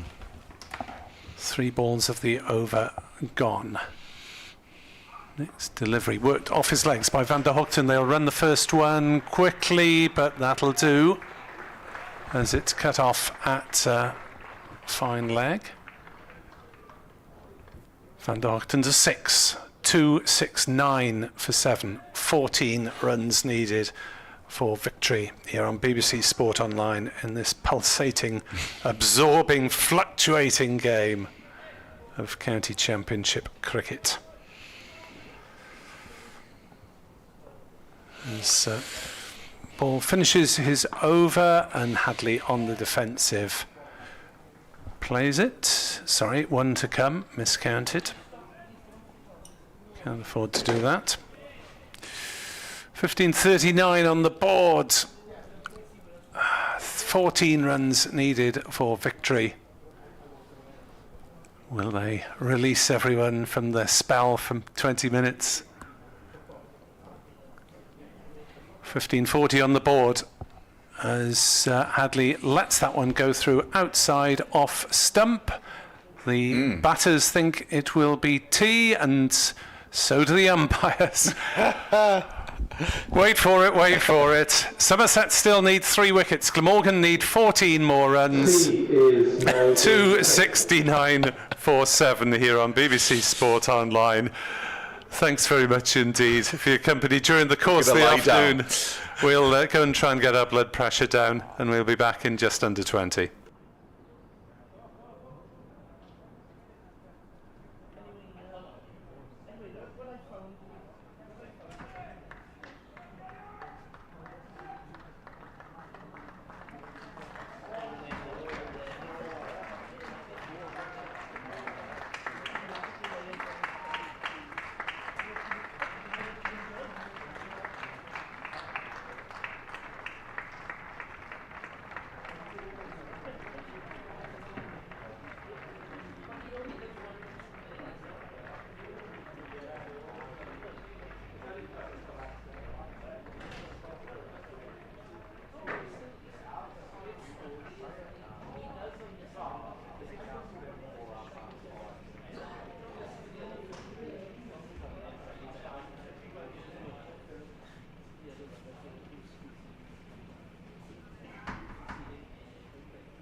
How are you, sir?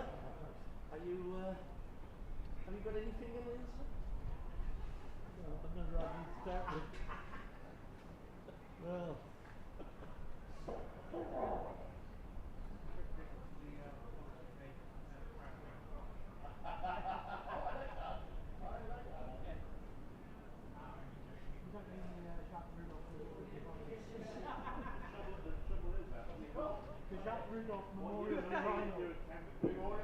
Just to bring you up to date with scores from elsewhere. We started on Bisley, where Worcestershire's second 11 made 180 for 8 in their 20 overs against Glamorgan. In reply, Glamorgan are 102 for 6, requiring 79 off 30 balls.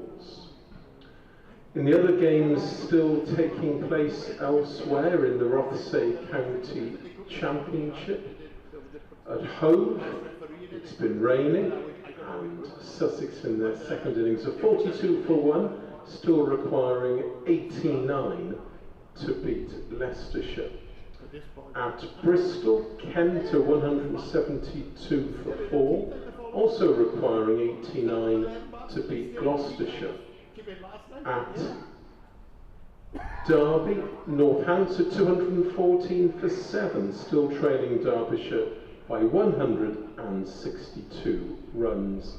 And it's tea time at Trent Bridge, where Notts in their second innings of 353 for 3, leading Surrey by 319.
simple. He must have wicked in the first over after tea again. It's one of them, isn't it?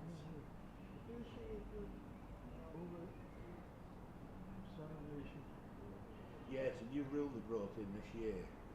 If you over celebrate, you have to appeal to the umpire. If you just go running off as if it's a wicket without an appeal, it's classed as an over celebration. And Kelsey's already been on a put on a warning for it. But they obviously did it without maybe touched them on, I don't know. And they never appealed, did they? They just ran off. As if it was out. Well, it's a team warning. It won't be decided on the pitch. What will happen is the match referee will be informed, and then he'll put a report into the ECB, and if the ECB deem it's like a process. So they've got to be careful. If they do it again, they're already on. I reckon they'll be in trouble for that. But the thing is, Overton's been winding the umpires up anyway for his antics in this game. Yeah. So I wouldn't be surprised if Somerset got in a bit of trouble here for this performance and their players on the field. So now, hang on. 13 more runs. 13 more.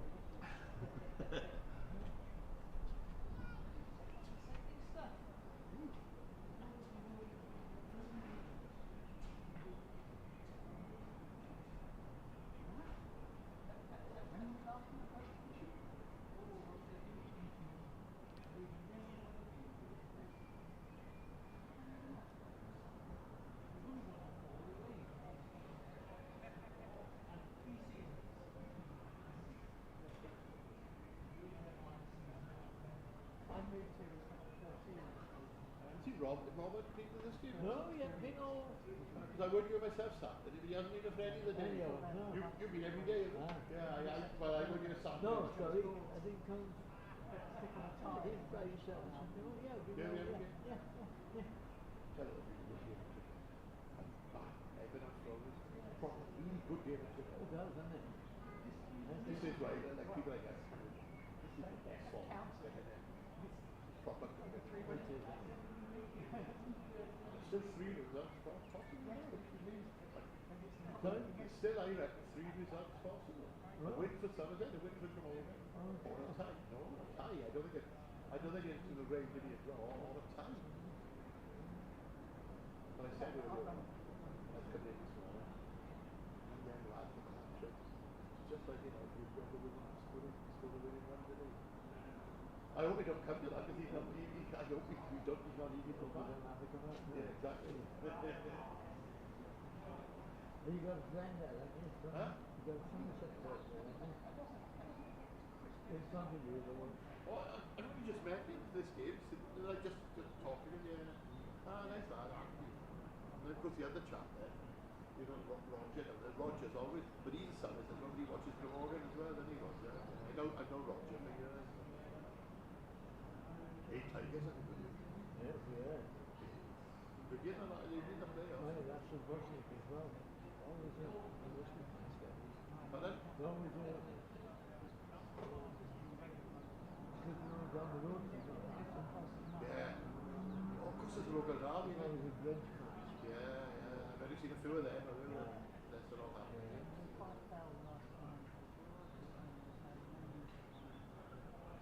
Oh, I've watched they do show the highlights on once a week, you know, and they do all the games. The Premiership is cracking rugby. Oh, I see. I mean, no disrespect to the Welsh. It's not, to me, it's not a patch. You're right.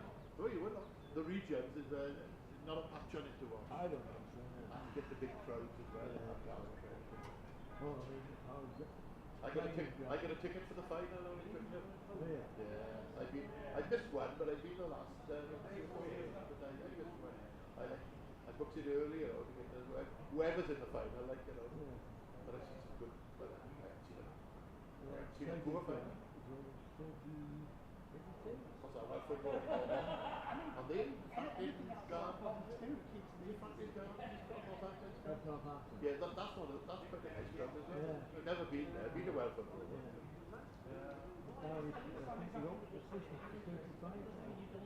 What now?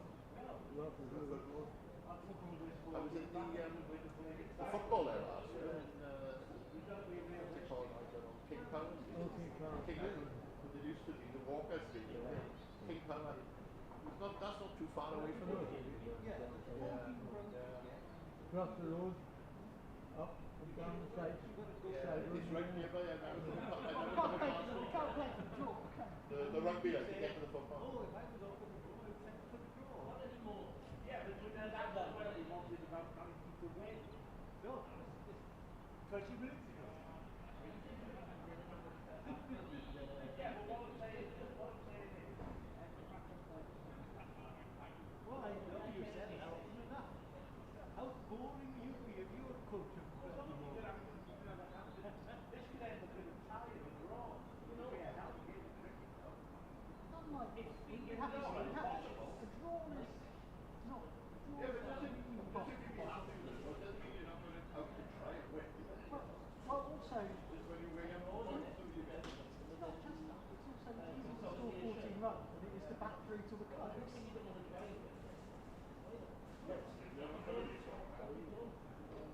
There's still a time. Silly desperation or something to try and get a draw.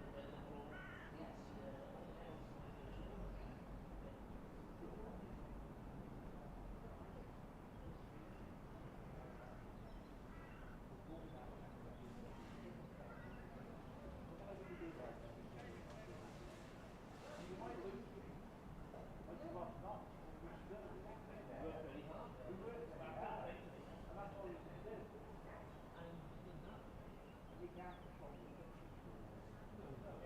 Our captain, before the start of the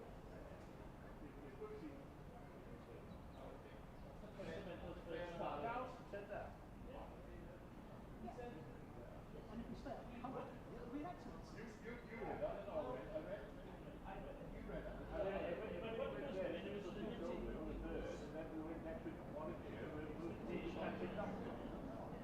And maybe safe for the question.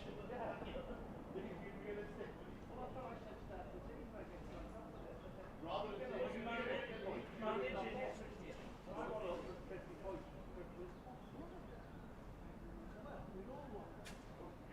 I don't know, I get criticised for it. No, you want 14 draws.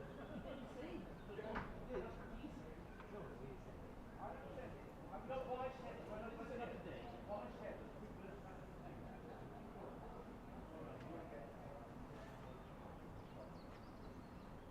And that is the problem with equitable draws. what you were saying was, yeah, that's the other point, that's another issue. It should be able to draw. 4 or 5 draws. The system's wrong. Football playing in this system, you've got to play for this system, that's what we're in.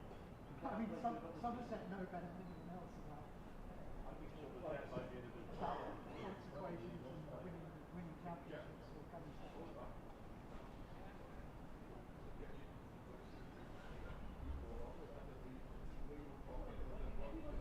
Well, no, the sooner we get over 50, and then we don't play with the title. She said, you say that after 6 games. If you say that sort of March, April, would you agree that statement? If we stay up, if we finish at the bottom, that would mark a good season. The expectation is that high first. I think we've already outplayed my expectations for the season. Yeah, we've already, well, you've already said it exceeds, we've exceeded your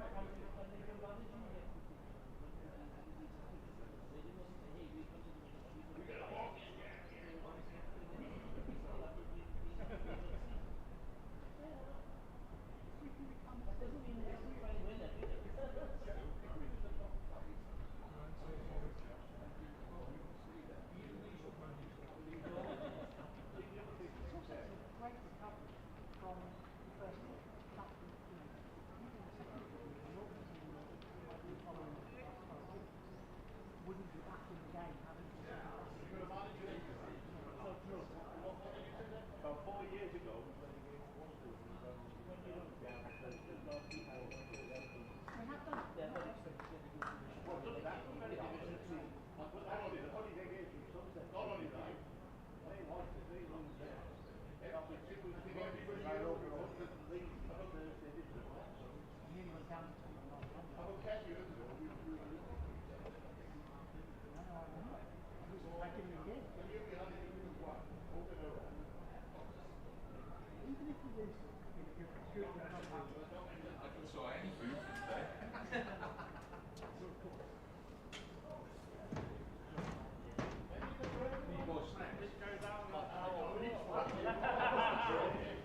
to resume Glamorgan's second innings. Tim van der Gooten and Ryan Hadley.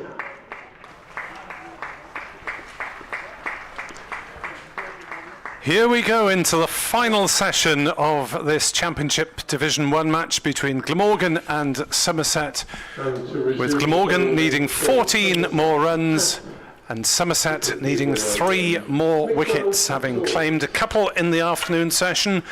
Dixon for 76 and Cook for 5 to Overton and Pretorius. Remarkably, night watchman Ryan Hadley is still there on 39 not out, and Tim van der Hoogten is on 6. But they'll have to reset again, and Somerset really have made Glamorgan work every inch of the way. They have, but I'm afraid those 2 wickets come into the category of too little, too late. Could have been another dropped catch, could cost them dear, as Pretorius is in to bowl, and yet another play and miss to add to the hundreds that we could have noted down, this time from van der Hoogten. Yes, there was the drop catch, and there was the appeal for the catch behind against Hadley not long before tea. That was given not out. I'm not saying the umpire was wrong, but because it's impossible for us to tell. But clearly it was. They believed. Yeah. They thought it was out. 269 for 7. Pretorius has got 4 of those 7, and van der Hoogten allows that one to go through outside off stump. There is no run. Good point that Kenneth was making before tea about the workload of these Somerset seam bowlers, with Gregory bowling 23 overs, Jake Ball 30, Overton 31, Pretorius is in his 32nd. They're going to be very, very tired this evening. And, well, it's only a 3-day break before another 4-day game against Sussex at Taunton on Friday. Pretorius into van der Hoogten, who drives firmly but straight to mid-off. Old stagers will say, well, yeah, but we used to play 7 days a week back in the 1980s, and they did 2 county championship matches and a Sunday league game in the same week. And a 200-mile train journey between them, getting there at 3 in the morning. Didn't go to bed. Yeah, that's right. But the demands are somewhat different these days. As in comes Pretorius and bowls, and van der Hoogten makes a late decision to leave. Through to Rue. Yeah, Somerset have stuck to their guns pretty well. They've made it as difficult as possible for Glamorgan to score these runs. The run rate 2.29. So they've bowled very tightly. They've, for the most part, kept a good line on or just outside off stump. Pretorius is in to bowl to van der Hoogten, and he defends. 5 balls for the over. Not quite the maiden as yet. But there hasn't been as much in the pitch today as there was earlier in the game. And the Glamorgan batsmen, particularly Sean Dixon and Ryan Hadley, have just defended really, really stoutly. Van der Hoogten looking to pick his moment to get Glamorgan closer still. Defends that, and it's a maiden for Pretorius to start up after tea. We may get an update for BBC Radio Wales in the next couple of moments. I shall listen out. So who's going to bowl? And continuing to bowl at the river end, Craig Overton. Overton. He really has bowled well in this He's match. given it Overton, everything he's got, hasn't he, Craig Overton? 2 for 53 in 31 overs. He looks like the international bowler that he is. And he's going to be bowling 2. Ryan Hadley, who has faced 214 deliveries for his 39. Yeah, if you missed the start earlier, more in this match than in his previous career. Here's Overton into Hadley, bowls, and Hadley stretches forward and just lets the ball hit his bat and run out into the offside, where it's fielded by Will Smead. Update for BBC Radio Wales. Glamorgan are within touching distance. They're 269 for 7, 14 runs needed to win. Somerset still with those 3 wickets to win. Glamorgan's heroes today, Sean Dixon against his former county, made 76, and Ryan Hadley, who's batted longer in this match than the rest of his career put together. He's just moved on to 40 not out, and Glamorgan 270 for 7 need further 13 runs. 13 because that last delivery was steered down to long leg by Ryan Hadley. Took him on to 40, his previous best in first class cricket, just 15 not out. He's done wonders for his average this innings. This season. Here's Overton in and bowls to Van der Hoogten, who lets that go through, curving on its way to James Rew, takes it low down in front of second slip. I shall retire to the back of the box to craft some purple prose for the BBC Sport website. Watch out for the website and social media for reaction to this game. Kenneth Davis and Anthony, we'll see you to the conclusion of proceedings. Thank you, Nick Webb. Always a pleasure to work with Nick. As Overton is in and bowls, and this is driven firmly but straight to Pretorius at mid-on. Just 13 more needed by Glamorgan. It's been looks like being a slow death for Somerset. They've been kept in the field all day. As Overton is in, bowls it, and gone! Van der Hoogten's gone. That's the 8th wicket. LBW to a Yorker from Overton. 270 for 8. And this match just keeps on giving. Well, yet another twist. Well, and that was plum. Tim Van der Hoogten was... Well, you can't believe it, can you? Another twist in the tail as we see the replay. Yeah, no question at all. Absolutely, would have knocked out middle stump, that one. And so the torture continues. Well, and Ryan Hadley standing firm at the other end. I think the night watchman ought to be farming the strike for not the usual reason. He's looked as secure as anyone. So Mason Crane it will be. Well, I tell you what, young Tom Norton is twitching now. Yeah, well, he's deserved that, Craig Overton. Full, great, lovely ball, and running in. Played across, and it would have hit middle and leg. Now then, Mason Crane, who has coming back to for Glamorgan. top score of 99 this season already. Glamorgan require a fraction of that.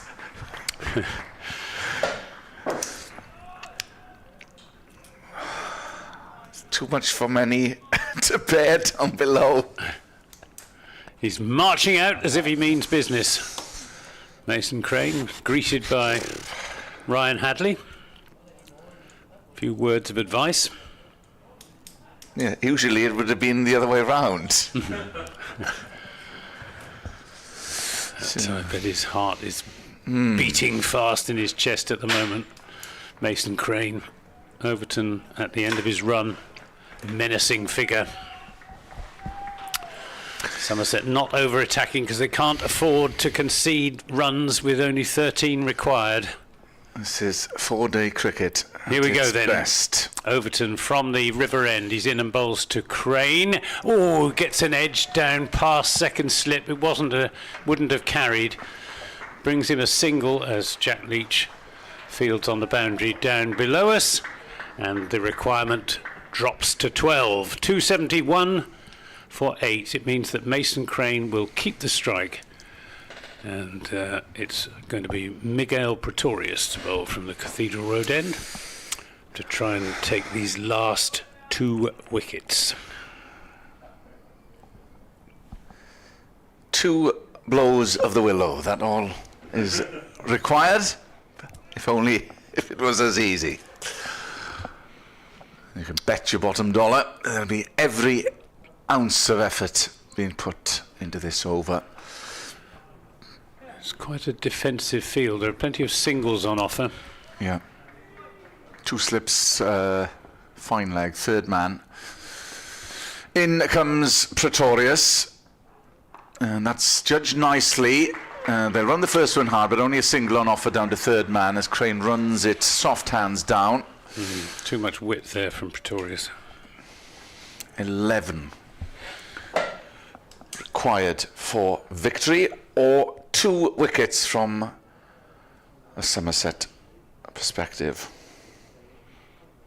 Just looking at the ball in Pretorius's hands, it's looking a bit battered. It's only been, it's not that many overs old. In he comes from the Cathedral Road end to Hadley. Oh, that's a glorious shot from Hadley. Shot of the day from the night watchman. And if Glamorgan are to get over the line, then he has to take all the plaudits. That was a true shot from a batter, not a night watchman. Yeah, fine blow. It was pitched up on middle and off and driven firmly down the ground. Hadley, 44 from 217 balls. A magnificent effort.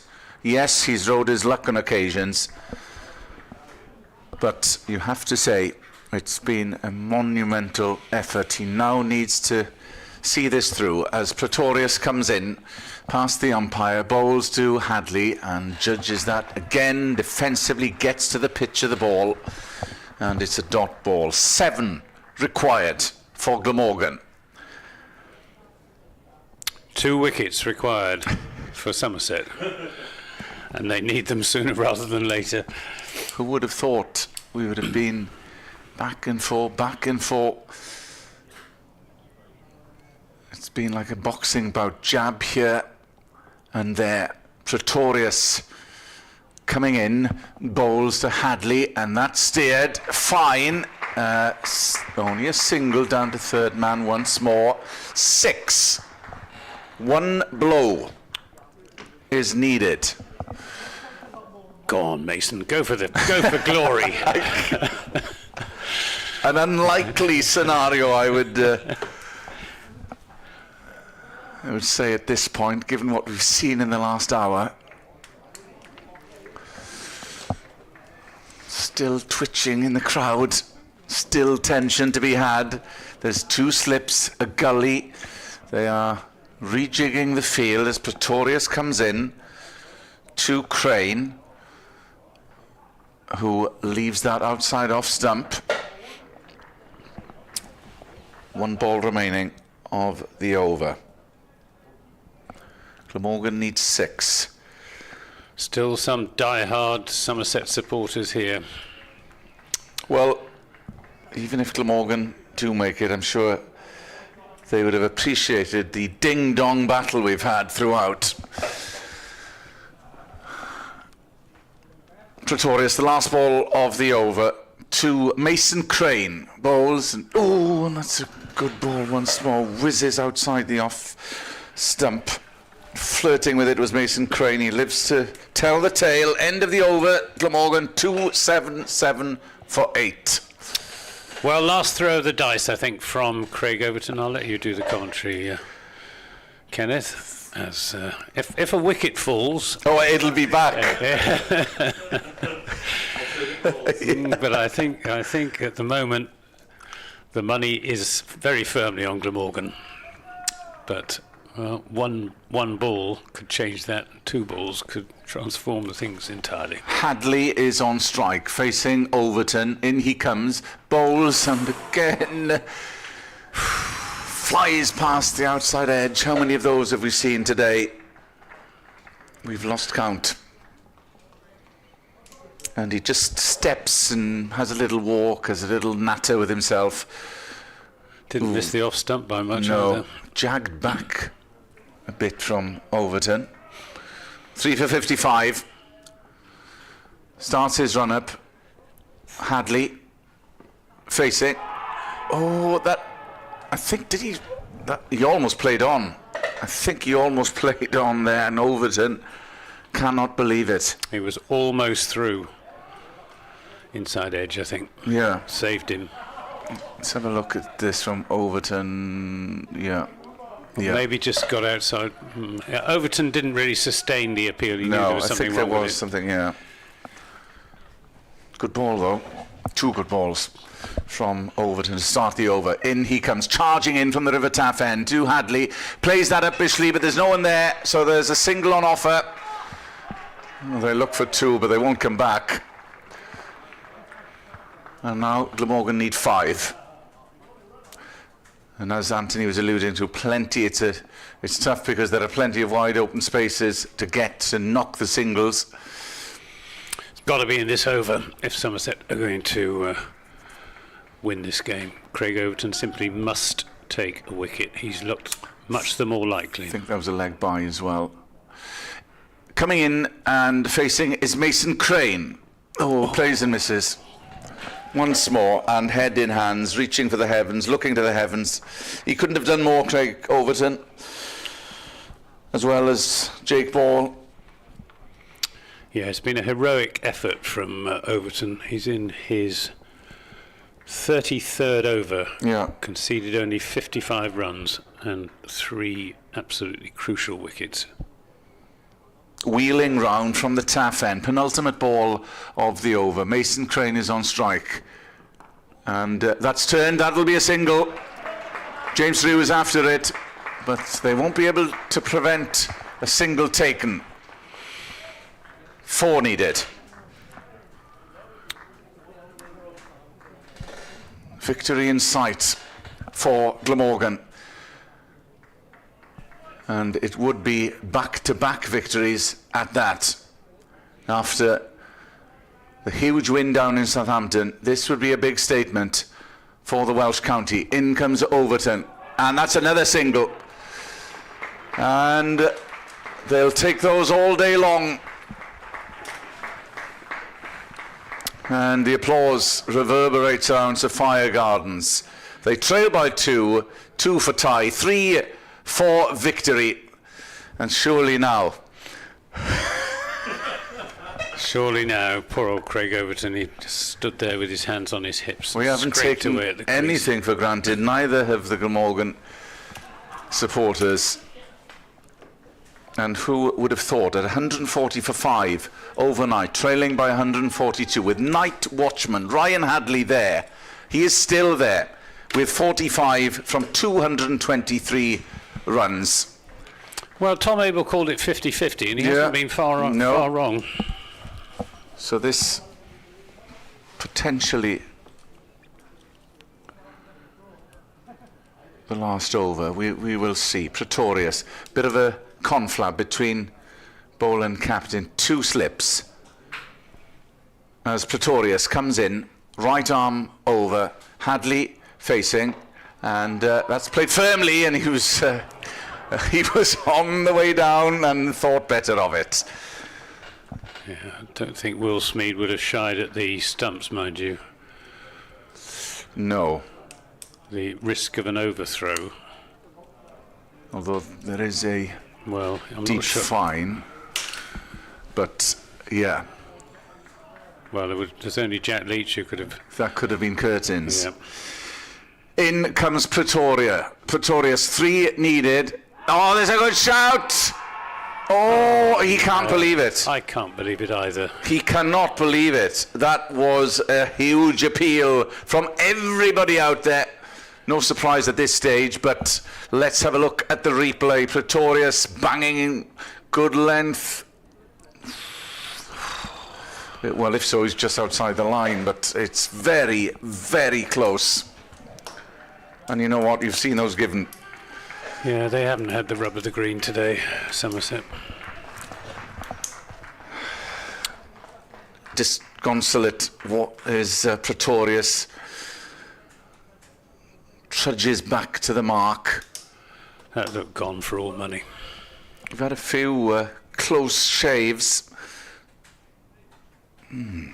Well, maybe, I don't know. Maybe he just got it hit him on the back pad. Was height an issue? Could have been.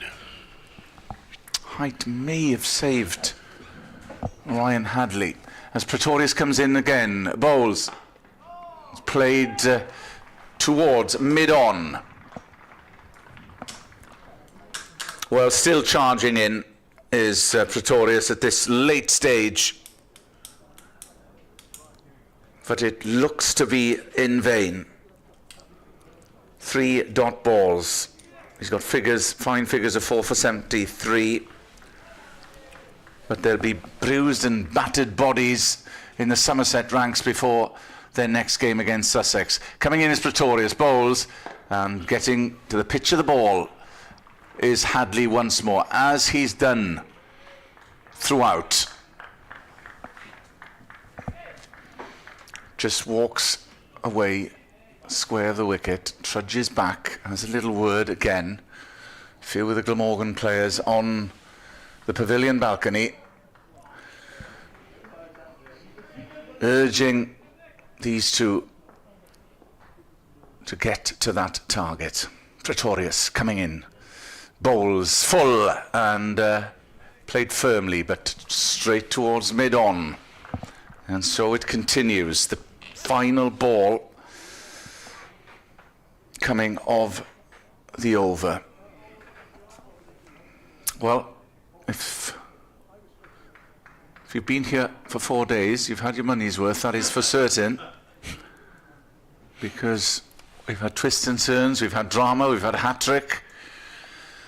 It's been a nail-biter, that has been for sure. In comes Pretorius, and that's played, and that's missed second slip, so they'll take a run. Squared Hadley up rather. Scores a level. The scores. Yeah. 281. Oh, well. Trail by one. Yes, they need 2. Sorry, I beg your pardon. Yeah, getting carried away.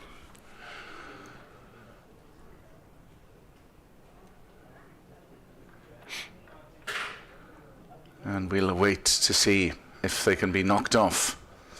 We're going to get an extra slip coming in. Yeah, there's a few changes in the field positions. Archie Vaughan coming into third slip. Well, Deep Fine's coming up to leg slip-ish. Or leg gully. There is a gully as well. Point. Here comes Overton, and that is played to mid-wicket, and there's no run off the bat of Ryan Hadley, who's there on 46 from 213 deliveries.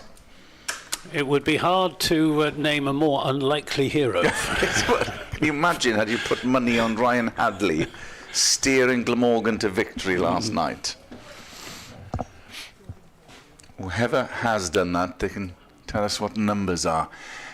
In comes Overton, and that's played, and that is it. That is victory off the bat of Ryan Hadley. A superb effort by the night watchman. He came in last night with 8 overs to go at the end of the third day.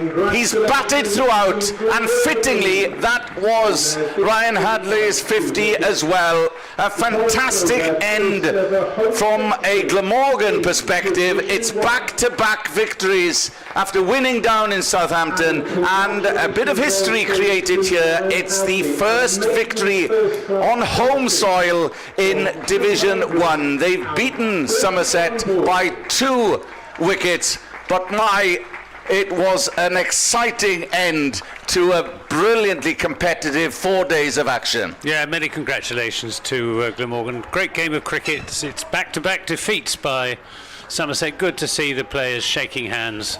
And congratulations from the Somerset fielding side to Ryan Hadley in particular, who's 50 not out from 231 deliveries.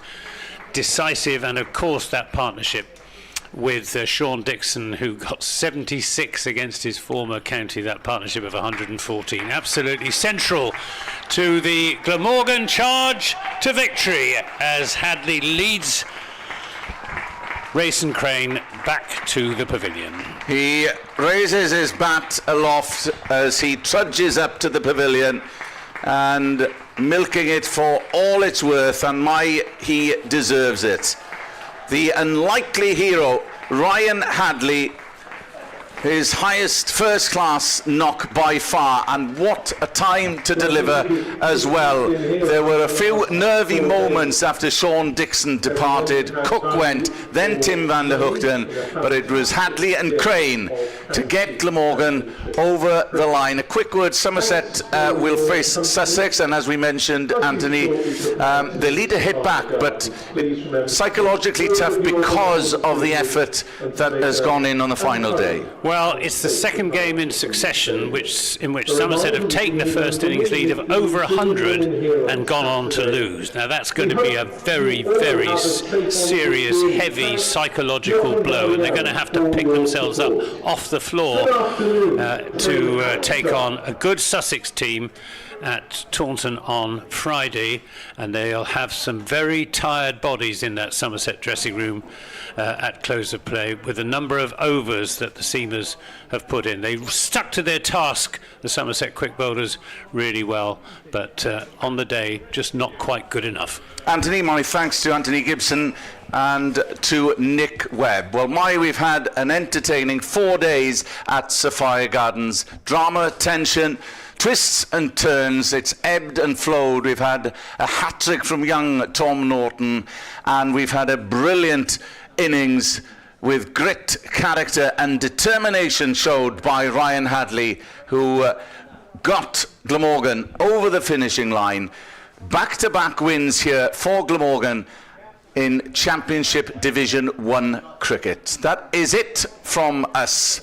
We hope you've enjoyed an enjoyable 4 days. We now are going to lie down. From us, very good afternoon, Prynhawn. Looking at the clouds, well, it's not like a blanket cloud. Yeah. When it's just like you've still got blue sky. Yeah, we've been lucky. Although I don't like they got But they did that yesterday. They did the same yesterday, left them on for 4 hours. well, we didn't know because they're quite new, so perhaps they give them a little bit. Warm them up. Warm them up. Well, all the best. I'll see you. Yes. See you in the next one. See you again. Cheers, buddy. Getting on.